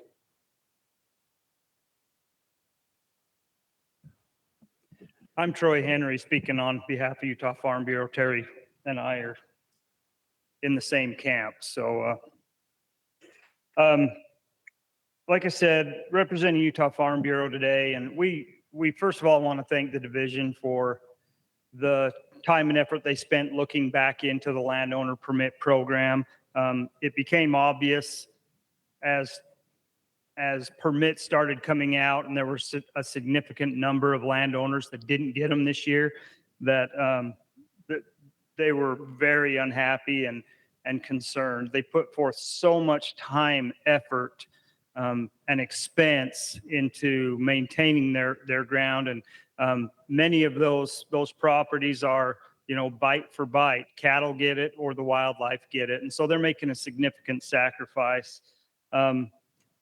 And in our discussions with landowners, we found the majority of them aren't looking to be made whole. Wildlife are a fact of life. We enjoy having them there, but there's a definite cost, and they mostly want to be recognized for the inputs that they put into our wildlife here in our state. And one of the ways they felt recognized in the past was by receiving a tag that they could give to one of their kids or a grandkid. And they didn't have that opportunity last year. So we applaud the division for the changes that they've proposed. We support these changes. We feel like the public land, private land access in the LOAs is the perfect compromise. If you're willing to stay on your own private land, you're not hunting on public ground, then you have that right. And same with others coming onto your ground. Very common sense compromise that benefits both parties. We're also feel like the private land vouchers was a good compromise also. There's many landowners in the state that are small acreage, farm ground type operations that aren't going to benefit from hunting on their own property very much. This is more for larger landowners. We have some on the Zion unit well, first of all, the Zion unit's 59% private, and they're last year drawing out of a group of 3% of the tags. And so we feel like them having those private land vouchers to be used only on private land is a good compromise there. And at the same time, it provides more public opportunity. Those can be sold they're mostly going to be sold or given to people outside the family to provide access to hunting for somebody that didn't necessarily draw a tag that year. We appreciate your willingness and to work with, and the Utah Farm Bureau supports the program as proposed. Thanks. Thank you, Troy. Mark Shivers, and then Bob Ott.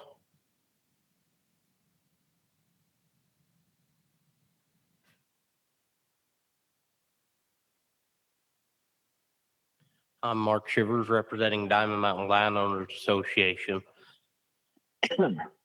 I would like to say thank you to everyone involved in making this amendment to the LOA restructure. This amendment will allow us as a landowners association to stay in this program that has and will be a great program for all parties. As far as I know, we are the only association to choose option 2. And the reason being, we are the largest group of members in the LOA program at the time. We couldn't make the public access work over 100 members as it was first produced in this LOA rule update. We as association are not saying we won't allow any public access. We're just wanting to give that responsibility to the sportsmen and the landowners. We as an association are wanting to promote wildlife and experience for all the parties involved. Our association has funded multiple projects on public ground for habitat improvement, and this program has allowed us to do this. We strongly support this amendment. Thank you. Thank you, Mark. Bob Ott and then Troy Justice.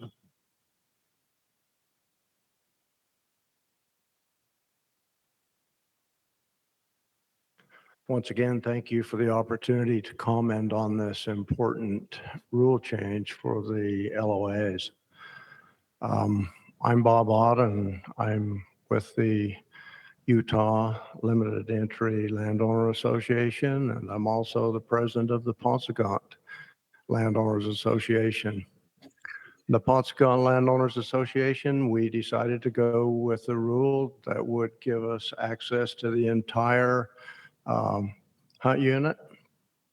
We lost a few members, but the other members decided that we were going to go ahead and go with the new rule and see how it worked. The fact that LOA, which is Diamond Mountain, which would use this option, it appears that that option is necessary as a tool to be able to work for them. They have a lot of landowners. They can't get 100% access because their landowners will not agree to that. But look at the history over there. They have a wonderful game unit in both deer and elk. They've had a good experience working with the division for the last 30 years. And we would hope as an association that we don't throw that away. That's valuable. We would hope that we could come up with a tool that would help us to help them stay in the plan and to help those landowners not just tolerate wildlife, but to espouse the conservation and promotion of wildlife on that valuable unit. So we appreciate the division working to come up with this proposal. We support it, and we hope that you can support it also. And we feel it will be a valuable tool in the landowner association here in the state to be able to keep Diamond Mountain in and keep our wildlife in the kind of conditions that we have over there. Thank you. Thank you, Bob. Troy Justiceson and then Ross Worthington. Roy Justiceson, Sports, Fish, and Wildlife, and also an alternate that sat on that landowner committee. Appreciate the division going to work, Chad. I know you'd probably gladly take another position, but you've done a great job with this. This has been a highly contested, heated conversation, just like we experienced with the scopes. Quite frankly, Sports, Fish, Wildlife is pleased where we've landed. We think it's a fair compromise. I know that it's real easy as far as sportsmen to draw a line in the sand and say, wait a minute, that's a public resource. You're not going to do that. It is a public resource, but we got to take into consideration that the groceries that our wildlife are eating are not public resource, and that landowners can be a huge benefit to our wildlife. And there are certain units in this state that, quite honestly, if we didn't have the private lands, we'd be in trouble. So we believe it's a fair compromise. We'd encourage the board to go along with it. Thank you. Thank you, Troy. Ross Worthington, and this is our last comment card I have. Ross Worthington representing myself. Going to throw kind of a little wrinkle onto the Northern Region. So I serve on the Northern Region RAC. And at the time of our RAC meeting, I was having a hard time with this. I have a hard time with public losing access and opportunity. But I've spent a lot of more time since, listened to a lot of other RAC meetings. I originally voted no on our First Amendment. And I would change my support to a yes. We could change that to supporting the amendment made by the division on that portion. I just can primarily affects just one LOA and coming from a family that deals with land and had to deal with all that. There's that give and take. The public still gets their piece. Still think there's more to come in years to come in discussions with LOAs. I don't think this is the end of it and continue to have those conversations. But as it stands, I think this is some good steps and trying to find some common ground. So anyways, thank you. Thank you, Ross. Let's see, is there any clarifications we need to be made on this one, Chad? Is there anything? Not seeing any. Okay. I'll summarize the comment, the RACs vote again. The Northern Region voted to accept removing public access from the LOA, and they voted that, they passed that, and then had a motion to support the division proposal creating special drawings for landowners, unlimited entries, and that passed. And then they had a motion to create a general season landowner permit filed on public property, and that passed. Central rejected all proposals. The southern region and the northeast region voted to accept as presented, all three as presented. And the southeastern region voted to accept the division's recommendation as presented with an amendment that if you draw or purchase a permit, you incur a waiting period on the public drawing and lose your points. Is that fair? Good summation. Okay. We'll come back to the board for discussion. Bryce? So we all know the LOA was a fight a year ago. It was a big fight. But we were tasked to go back and see if we could, work out a deal. And honestly, I think, all the stakeholders, the LOA, the division, I mean, we had representation across the board, and we went down and sat down in a meeting, and all sides were very respectable. We came up with a solution very quick. And I appreciate especially the Diamond Mountain, Landowner Association for coming up with that proposal that they did, because I think it's a win-win. Just like Ross said, on the northern rack, I felt like if I could have stood up and talked to some of my buddies on the northern rack, into realizing that, yeah, we can't go on the private, but guess what? Is a win because they don't have the competition anymore. So I think I could have swayed my friends there to, well, as one already mentioned, he would have changed, and that would have, changed that whole vote. That being said, again, I appreciate, like has mentioned, that these guys are farmers and ranchers originally, but now they see the benefit in wildlife, and they're tolerating wildlife. Not only tolerating wildlife, but they're actually growing wildlife, and it benefits us. The easiest place the division, I think, can attest to this. The easiest place to do projects, it's been said multiple times, we need to do those summer range projects, and we need to do a lot of habitat. Guess where the easiest place to do those is on private land. There's no red tape. It takes us forever to do projects. The division has to go through all sorts of hoops. We can't just go up on the Boulder Mountain and throw a match like we want to, and burn it. But these guys can do a lot of projects, and they are doing a lot of projects. So I think this rule is a win-win. I'd maybe like to tweak it a little bit on the third thing, Chad.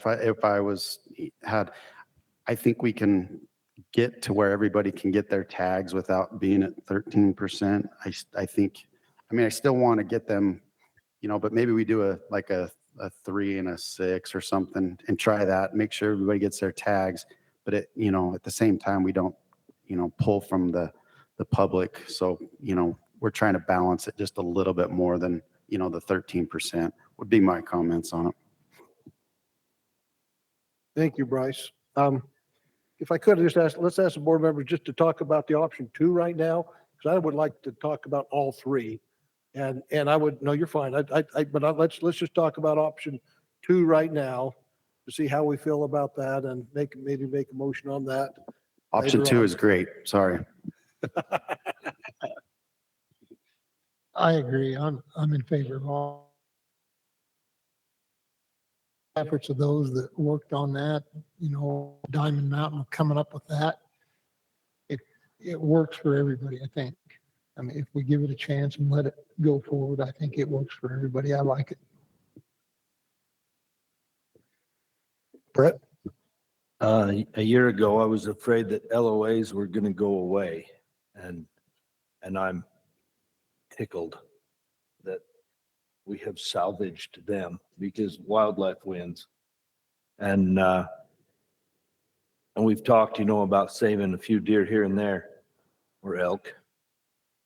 But when landowners do projects, when landowners not only accept wildlife, but love wildlife, then everybody wins. And that's been stated here today. And I think this is an opportunity for some landowners to, if they haven't loved wildlife already, they will. And that's a huge win. So I love the new option that they've come up with there for Diamond Mountain. Thank you, Brett. I'll just make a couple comments. For those of you that don't know, I'm actually, it's in the Northeast region. It's one of the places I love to go up and be on also. But Diamond Mountain, the LOA has, they used to have 100% of the landowners on there, which is well over 130. I think it was closer to 150. But all the landowners that have property up there was 100%. They own over right at a third of the unit, and so they get a third of the tags. And it's a big deal when you get over 100 landowners rowing in the same boat, the same direction. It's not easy. And so when the rule was first created, 30 some years ago, there was a variance for them to have, and that's what allowed them to stay in at that time, is they had a variance that they didn't have to allow public on there because of the way that they have to operate with that many landowners together. And so when 2 years ago, when that variance went away, it really put them in a bad spot. They had to decide if they're going to dissolve or what could happen. It was really hard. And when you got landowners that are pretty strict, that no, we're not going to allow any public on our property. Or it's not that they're not going to allow any public on their property. It's that they don't want the division or anybody else telling them who they can allow on their property and who can't. And that's the big thing there. So this is a really good thing. I think it's a win for the landowners. First off, this isn't great for the public. It's not great for the landowners because the landowners are losing 2/3 of the mountain that they used to hunt. And granted, maybe more deer are killed on private property, but more elk are killed on the public property. And so they were actually going to lose out. The landowners are going to lose out quite a bit for this proposal, but the public's going to lose out quite a bit on this proposal too. So it's actually ends up to be a win-win for both of them. So I totally support it too. Unless we have any other comments, I'll entertain a motion on this one. Make a motion to accept the option two modification is proposed. Do I have a second? I'll second that. Seconded by Bryce. Any discussion? All those in favor? 1, 2, 3, 4, 5. It's unanimous. Thank you. Well, let's talk about the next one, which is creating a special drawing of landowners on limited entry units that are not enrolled in an LOA. This one, they have to have 640 acres to be in the drawing, and up to 5% of the total number of permits would be available in the drawing. And these tags are not sellable, and they can only hunt their own private lands. They can't hunt the neighbor's private land. They got to hunt their own private land with these tags, because these are in a limited entry unit. These are special tags.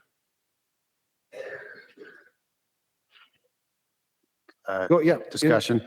So I, again, support this portion of it. I recognize the need and I'm sympathetic towards the people that might have a piece of ground that can't be in a LOA, that can't ever hunt their ground.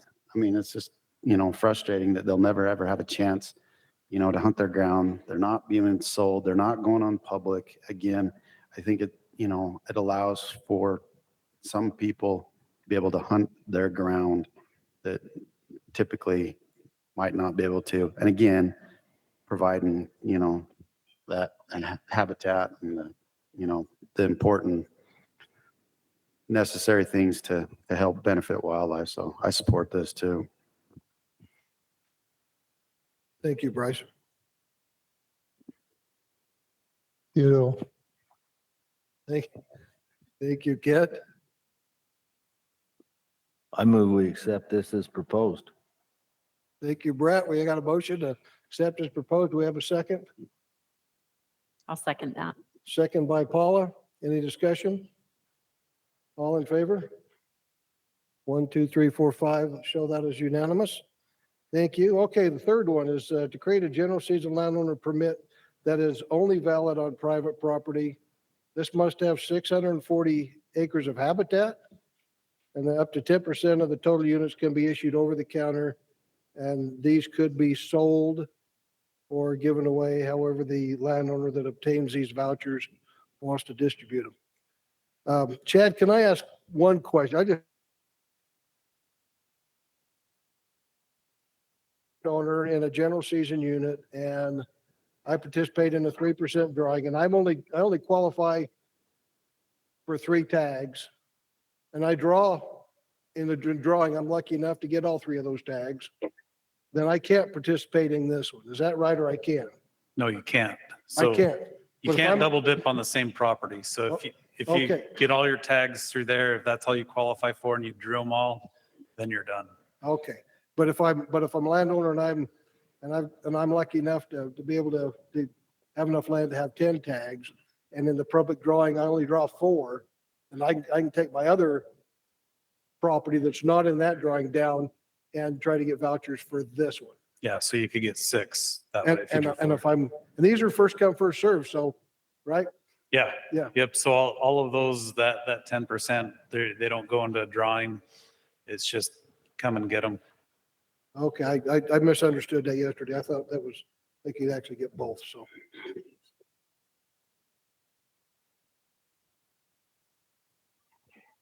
Sorry, Chad, you feel still though that if we drop that number down, that we could still try it and see if we can Yeah. So let me succeed?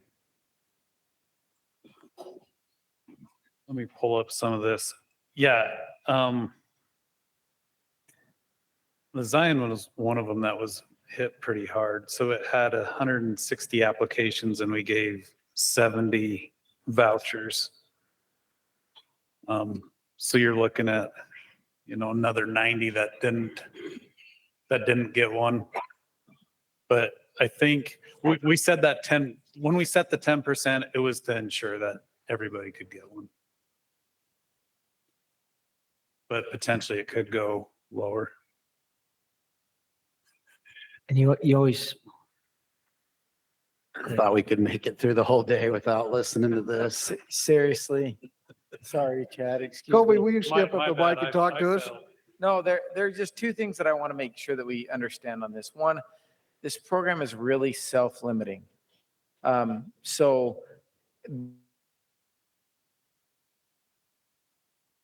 because one of the concerns is when we wanted to be able to give something to landowners and say, really not get in the way of them being able to hunt their own property. Go hunt your own property. If you have deer there, if you're managing for deer, go hunt your own property.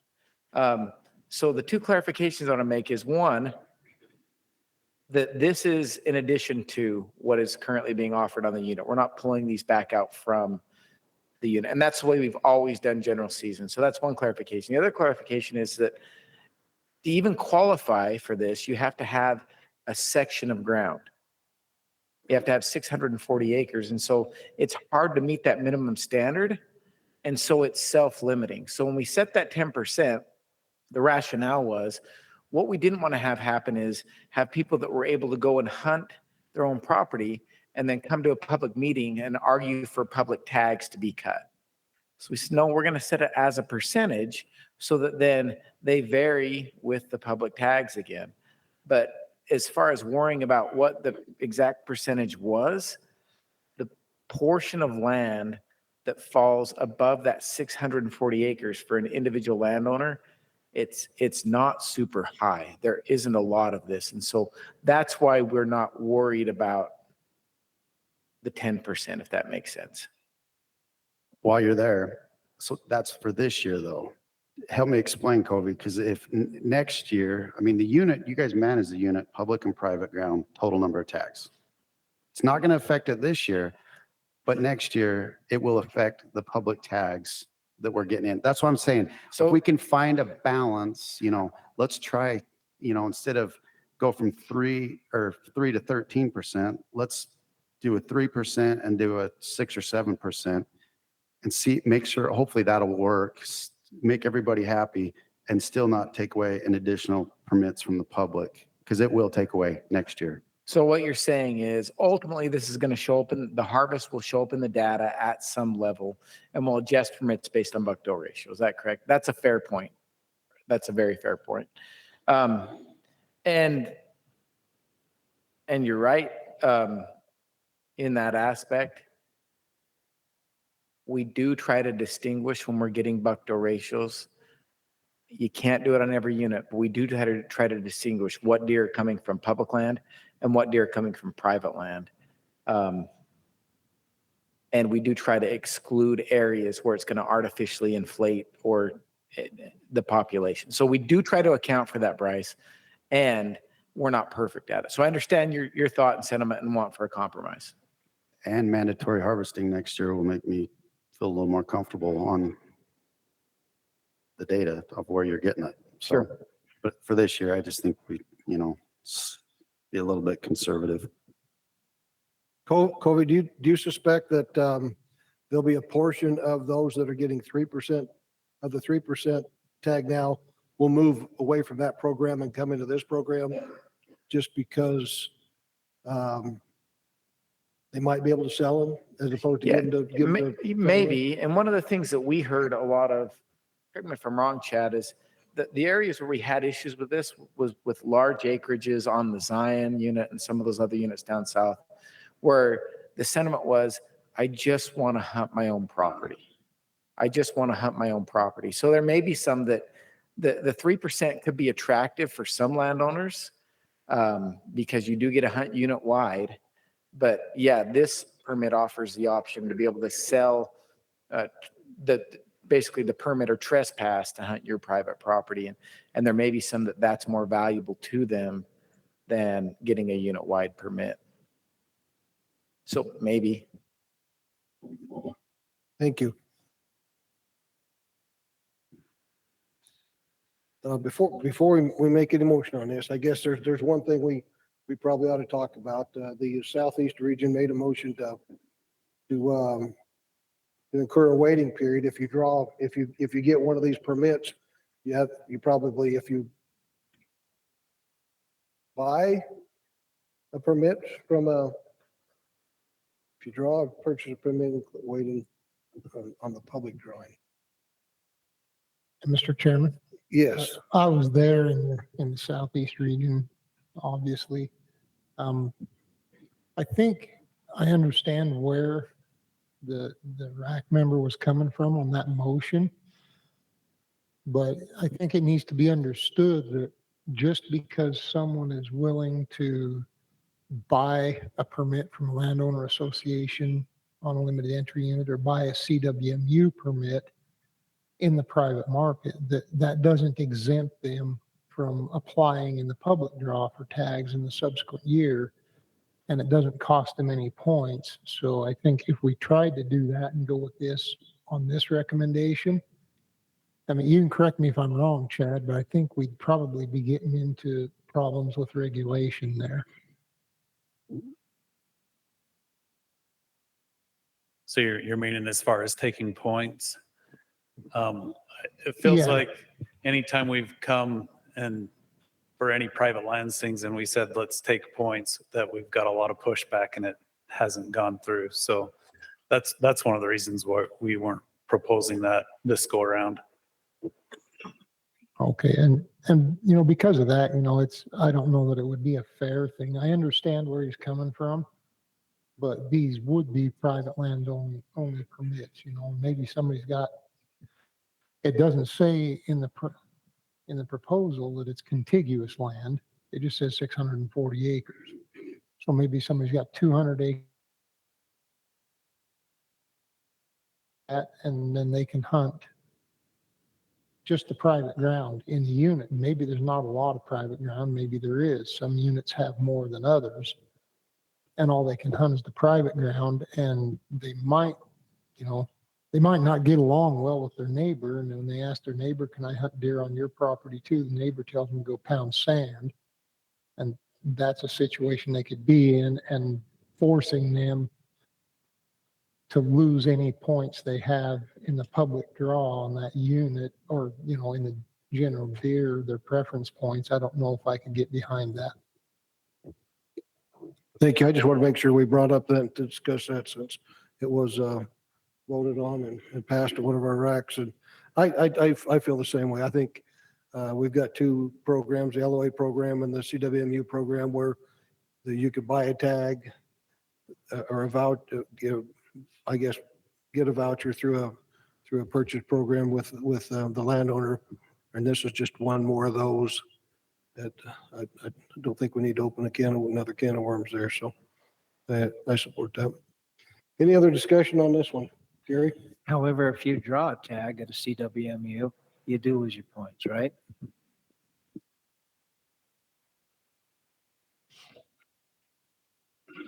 I'll just give my 2 cents. I'm kind of along the same lines as Bryce. I love the option that they have to take part in this and maybe get a little, I feel like I agree. If I had land, and I would want to be able to hunt my land and enjoy that. I think that's great. So I feel like showing appreciation, make sure they know that that we see what they do. I come from a family of ranching and hunting in San Juan County, and I love that lifestyle, and I think it's fabulous, and they work hard and they do a lot for wildlife. So a little bit of, I don't know if you call it kickback, but just, thank you for what you do is appreciated and seen. I also feel like if we can get to a number where we can take care of everybody and have that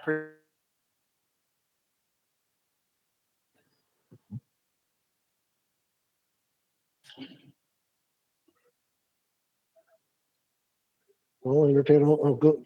I move we accept it as presented with the 10%.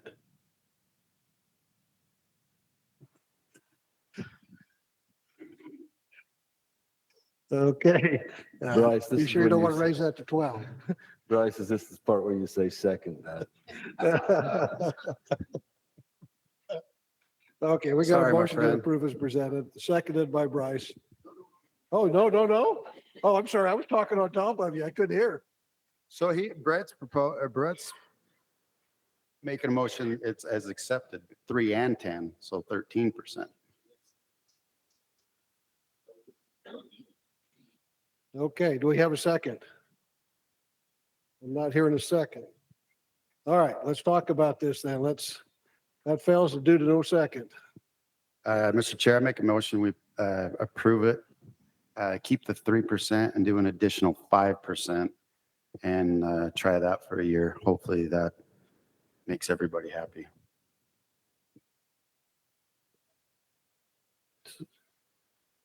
Chad, would that? Chad, could you answer a question real quick? Yeah.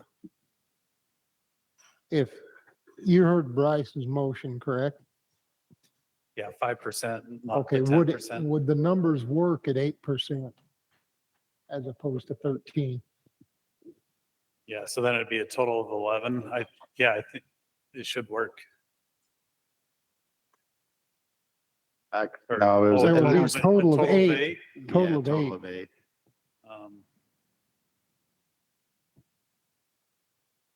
I think it'd be close.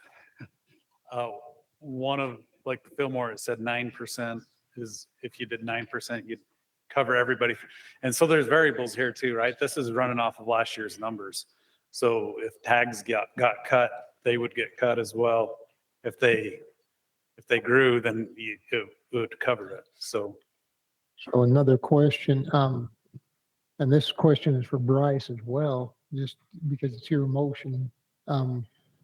Would a total of 10%, would those numbers work?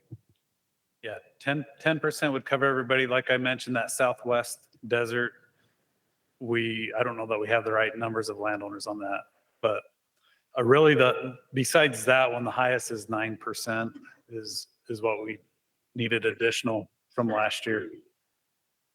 How about I amend my motion to 3 and 6, which is 9. Everybody's happy, Brett. I was gonna say, I allow it, but I just want to speak to, another thing we could do is to eliminate the vouchers altogether and just raise the 3% up to whatever number everybody would get a tag. But that provides or pushes more hunters on public property too. So, and I guess I just want to make sure the public understood. That's probably why that discussion is not happening. Okay. So there's more competition on public land if we do something like that. At I'll least if we second do this, it's Bryce's just motion. strictly just public or private property. You seconded I'll Bryce's second motion? Bryce's motion. You're gonna make me remember it? 3 and 6. Do we have an auctioneer here somewhere? Oh, okay, so we've got a motion on the table to approve the presentation as presented, with the exception of the 10%, reduce that to 6%. And we have a second by Kent. Do we have any other discussion? All right, we'll call for a vote. Those in favor? 1, 2, 3, 4, 5. Yeah. Brett gave it a I half-hearted. think that was a 4.5. All right, thank you. It's getting late in the day. The next item, I think it's any thing we learned from the rec meetings that need to be brought up.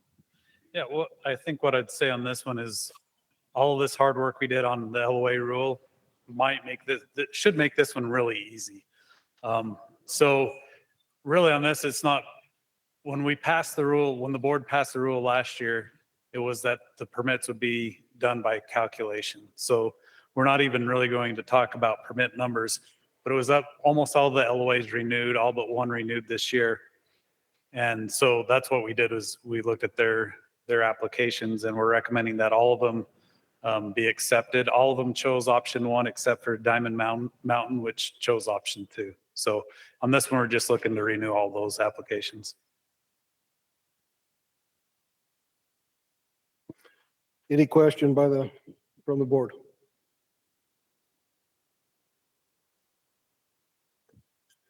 Any questions by rec chairs? No questions? Well, we'll move to the, have Director Shirley provide our electronic public comment. Thanks, Mr. Chair. Agenda item number 11, LOA permit recommendations. We had 42 online comments. 13 of those strongly or somewhat agreed with the division's proposal, 10 votes strongly or somewhat disagreed, and 19 of those were neutral, for a weighted average for this item of 3.12.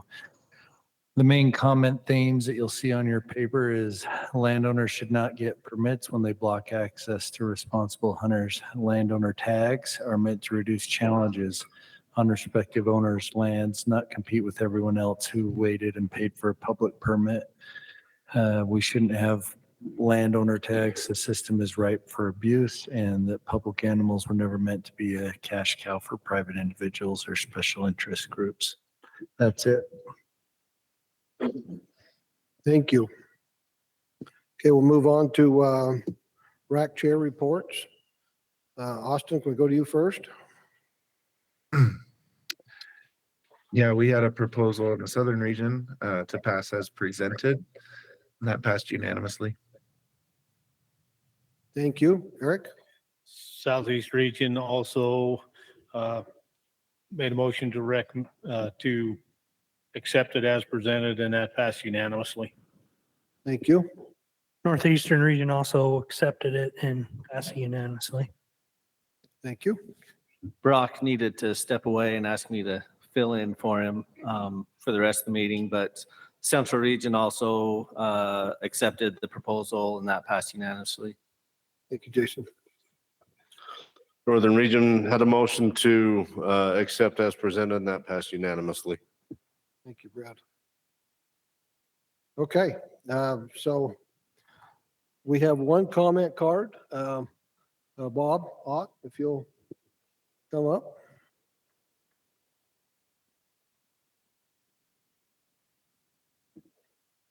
Bob Ott, once again, thank you for the opportunity to comment. We believe that all of our LOAs have complied with the new rules that got established last year and in addition to the rule that you just approved. And so we hope that you will approve the certificates and permits for these LOAs to continue as LOAs. Thank you. Bob, I hate to put you on the spot, but when you, after we've gone through a cycle of this, would you mind coming to one of our board meetings and giving us an update on how the LOAs fit, how it worked? Yep. Thank you. Thank you. Okay, back to the, now I don't think I need to summarize the rack. They were all passed,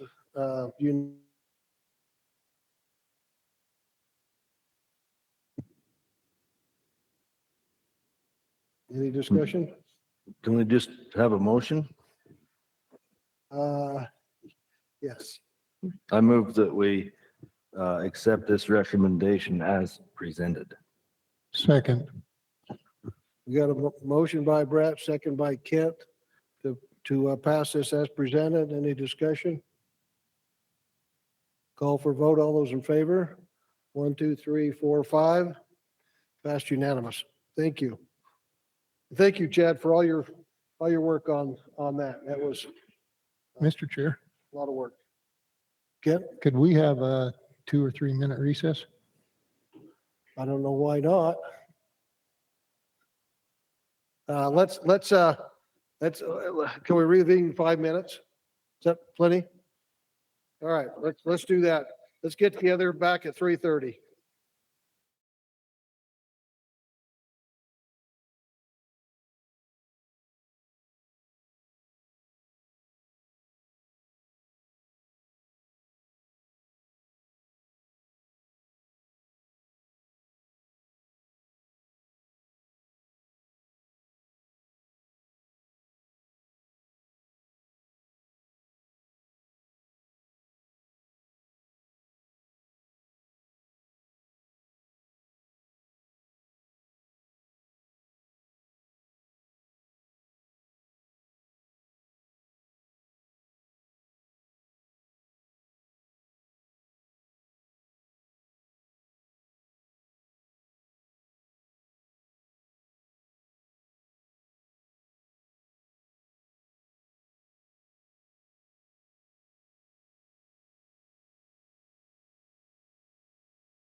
Thank you. Appreciate you folks that are online joining us again. We're just took a small break real quick.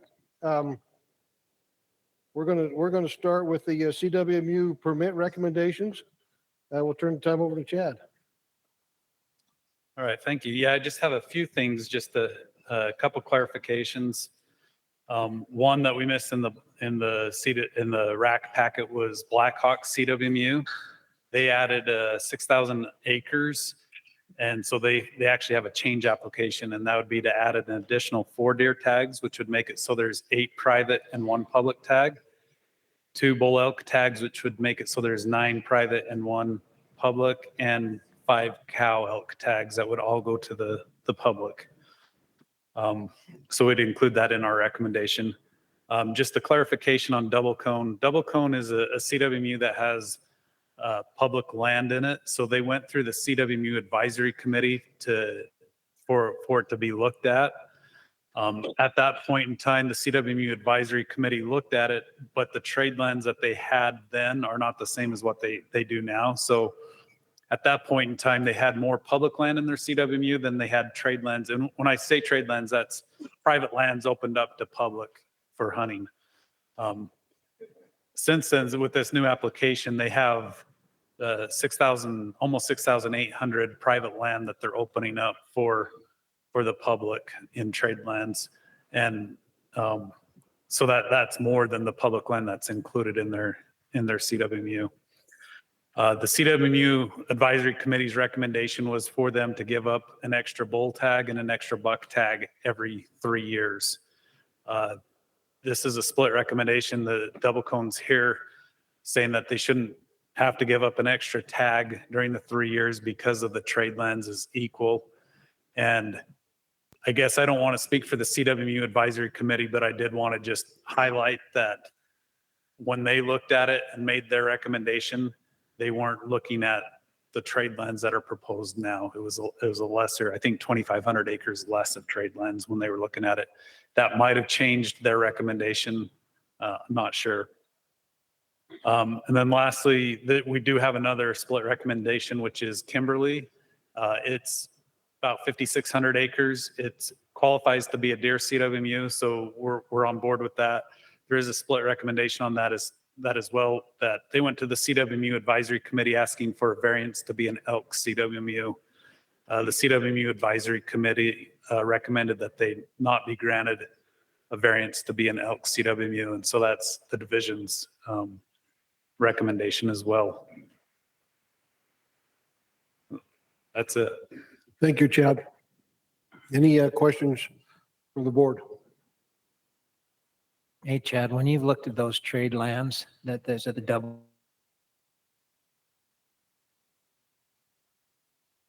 adequately good for trade lands, or are they just outliers and little pieces that don't make a difference? I mean, is it reasonable hunting area that's accessible to sportsmen and they're aware that it's accessible? Yeah, so they're good lands. There's some that are down on pivots, so that have a lot of wildlife on them. I think they're here, so they're going to comment on that. I think they have a packet for you and everything. As far as the accessibility part, we do have a map. I know there's a lot of people complain about not being able to find that trade lands map, but we do have one. It's something that we're currently working on the CWMU rule, and that's something that we're going to fix there, that there'll be requirements to post that. I would assume, that's probably going to be a proposal that there's going to be a physical sign there marking it as open to the public as part of the CWMU program. Thank you. Other questions by board members? Okay, any rack chair questions? Not seeing any? We'll ask the division to summarize. Thank you, Mr. Chair. Agenda item 12 on CWMU permit recommendations. We had 65 online comments. 34 of those, 52%, strongly or somewhat agreed with the division's proposal. We had 11 votes or 17% that strongly or somewhat disagreed and 20 votes that were neutral. Weighted average for this item was 3.57. Some of the main comment themes, we had just general comments for support for the CWMU program. We had 3 comments saying that the CWMU hunt date should coincide with general season dates and specifically spoke to the public not being able to hunt during the rut, neither should CWMUs. 3 comments submitted showing support for the double cone CWMU. 2 comments submitted that the ratio should be changed to give more permits to the public. We had a couple comments asking for public acres to be taken out of CWMUs. 2 comments not supportive of CWMUs and asked to get rid of the program. 1 comment not in support of the Kimberly CWMU receiving a variance for elk, saying that the board should accept the advisory committee's recommendation. Really fun comment on someone accompanying their 81-year-old dad on a CWMU hunt that said it was the best thing they've ever done. So that's my words, not theirs, I guess, but pretty close to that. And 1 comment expressing that the division should be creating more walk-in access opportunities rather than corporate hunting areas. So a lot of those comments I would just say are not really in line with the permit recommendations, more in line with the program, which that rule is getting looked at currently. So, thank you. All right, thank you. We'll go to our RAC chair reports. Austin, if you'd go first again. Yes, thank you. So the Southern region had 1 motion on this, and that was to support the proposal as presented with a modification to approve the Kimberly CWMU elk variance request to have 5 elk permits this year, bull elk permits, 4 private, 1 public, and that passed unanimously. Thank you. Eric? Southeastern RAC had 1 motion that was to accept the CWMU permit recommendations as presented. That passed 8-1 with 1 abstention. Thank you. Chris? Northeastern region made 1 motion to accept as presented with the modification to approve the Kimberly CWM elk variance for bull elk permits as per the biologist permit recommendation, and that vote passed 10-1. The one didn't feel like Kimberly should be considered as a CWMU. Okay, thank you. The Central Region made a motion to accept the DWR recommendations as presented. That passed 7-5. The 5 that were opposed were mostly concerned about accessible public lands included in those CWMUs. Thank you. Brad?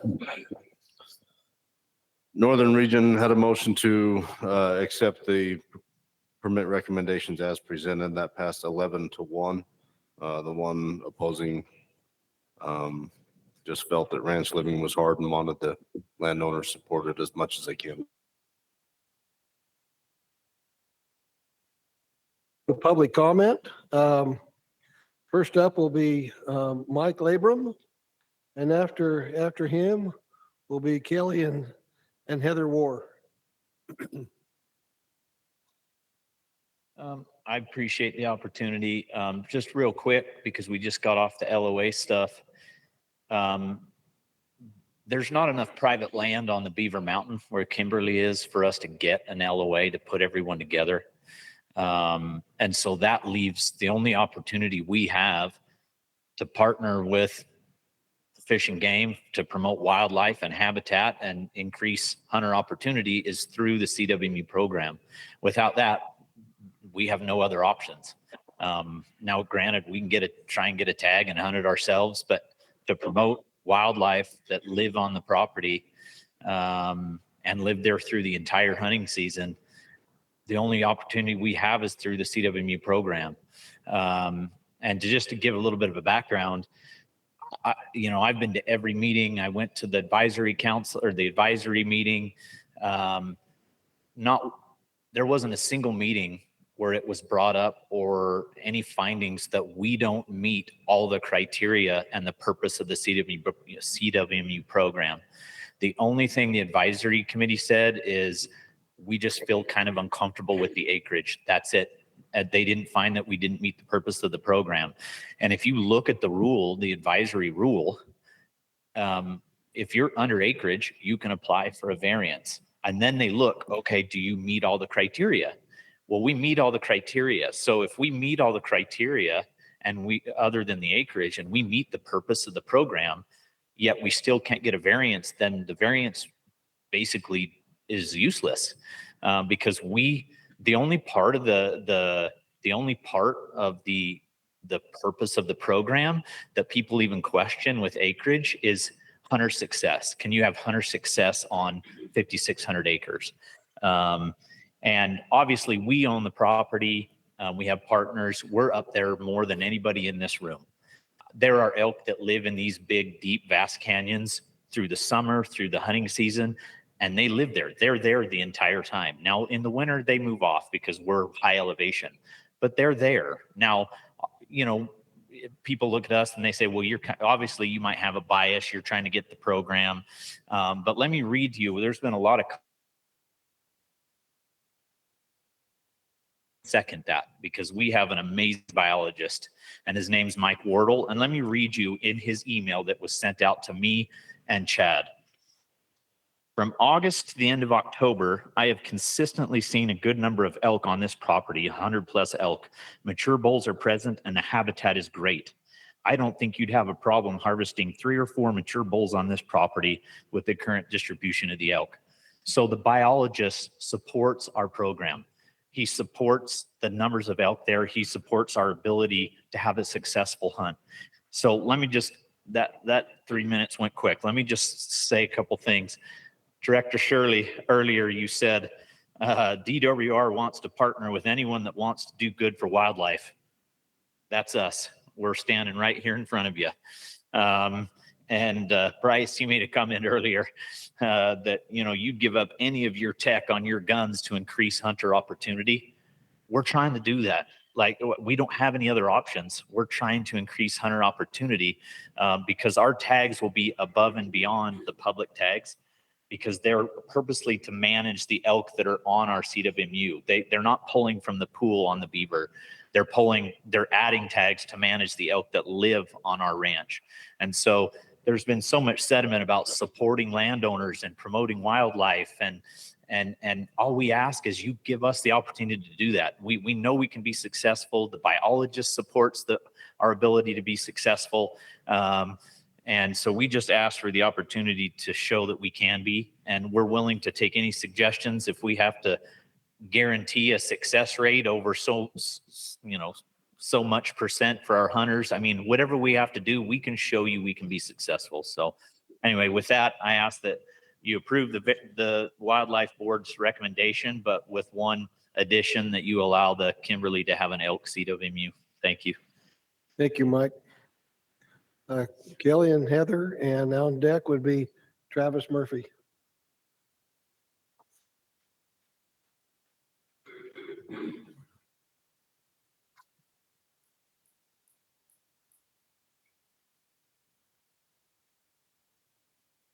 I'm Heather Ward. That's Kelly Ward. We are the landowners of the Double Cone unit. We sent out a previous email with this attachment on it. We thought we'd print it out so that you could see it. We are here to ask you to make a motion to go against the split vote. That was the recommendation of the CWMU Advisory Board, and not add one each public bull and buck tags for the first year over the next 3 years. The reason why we're asking this is not because we don't appreciate and also respect the advisory board. It's because they didn't have the correct information, and it wasn't off by just a little bit. It was off by 2,700 acres, which is like 67% off of the trade lands. And what the trade lands are is they're outside of our unit. They're our private property, and it's almost 6,800 acres. That is cropland, and you'll see that on page, I think it's page 5. No, that's where you'll see the discrepancy. But if you look on page 4, there's an aerial map, and you'll see that there's pivots within that trade lands. There's a lot of great hunting acreage there. In fact, we take a lot more, the general hunts and stuff take more elk and wildlife off of that than they ever would off of the 4,000 acres of public ground within our CWMU unit. So again, we're trading an extra 2,700 acres, or actually it's on page 5, it's over that, over and above what's in our unit of public land. So we are creating opportunity over and above what we are using of the public land. And this isn't, I heard a question of someone on the board, is this good land or whatnot? And it is. I mean, last year my son watched a public hunter take a, what class? About a 360 class bull off of there. The biologist has walked all the acreages. He knows what's out there and it is good land. We've been in this for over 25 years. My father-in-law, Kurt Enright, didn't want to just go out there and kill hundreds of elk and deer, but we couldn't afford to feed them. We had to reduce our cow numbers and everything. And in the past out there in the 70s, all the ranchers, we are different than them. They just want them gone. We're the only ones out there that were fighting to keep the wildlife there. And so Kurt Enright came to my father-in-law and said, what can we do? Let's compromise in all different directions. And, we feel like we've come to the table with a lot of compromise with our private land, good private land for hunting, so that, we can be compensated. Yes, we do have to make our CWMU a trophy elk and deer hunt, so that we can be adequately compensated for the amount of feed and damage. However, on the flip side of that, we open up so much opportunity for the public.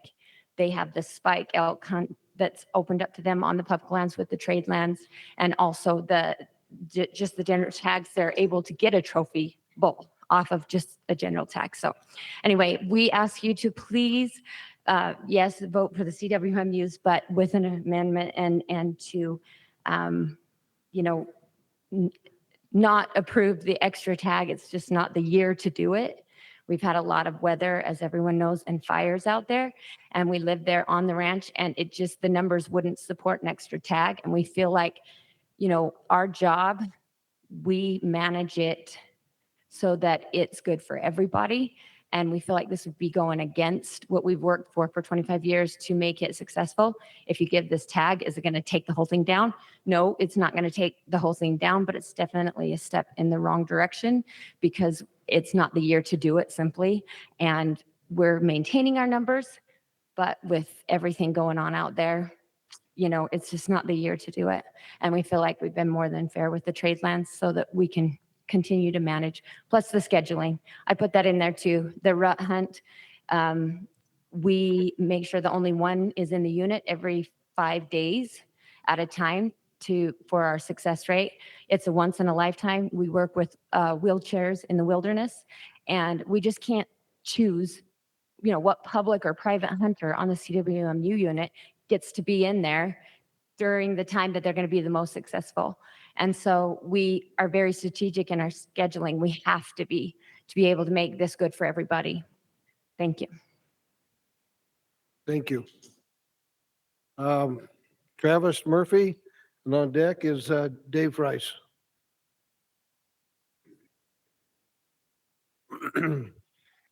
How do you do? I wanted to report on Ensign Ranch, a CWM in the northern unit, Chalk Creek drainage.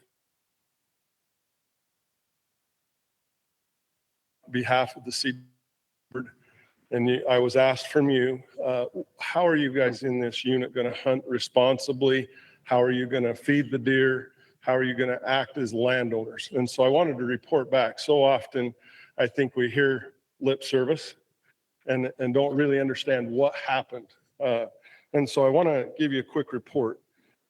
In our area, we did lose a lot of antelope. We did lose a lot of mule deer, probably more so than we had initially thought in the earlier. And so for the public's perspective, the only antelope we harvested this year were public hunters on our CWMU.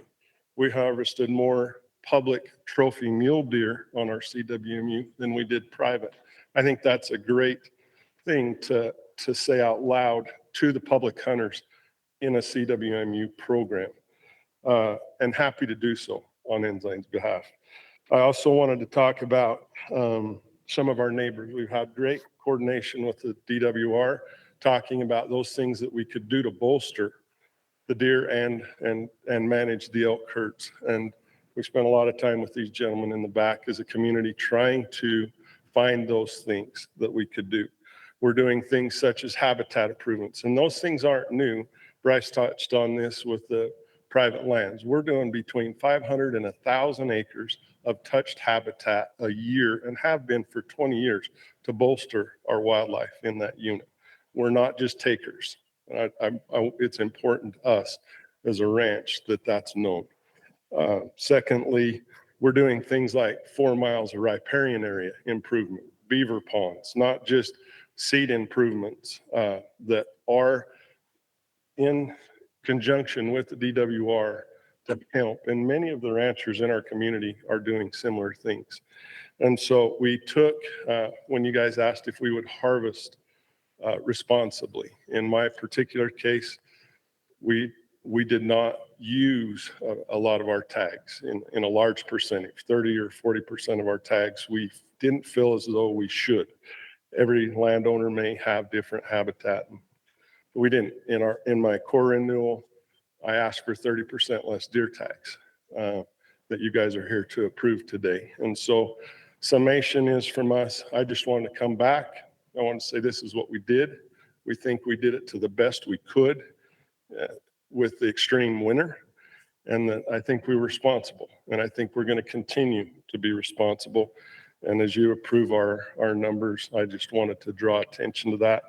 And I also want to draw attention to, as a landowner, we was very hurtful to see the wildlife mule deer in my unit. And yet I don't know how much more we could have done as a division or us. Hopefully we learned a few things. And I think the divisions gave us some of these tools on summer range improvements, cougars, to help those things. So anyway, end of story for us. Wanted to report back. Thank you, Travis. Dave, and then Daniel Richens. Dave Price with the CWMU, or I'm the current president of the CWMU Association. Travis summed up some of what I wanted to say, but I wanted to take it from our association's perspective and just tell you some of the things that we're actively doing to help wildlife in the state. But before I do that, I want to thank you all for your sacrifice in being on the board. It's a big, big job, and it's pretty thankless a lot of the time. And we realize that, but we are thanking you. So hopefully it's not totally thankless. We'd like to recognize Kevin and Wade for their service on the board. Wade's one of our cohorts and one of the pillars of wildlife in the state of Utah, and want to recognize him for that also. Just to tell you some of the things that we're doing. Last year, we realized that we were coming into this big winter. We've reimbursed landowners in the neighborhood of $100,000 for winter feeding last year in units 4, 5, and 6, and trying to get ahead of this huge catastrophic winter. I mean, it's, from what I've been hearing from all of those people up in that part of the state, it's way worse than they anticipated. And I think our herds are going to have a hard time coming back there. But we've done that. We've participated in the state's collaring research to the tune of $40,000 or $50,000 over the last 4 or 5 years. We also participated in the app that records big game traffic collisions the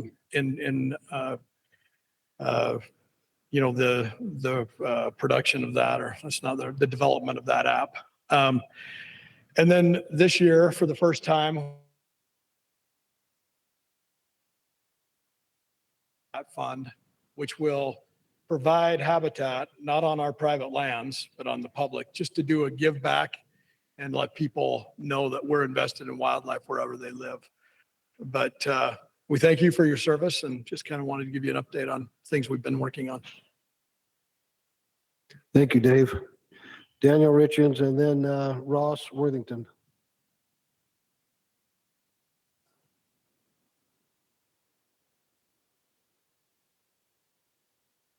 I'm Daniel Richens, representing CWMUs in Unit 6, the Chalk Creek unit. Mainly here just to echo what Travis has said and kind of let you guys know what the landowners have been doing and are currently doing based off of this last winter that we have, the rough winter that we just went through. So I apologize. I'm going to read pretty quick to get through this thing. I'll give you a brief history on Unit 6. It's roughly 300,000 acres. 94% of it's privately owned. 200,000 acres is in a CWMU comprised of 7 different CWMUs. The remaining 1/3 being roughly 30,000 acres of public land and 70,000 acres that's not in a CWMU. We wanted to inform you guys as a wildlife board and any general public and some of the steps that the CWMU operators and the landowners has been taking response, not only this last hard winter, but historically, and what we've been doing on the unit as a whole to benefit both the livestock and the wildlife in the Chalk Creek drainage. So I can speak to roughly about 130,000 acres in this unit that I'm personally affiliated with. As CWMU operators and owners, I'll just jump through some of these habitat improvements that we've done. In the last 2 years, we've installed over 50 miles of water line, over 40 water troughs throughout the drainage to allow livestock, wildlife to more evenly spread out through the property and move more efficiently. We've reseeded that 50 miles of right-of-way with the wildlife seed mix conducive with winter range, specifically for mule deer. We've installed over 15 miles of wildlife-friendly fence segregation in order to utilize the properties in a rotational grazing pattern to rest certain pastures until fawning or calving is over in the spring. Habitat restoration.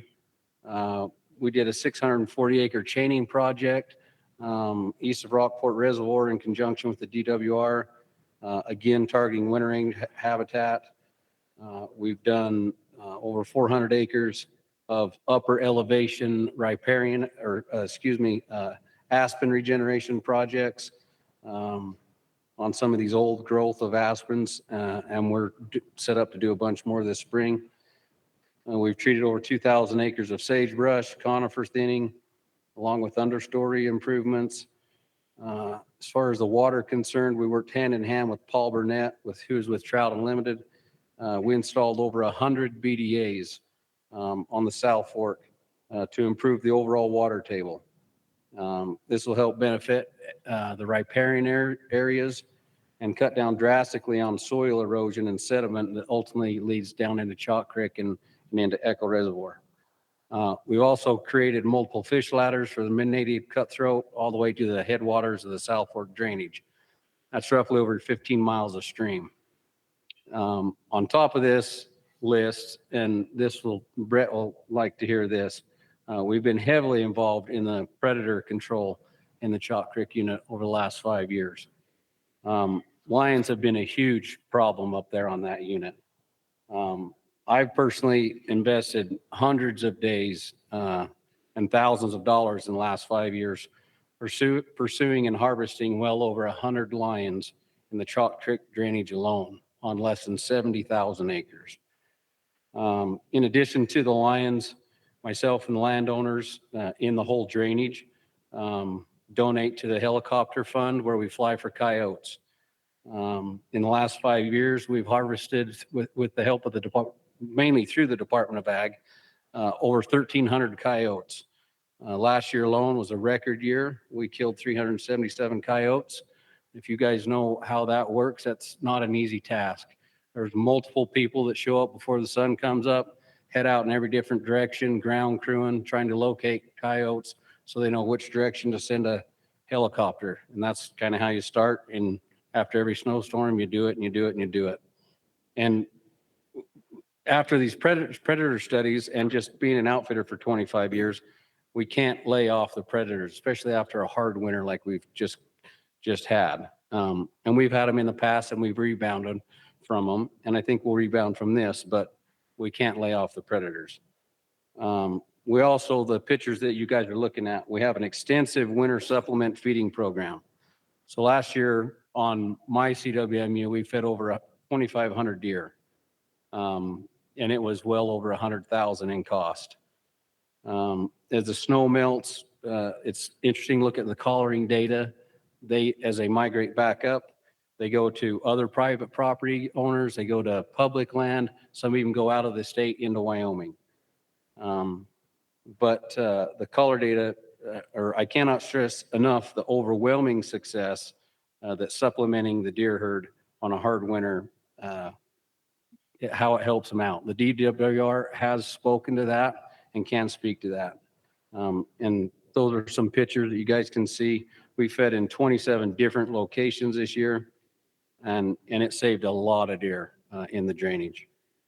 And one of the last things that I want to hit on is, and probably more important to me than anything, is thanks to the CWMU program, we're also able to give back to those in need through meat donations to many local families and organizations, to the tune of thousands of pounds of meat every year. On a typical year, we'll donate 10 to 15 hunts to nonprofit organizations. And this will be getting a voucher back from a landowner, one that we donate, multiple ones that we donate, to such programs as Wounded Warrior Program, Battered Women and Children Center, Camo Dreams, Primary Children's Hospital, multiple terminally ill youth, as well as many other organizations. Landowners care about the wildlife, they care about the general public, they care about doing good and helping their neighbor. And we don't just only do that in the Chalk Creek area. We also do an annual freedom hunt for the veterans each year that takes place. We've been doing that for 5 or 6 years now. Give back to those who have selflessly served. Daniel, I'm going to have to ask you to wrap it up. You're about 4 minutes over your time already. Okay, I think you guys have seen the pictures, and I just want to thank you guys. I appreciate what you do. We're not the only CWMUs in Unit 6 that does it. Out of 130 CWMUs, we're doing it throughout the entire state. Everybody has a wildlife at the forefront of their mind. And I appreciate you guys as a wildlife board and RAC committees and the general public for your concern on the wildlife behalf. So thanks for hearing me out. I appreciate it. Thank you very much. No, we've got Ross Worthington, and then our last one is Ray Echeverry and Travis Adams. Ross Worthington, just representing myself. Love the CWMU program. I know it can be controversial for the public, and I'm just an average Joe public guy.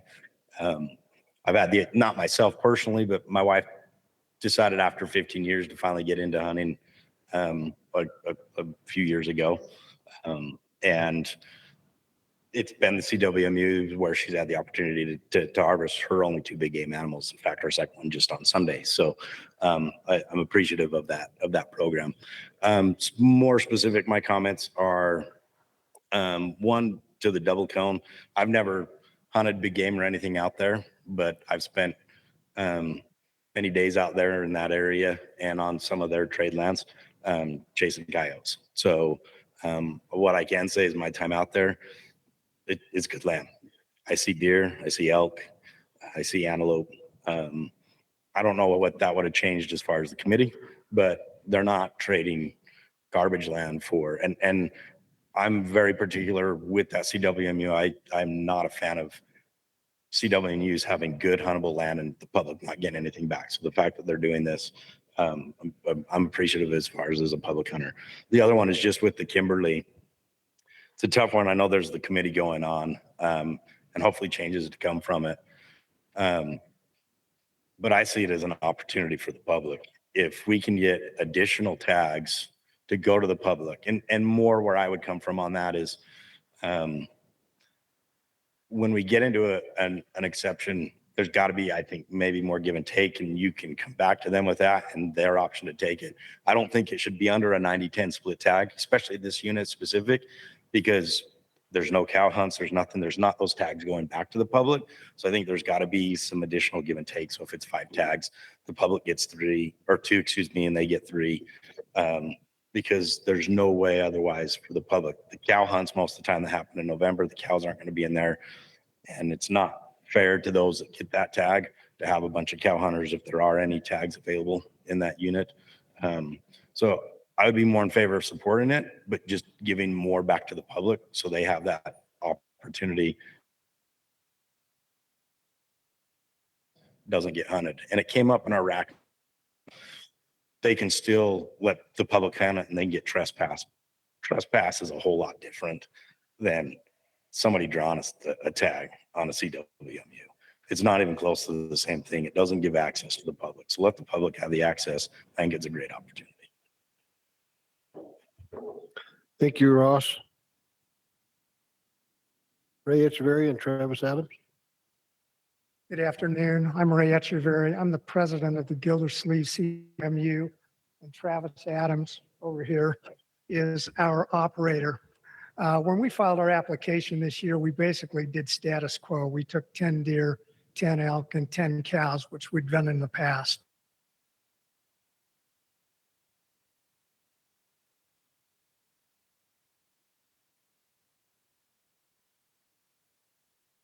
We've had discussions with DWR. We'd like to change our numbers so that rather than 20 deer, we take 10. Rather than 10 elk bulls, we take 20, and we take 20 cows because we're way over objective on cow elk in our area. We're in Morgan County, Lost Creek. And so we're asking the board to allow DWR to change our numbers, as I said, from 20 deer to 10, from 10 bulls to 20, and from 10 cows to 20. And I'll let Travis talk more about from an operational point of view, whether that's why that's appropriate and why it makes sense. So when we first applied, we didn't realize the devastation. You hear the number 80% winter kill, 75% winter kill, but until you actually go out there as an operator with hunters, you can't feel it. The impact was greatly shocking as far as operating on a mule deer trophy, any buck for that matter standpoint. So we do know that the Morgan South Ridge is over objective on elk. If you guys were to approve this, I know it's an unorthodox ask here at the last minute, and I respect the rack process, but we didn't really realize until we got into this how devastated it was, and the rack just kind of caught us off guard, and we just got done with hunts, and so we're here to open this door. We believe in that process. By the way, we'd encourage the only way we know how to do this, what we're asking today, is cut mule deer tags on our portion in unit 4. I also operate in unit 6. I'm kind of unique. I'm in 2 units that got hit super hard. We already committed my 2-bear CWMU earlier to cut tags 50%. And I know it worked with happy hunters there. And I believe it'll happen to work with the Gildersleeve CWMU if you guys were to so approve it. By the way, this commits the same amount of buck and bull tags for the public hunter, but it also that will commit to 10 more public cow tags that has never been on the CWMU. So we'll lose a buck tag, but we gain a buck tag for the public. And then also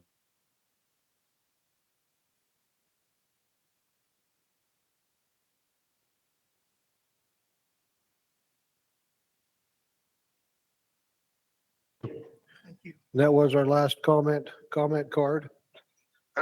So we'll come to the board for discussion. I'll summarize the motions one more time to refresh. From the northern region, they voted to accept as presented. The southern region accept as presented with a modification to approve Kimberly as an elk variance with 5 bull elk permits. Southeast region move to accept as presented.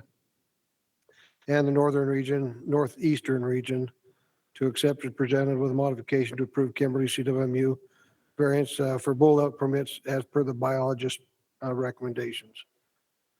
So basically 3 to approve as presented, 2 to approve Kimberly in one fashion or another.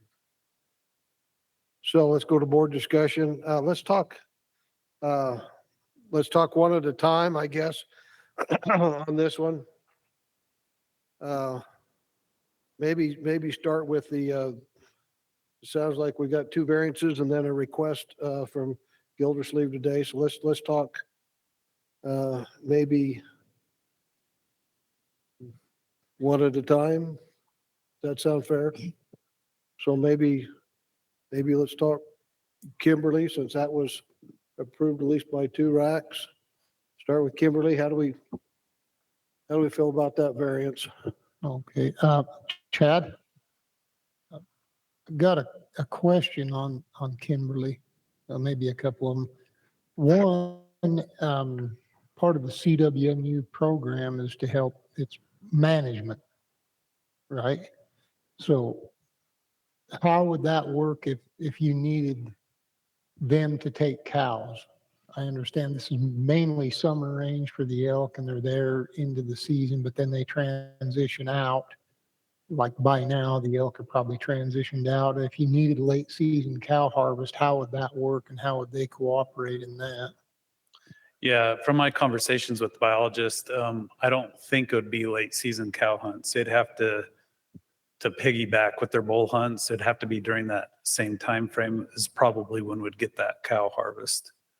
And just to clarify, when we're talking about tag numbers in the recommendations, it says 0 bull is our recommendation and 0 cow.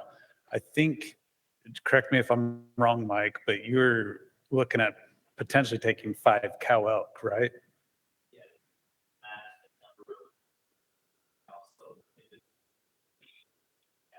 So if you approved bull tags, that'd probably be how many antlerless tags we'd have too. Antlerless is just done in the spring, so really we don't approve those numbers right now, but there'd be potential to have some cow elk hunts on there. Yeah, I figured it would be. That was why the question. What was the total discussion in the committee on why they voted to reject that variance? A lot of it was, like Mike said, it's the amount of acreage. I think the smallest CWMU elk, so they're quite a bit.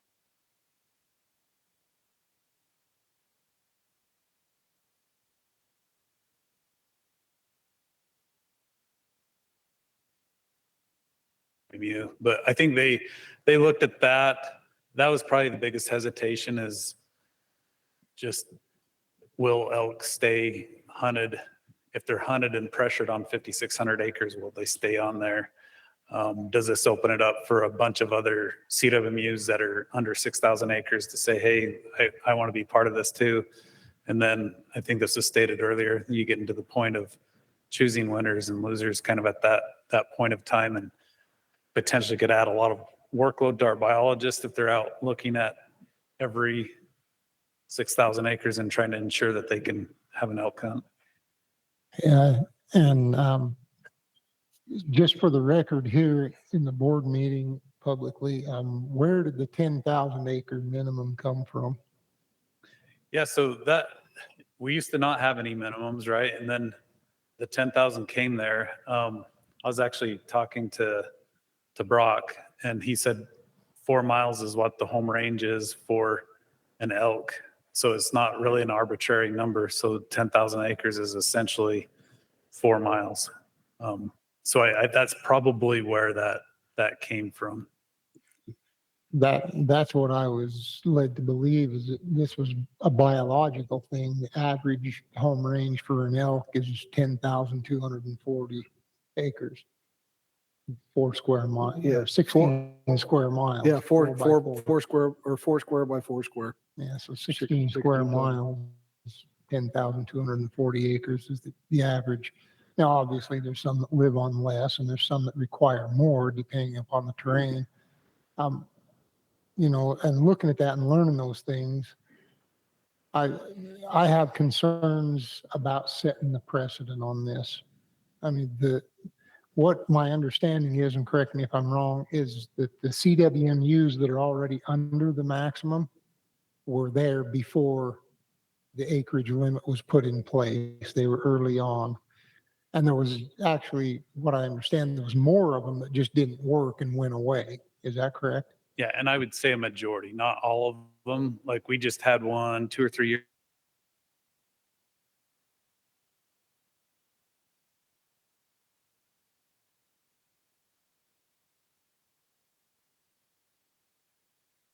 Acres since didn't have those rules. But yeah, you're correct. At the beginning, when there wasn't any, that's where we see these ones that are ones that are severely under acreage came from that.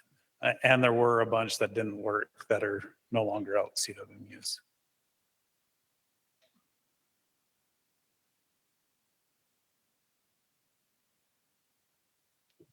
Bryce? I'm sympathetic to these guys that they're trying to look for a way to, you know, be able to do something on their property. But in this instance, I think they need to, you know, look at possibly an LOA program or something different, because they're just not even close in the ballpark on the acreage that, you know, the rule is. I know the CWMU committee is in the process of meeting, and I know they've been discussing things, and one thing they've discussed so far is possibly a variance. I know this has not come, you know, approved or nothing, but it's possibly at 9,000 acres, not, you know, so it's still a long ways away from what anybody's, you know, wanting, you know, the rule to dip, or the minimum to dip to. I think it's important that we realize, I mean, their cohorts, the CWMU committee doesn't recommend it. The division doesn't recommend it.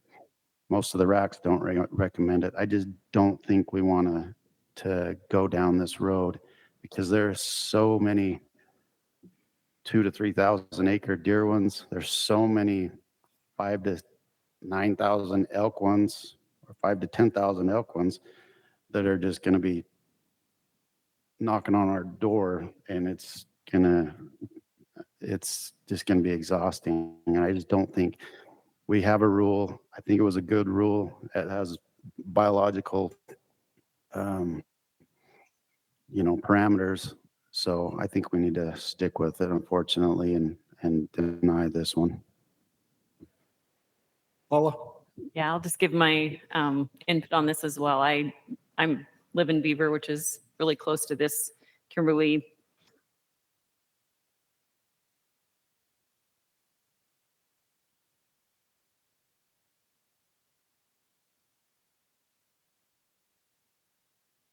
I think it's there. I think they could have a CWMU and kill the allotted elk numbers that they need to.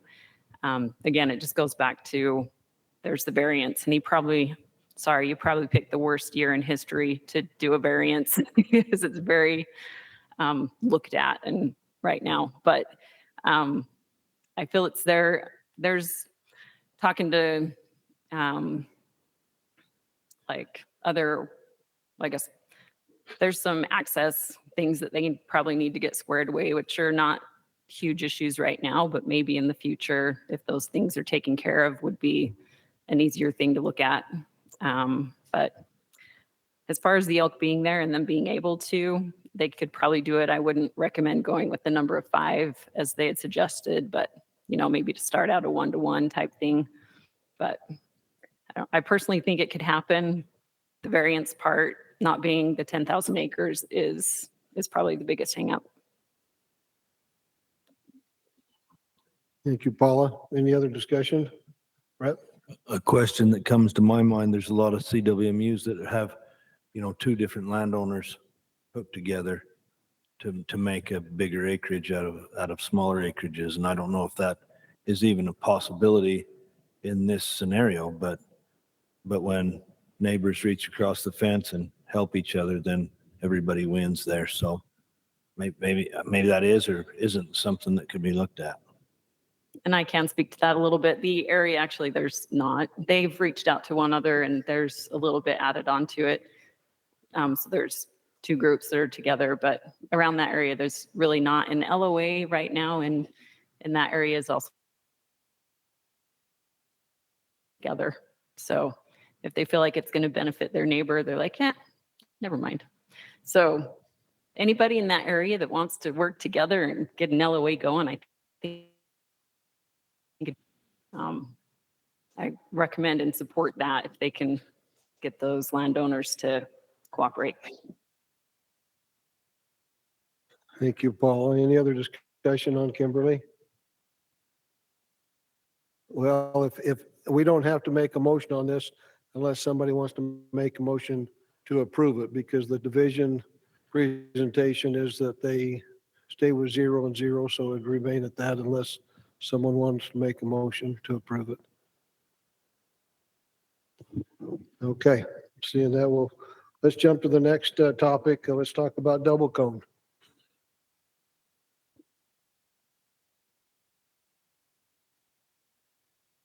Mr. Chairman, I'm from Box Elder County. I haven't been on this, in this particular CWMU, but I've heard of a lot of the good that's come from this CWMU and from the Grouse Creek area. They're famous for their big bulls out there, and they're slobbering over the mountain into the Park Valley side. And there's a lot of public that gets to benefit from the bulls that these people are raising. I see that this is just a win-win. The trade lands that they have are bigger than their ones that they're, using to make their CWMU work. They've proven that it works, and I think it was an oversight to see that, that the committee didn't see as much trade lands as they have. And so I would vote for this variance. Chad, could you speak to that? If, I know right now there's a more or less a calculation that you folks run on trade lands and numbers of additional public tags. How with this additional 2,700 acres or whatever the real number is, what does that do to that calculation? Yeah, even before where their trade lands were less, our permit calculator was to not add an additional. It came out that it was close enough to even that we wouldn't have added another one. So with it being over, our permit calculator would say not to add an additional permit. Okay, so it wouldn't add any more. Okay. Any other discussion on double cone? Another one we wouldn't have to make a motion on it unless somebody wants to make a motion to change what the division is proposing, which is the additional tag there that they have to give. Mr. Chair, can I ask Chad another question? On the split, this is the one that's getting a split, right? This one went with that where they were adding additional or?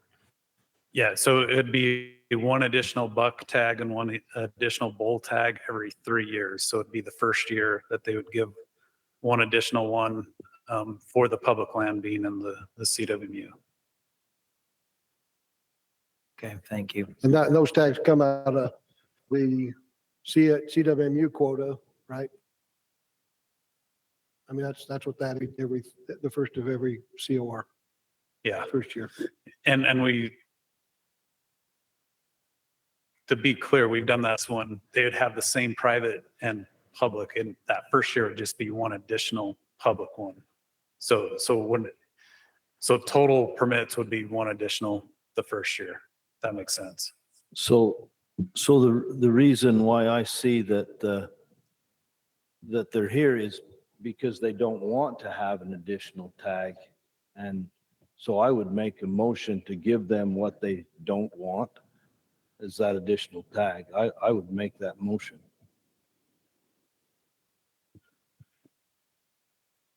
Okay, we got a motion to not have them give one additional public tag to the public. Do we have a second? Can I just ask a question? So we're taking, based on the trade lands, we're taking away the public and giving it back to them because the calculation was wrong and they actually qualify for it and not the public. Yeah, Correct? so through the whole process, when we went to the CWMU Advisory Committee in the past, they've never given up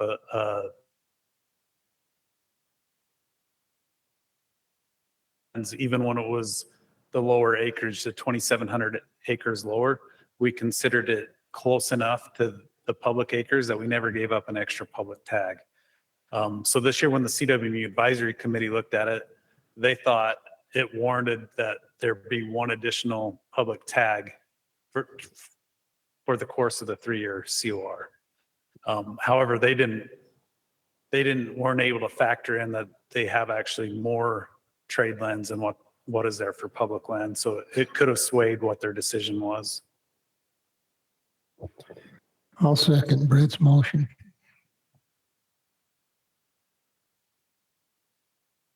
Okay, we have a motion to deviate from the presentation and is that just one deer? Is it a deer tag and an elk tag?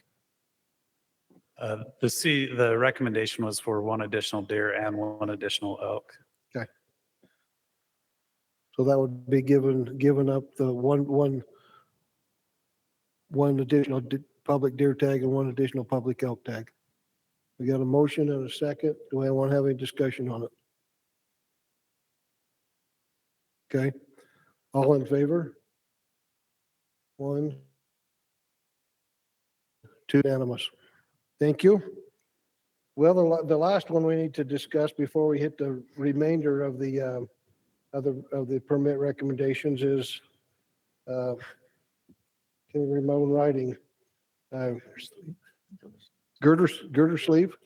Gildersleeve. Okay, I knew that's what it was when I wrote it, but it's not when I read it. Gildersleeve. Let's talk about that. They've given us a proposal here today, and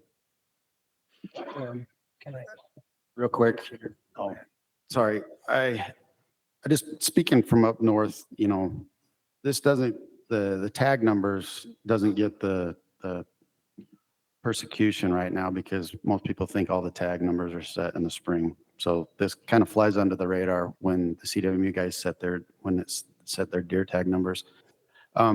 With that, I just kind of want to acknowledge these CWMU operators that have came today, Travis, Daniel, and because last spring there was a lot of heat, obviously, to cut tags on public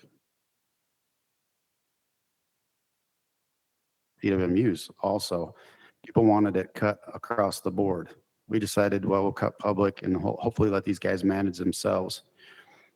So I want to just make it known, but then also ask the division. I appreciate Travis publicly cutting his tags. The other Travis Murphy on Ensign, they've asked for less. We were at a meeting. Daniel and his group offered that they're, going to have tags turned back in. I'd like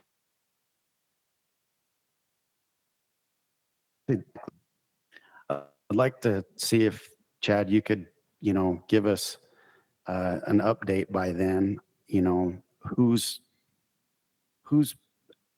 pulling their fair share on this,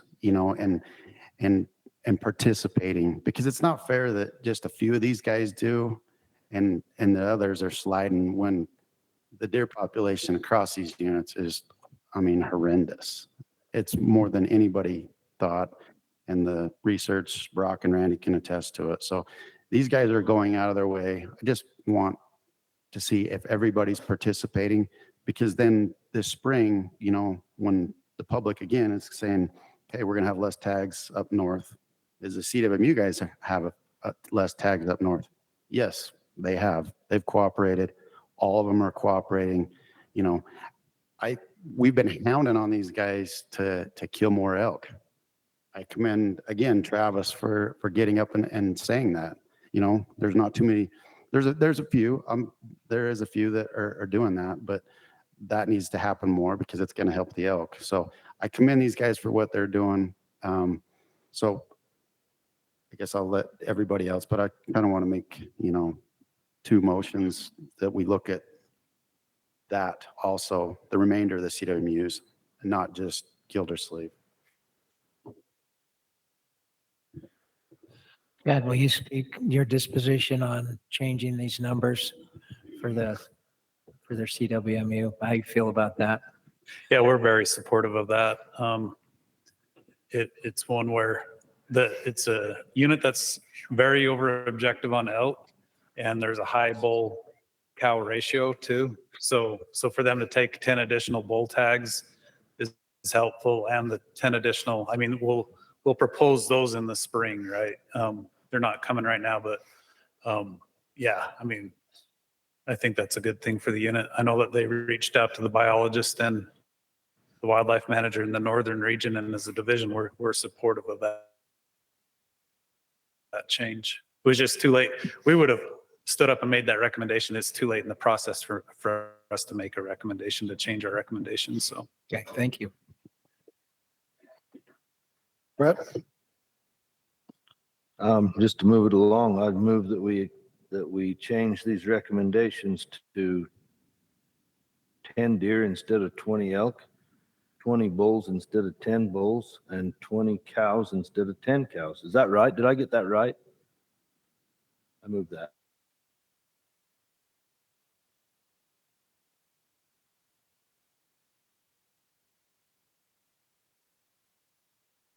just jump in real quick. The antlerless will be in the spring. So I think we can just leave that one off with knowing that they're going to do that recommendation in the spring. Okay, so I changed my motion to from 20 deer to 20 bucks to 10 bucks, and from 10 bulls to 20 bulls. How's that? How'd I do, Stacy? I think Stacy said no more numbers by the board, but okay. I'll second that. Any further discussion? Just to say thank you to them for wanting to be concerned about the deer. I mean, a trophy class mule deer buck is the trophy that's sought after in the country today. It's the top of everybody's list, and I know the demand is great for them, and for them to want to make that sacrifice for the betterment of the deer herd in general is good. We'll call for a vote. All in favor? It's unanimous. I just want to make a comment there. And I know as far as the Gildersleeve goes, it was kind of last minute because you wasn't sure, you didn't know until last minute, but we do not want to start a trend where we bypass the RAC process just to come to this group, that's going to make a decision. That's not fair to the public process at all. And typically, we would have said no to something like this. So just be aware that we just don't want that to be happening. So we need to thank you, Chad. I think we're done with you. Thank you so much.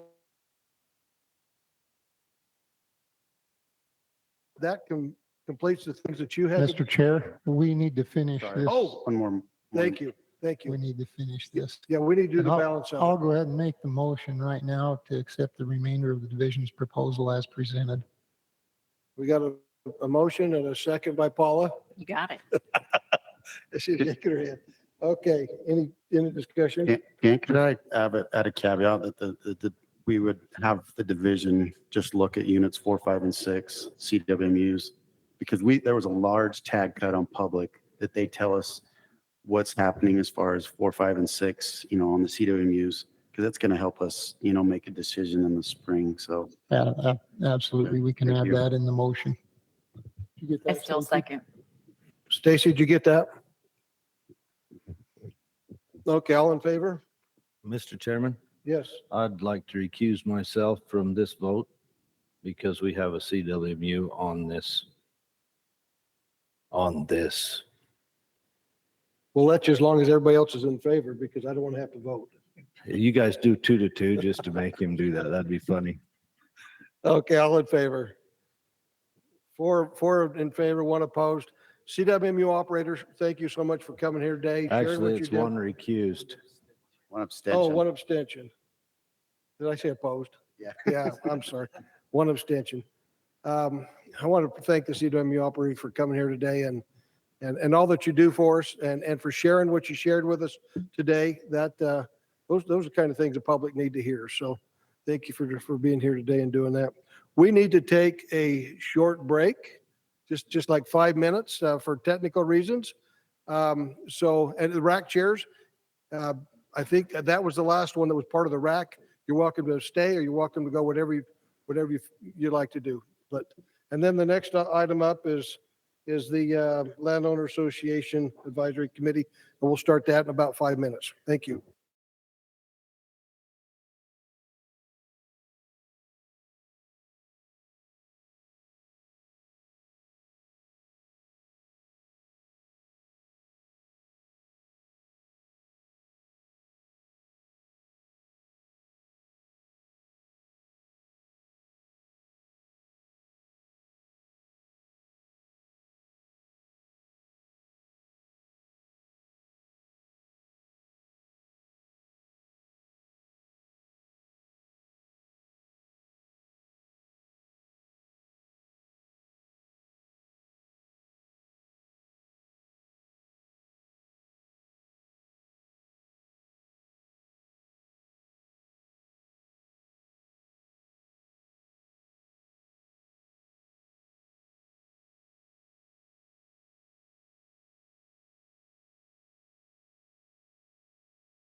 Thank you, those that are off on the line. I appreciate you joining us again.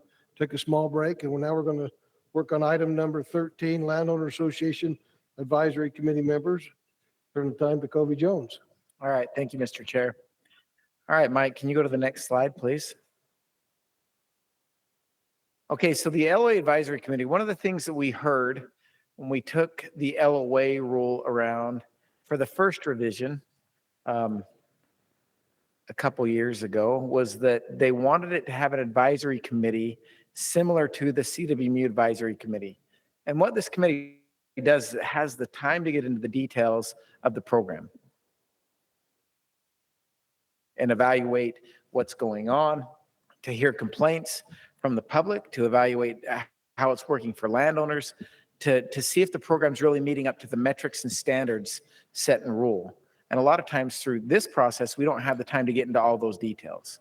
So the public came forward and we brought the rule forward and said, would you please modify the rule to allow this? And we did. And so last year when we brought the rule through, it included this part of establishing an LOA advisory committee. So they're going to hear complaints, review the operations, and make advisory recommendations both to the division director and to the wildlife board. All right, Mike. So it's spelled out in rule again what the representation should be on the advisory committee or what the members should represent. And so we worked as an agency and the director is recommending that these individuals be approved in the roles listed there to represent and hear about the operations of the LOA program. So for sportsmen, it's Troy Justison and Donnie Hunter. From the LOAs, it's Dale Christiansen and Andy Monroe. For agriculture, it's Stephen Tu. The at-large representative is Greg Wilding. And there's a RAC member from the Southeast Region RAC, which is Scoot Flannery. Okay. And that's all we have to present. So thank you. Thank you, Covey. So back to the board for discussion. Is there any discussion? Is there any of those members that you know that you're not comfortable with? Let's just put it that way. I only know a couple of them. I guess I'm curious on the agriculture and the at-large, like, can you just tell me a little bit? I guess we don't need to have a full resume, but what qualifies them for those? You know, so starting with the agriculture rep, we worked with the agricultural community to get somebody that they felt like would represent them. So as far as the division, knowing this individual, I don't know that I could give you a full resume, but what I can say is that there was support in the agricultural community for this individual. And then the at-large, I can speak personally a little bit. Greg Wilding has been a member of the CWMU Advisory Committee. Probably the most organized committee member I've ever worked with.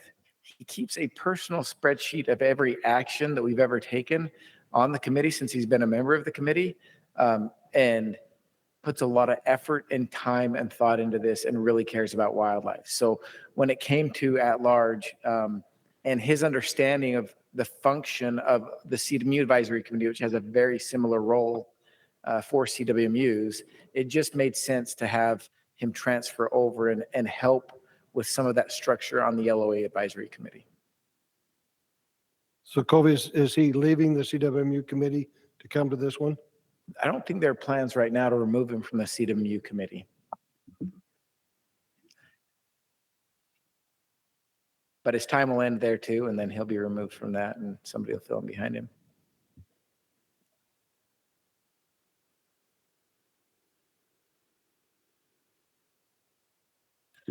I think have an organization like this, like the CWMU has, is a necessary thing just to address all of the things that go along with it. And people can be specialists on different units and different LOAs and have some good inside knowledge and make some very effective decisions. So I think it's a good plan and they look good.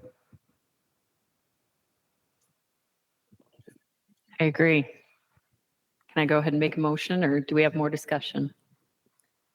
I'm not hearing any other discussion, so go ahead and make a motion. Okay, I make a motion that we accept the LOA Advisory Committee members as presented. I'll second it. We got a motion by Paula to accept the Landowner Association Advisory Committee members as presented. And call for a vote. All in favor? 1, 2, 3, 4, 5. All right, it's unanimous. Thank you, Covey. Thank you. The next item on our agenda today is a Deep Creek Elk Unit. Dax Mangus, the Big Game Program Coordinator. Dax, tell us all about this. Okay. About a year ago, we had brought through statewide elk plan with some changes. One of those changes in the proposal was conversion of the Deep Creek unit to an Any Bull unit. The Goshute tribe, through the public process, expressed some pretty serious concerns about that. And ultimately, in the final decision, we decided to delay implementation of conversion of that unit to an Any Bull unit. It's currently a September archery and then a hams hunt, limited entry elk. We decided to delay that for a year to try to work through issues with the Confederated Tribes of Goshute Reservation. Had multiple meetings and consultations with them throughout this last year, and I think we're just realizing it's going to take more time to work through some of these issues. And so we're asking for some more time to work through these issues to try to alleviate some of these concerns. And so that's essentially what we're asking, is to give us a little more time to try to work with the tribe to resolve some of those issues and concerns. Thank you, Dax. Okay, questions by board members?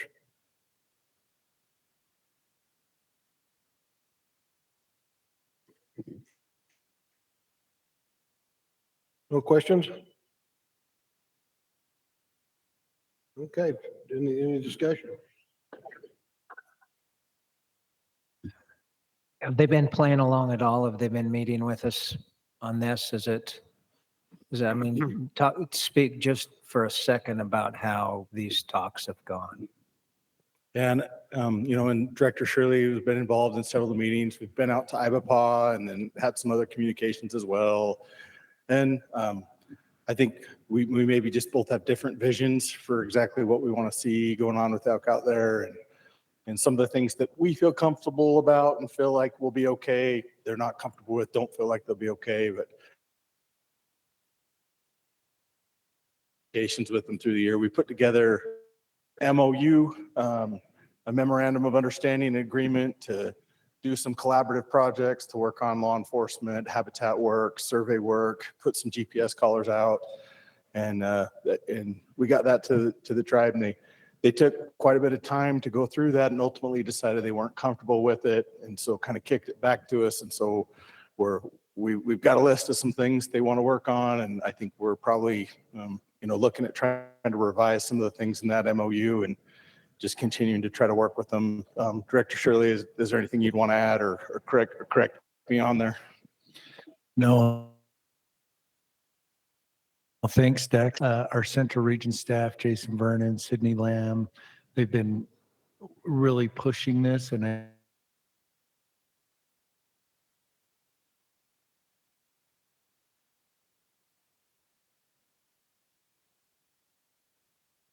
along the Deep Creek Range, and I think it is more of a respect of those concerns and make sure we're in the right spot before we move forward. But they've been a good partner.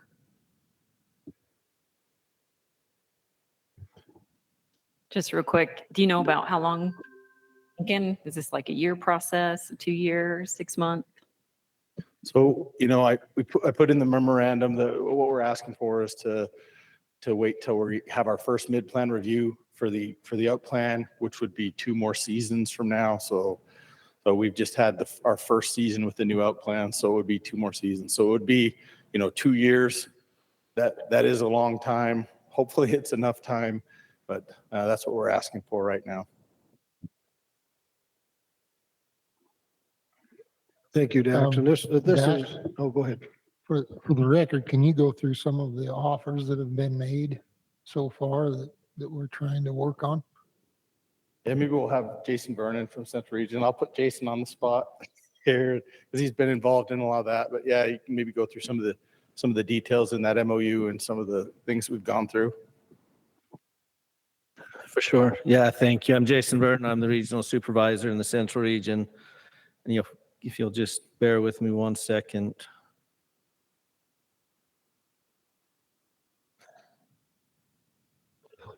Okay, I think I just pulled it up. Thanks, Dak. So we've been meeting with them for about a year, and some of their primary concerns, as was mentioned, is it's really important to them. They do receive income off of selling permits to their tribal lands for the elk, and so their primary concern has been making sure that they're able to maintain a large bull elk herd out there. Some of the things that we've talked about is putting collars on some of those animals. That they have tribal land out there, and then we have BLM land and public and private lands around there. We don't really understand the movement of all the elk, as including Nevada in there, and those elk move across all of those lands. So as we have had those discussions, I think trying to help them understand what a collaring study would look like and understanding what the results of that might be and how that would help them. That's been a little bit of a challenge to get on the same page with them on that. They also have concerns of increased impact out there from additional hunters if it went to an any bull unit. And so we've talked about some law enforcement and how we might be able to help them with law enforcement or what that might look like. It's a challenge because we're not able to enforce laws on their sovereign lands, on the tribal sovereign lands. And so we've been trying to help them figure out a way to make that happen. We've provided them with some resources, signs and different things that they can put around the boundaries there so that they might be able to get we might be able to get some calls on trespass and issues like that. I think it's really important that we continue down this road. I don't think personally this is something that the tribe has been familiar with going through a process like this. So I think it's been a little bit of a teaching process as well for both of us to understand where we're coming from and they understand where we're coming from. So I don't know if that answers your question or if you have other questions. Yeah, thank you.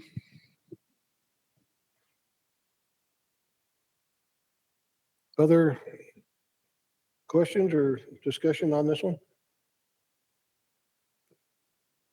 I totally support, I know that, so I'll entertain a motion for this one. I'd make a motion to approve. I'll second it. Motion made by Kent to approve the Deep Creek Elk Unit proposal as presented, seconded by Brett. All in favor? 1, 2, 3, 4, 5, unanimous. Thank you. Well, the next to the last item on our agenda is the Book Cliffs Little Creek South Bison. Thank you, Mr. Chair. I do have to admit, when I pictured myself up here, I didn't picture it dark outside. So it's been a long day, and I promise to make this brief. I need to start off with a minor correction on the agenda. I called this a variance request. Technically, that's not what it is. That's a little bit different process. This is a division request for board action to issue a hunt extension. So to give you a little bit of background, if I get you to, thanks, Mike. We hunt the Book Cliffs bison on 2 units. There's the Book Cliffs Bitter Creek unit and the Book Cliffs Little Creek South unit, which includes the roadless area. On the Little Creek South unit, we have 6 hunts that go from August to January. And we do our best to divide up hunter pressure and divide up numbers of hunters. But these bison are sensitive to hunting pressure. So we do our best, but it's not always perfect.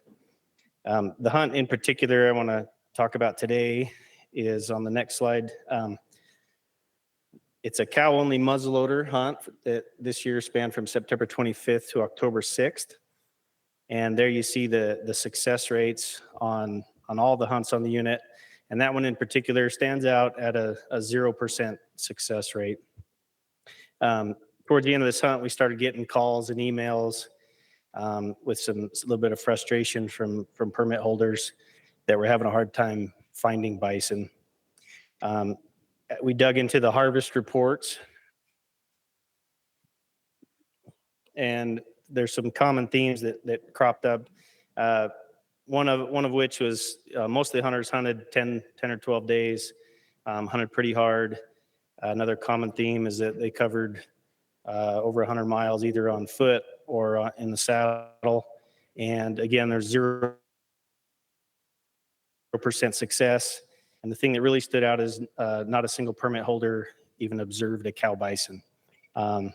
The other side of this is that we as a division didn't get the cow harvest we need to manage to a population objective.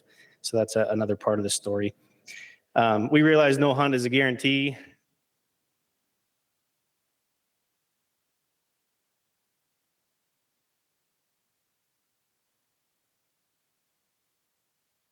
Of such a poor experience on a once-in-a-lifetime hunt. And so that's what we've grappled with, but ultimately decided to come to the board and request this extension.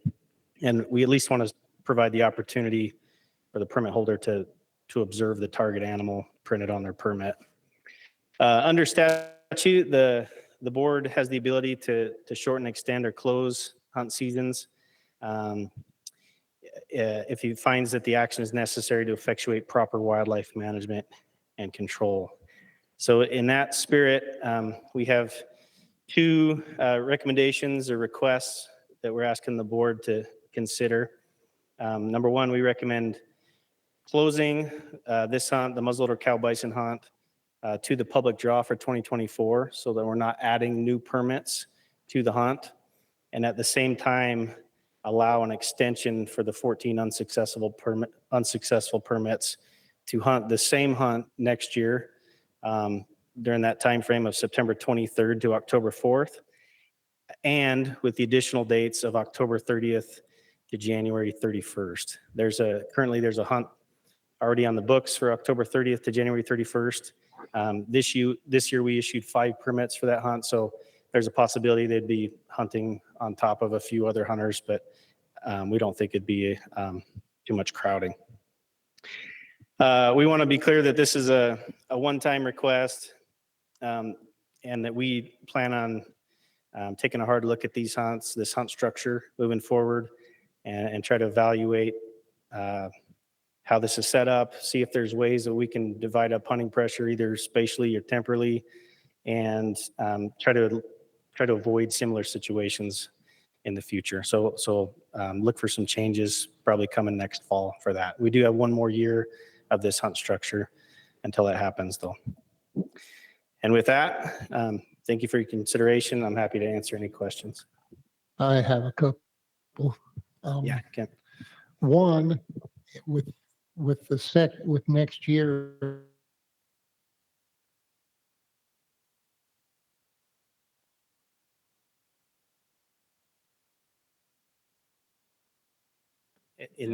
And like I said, there's 5 permits this year.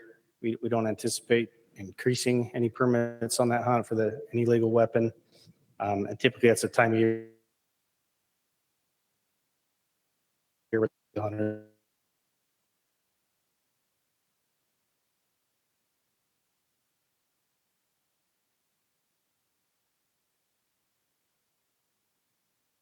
on that isn't the tag they applied for ostensibly.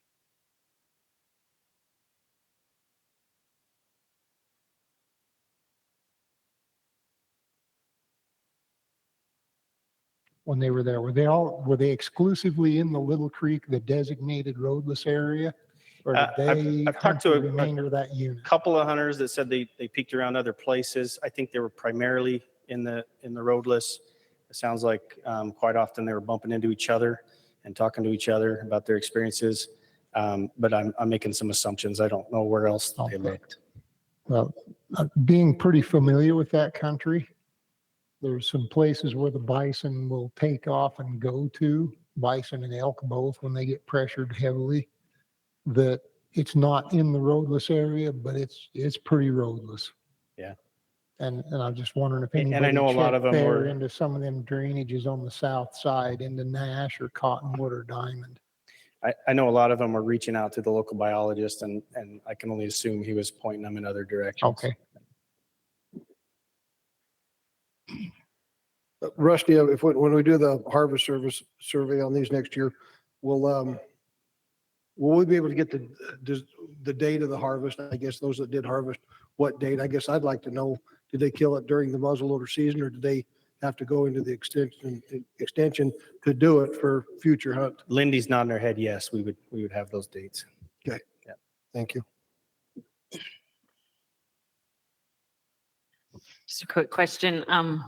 With I got to get my train of thought in the right place. So when you're doing your numbers and you decide we could maybe do more than 14, would you maybe increase a few more, or would you just keep it at the 14 flat and not look at if there's potential for increase? For this upcoming season, 2024, Yeah. the plan is to close it to new applicants, so that it would only be the 14 hunters during that normal time frame, and then reevaluate it from there.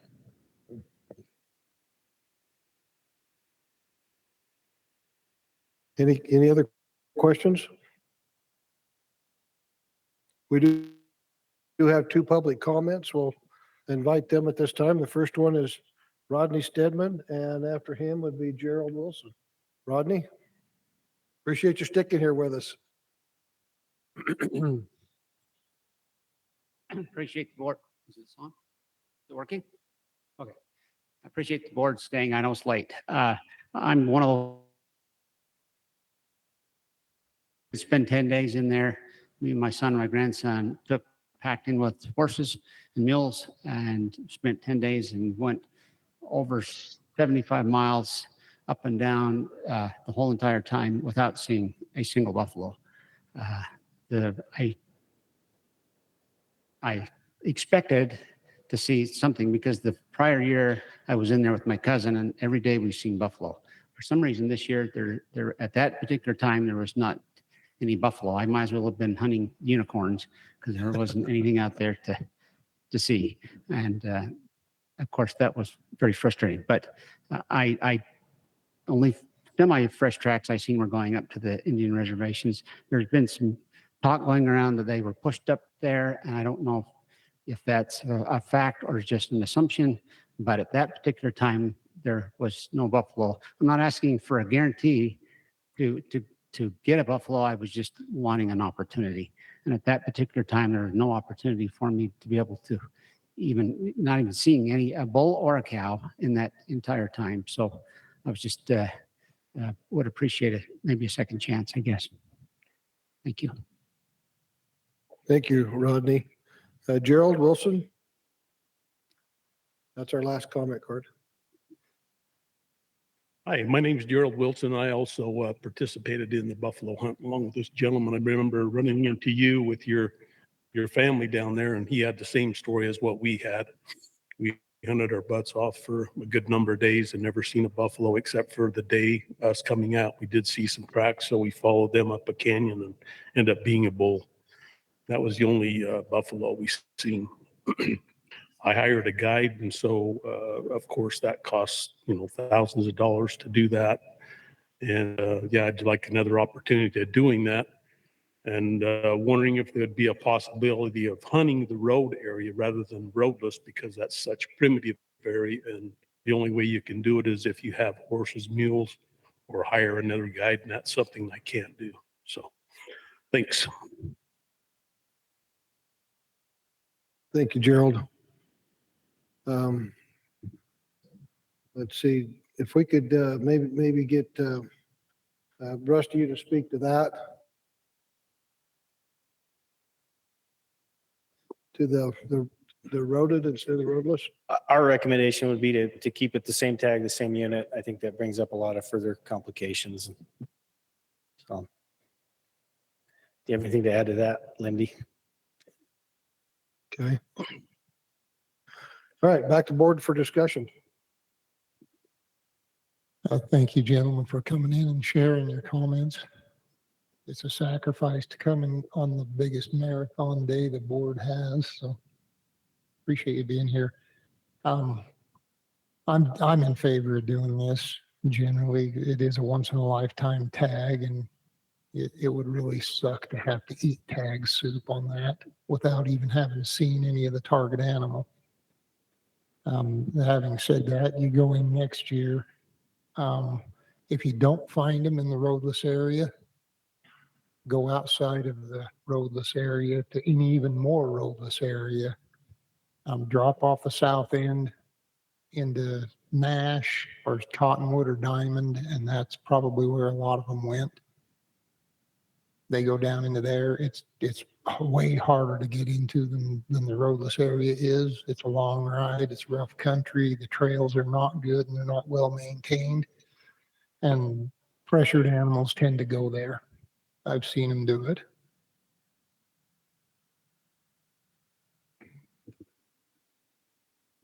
Bryce? I agree. I feel like we kind of sold them a mountain goat hunt on Antelope Island.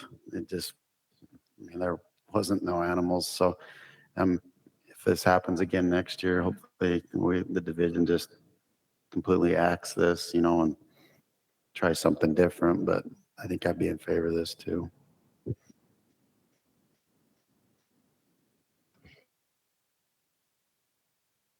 Paula? Just putting myself in your shoes, you two gentlemen and the other 12 individuals that experience similar. I can understand I don't know if I would be in favor if they had opportunity and if they're actually seeing something, but where it is, where there's nothing even to hunt, that's a pretty tough pill to swallow. So I support. Gary?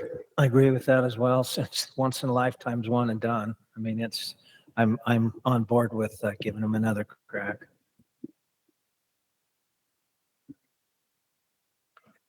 I move that we accept this.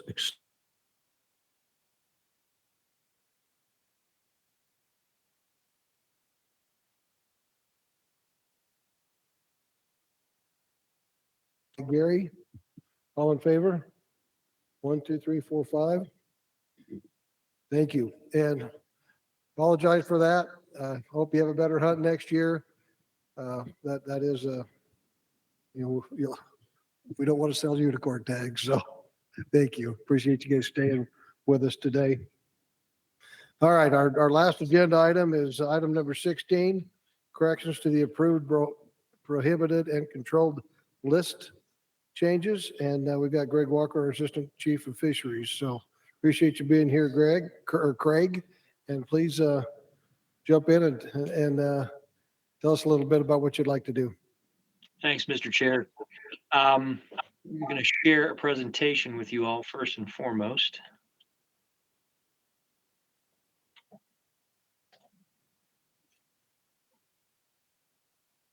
Yeah, just the fish we had.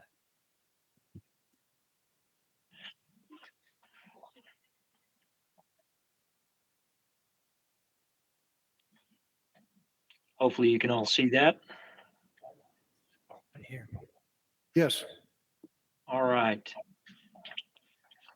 So thank you, Mr. Chair. Good night to you all. I know I originally started this off with a good afternoon to you all, but it is night. So good evening. I'd like to present to you tonight with a set of proposed corrections to the prohibited and controlled fish species list in R6573C. That's the rule regulating the collection, importation, and possession of aquatic wildlife. And R6571313, which is our rule regulating the taking of fish and crayfish. So just a little background. Earlier this year, the board approved amendments to R6573. These amendments resulted in modifications to the prohibited and controlled fish lists in that rule. At that time, those changes were intended to be reflected in the prohibited fish list under R657-1313 as well. So during that approval process, two errors occurred. First, one of the fishes listed in the controlled and prohibited list under 6573C was incorrectly classified. And secondly, the intended changes to the list of prohibited species under R657-1313 did not occur. Today, the division is seeking board approval to correct those errors. First, in order to fix the minor error in R6573C, DWR is requesting that burbot be removed from the prohibited list and added to the controlled list. That modification will allow for possession of burbot by anglers. We are also requesting that the prohibited list under 657-1313 be modified by removing 7 of the 15 fishes currently listed. Removed fishes are considered controlled under R6573C because they are not afforded federal protection and are not considered invasive threats. If approved, the 7 fishes removed from the prohibited list under 657-1313 would be bluehead sucker, flannelmouth sucker, gizzard shad, least chub, northern leatherside, southern leatherside, and virgin spine bass. Additionally, DWR is requesting that the prohibited list under 1313 be modified further by adding 26 fishes considered to be invasive threats that are prohibited under R6573C. If approved, the 26 fishes added to the prohibited list under 657-1313 would be alewife, Asian swamp eel, bighead carp, black carp, bowfin, brook stickleback, convict cichlid, Eurasian ruff, flathead catfish, gar, eyed, piranhas, Nile perch, northern snakehead, red-bellied pacu, red shiner, round goby, rudd, sand shiner, sea lamprey, silver carp, South American parasitic catfish, tigerfish, tench, tilapia, and walking catfish. With the removals in addition I've just described, the corrected prohibited list under 657-1313 would then include 41 fishes. This corrected list would match the prohibited list already in R6573C and would only include fish species that are listed federally or considered invasive threats. So to sum up, what I'm seeking tonight is board approval of the division's proposed corrections presented today, which would result in lists of controlled and prohibited fishes as intended in the June presentation of the amendment to R6573, would reconcile differences between prohibited lists of fishes in R6573C and 657-1313, and most importantly, aid in the protection of Utah's aquatic resources. And I'd like to thank you all for the opportunity to present tonight. And with that, I'll take any questions you might have.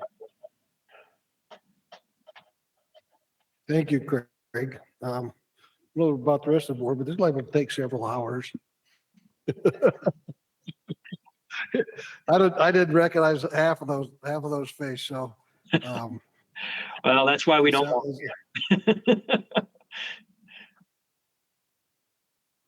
So appreciate you kind of cleaning this up for us. I think it's a really good thing. So questions for Craig? Hey, Craig. So I noticed cichlids are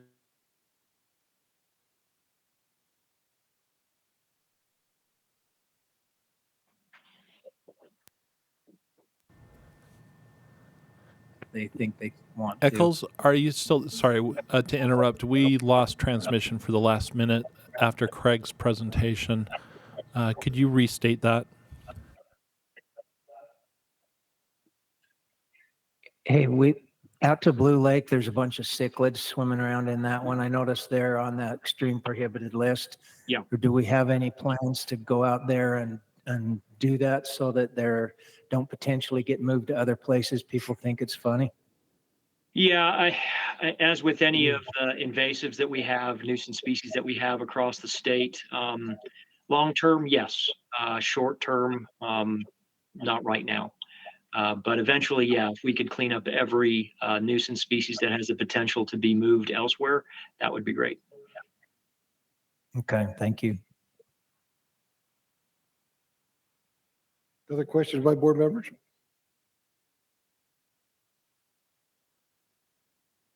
Entertain a motion on this one. I'll make a motion that we accept the division's proposal as presented. Second. We got a motion by Gary to approve the corrections to the approved, prohibited, and controlled list changes as presented, seconded by Kent. All in favor? 1, 2, 3, 4, 5, unanimous. Thank you, Craig. Appreciate it. Thank you all. Appreciate Drive safe tonight. Yes. Good night. With that, is there any additional action items we need to discuss tonight? If not, I'll entertain a motion to adjourn. Some of those things Bryce was talking about, reports from the division, do we need to put those on the action list, or is that just part of the plan going forward? I think it's part of the plan going forward. So thank you. We could maybe look at getting Starlink here so the internet doesn't suck. Can I say one thing real fast, Randy, before we Please. adjourn? One, thanks, board members, for this board meeting. This was long and hard. We recognize that, appreciate that. The other thing I wanted to mention, and before we had a big crowd, was this time of year, we always have multiple employees leaving us. And there's one left in the room. Guy Wallace will be retiring here in a couple weeks. Ben Nadolski was here. He's now going to be the Ogden mayor. We have other employees. Anyway, a lot of experience walking out the door on us come the end of the year, and just wanted to make sure we so Guy's here. You can shake his hand. He's a legend. I just wanted to say that I think since I've been a manager, this is one of the longest, if not the longest, board meeting that I've ever been through. And during the meeting, both my computer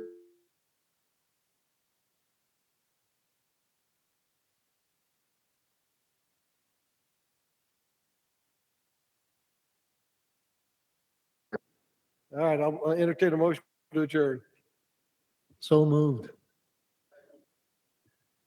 Motion made by Kent, seconded by Bryce. All in favor?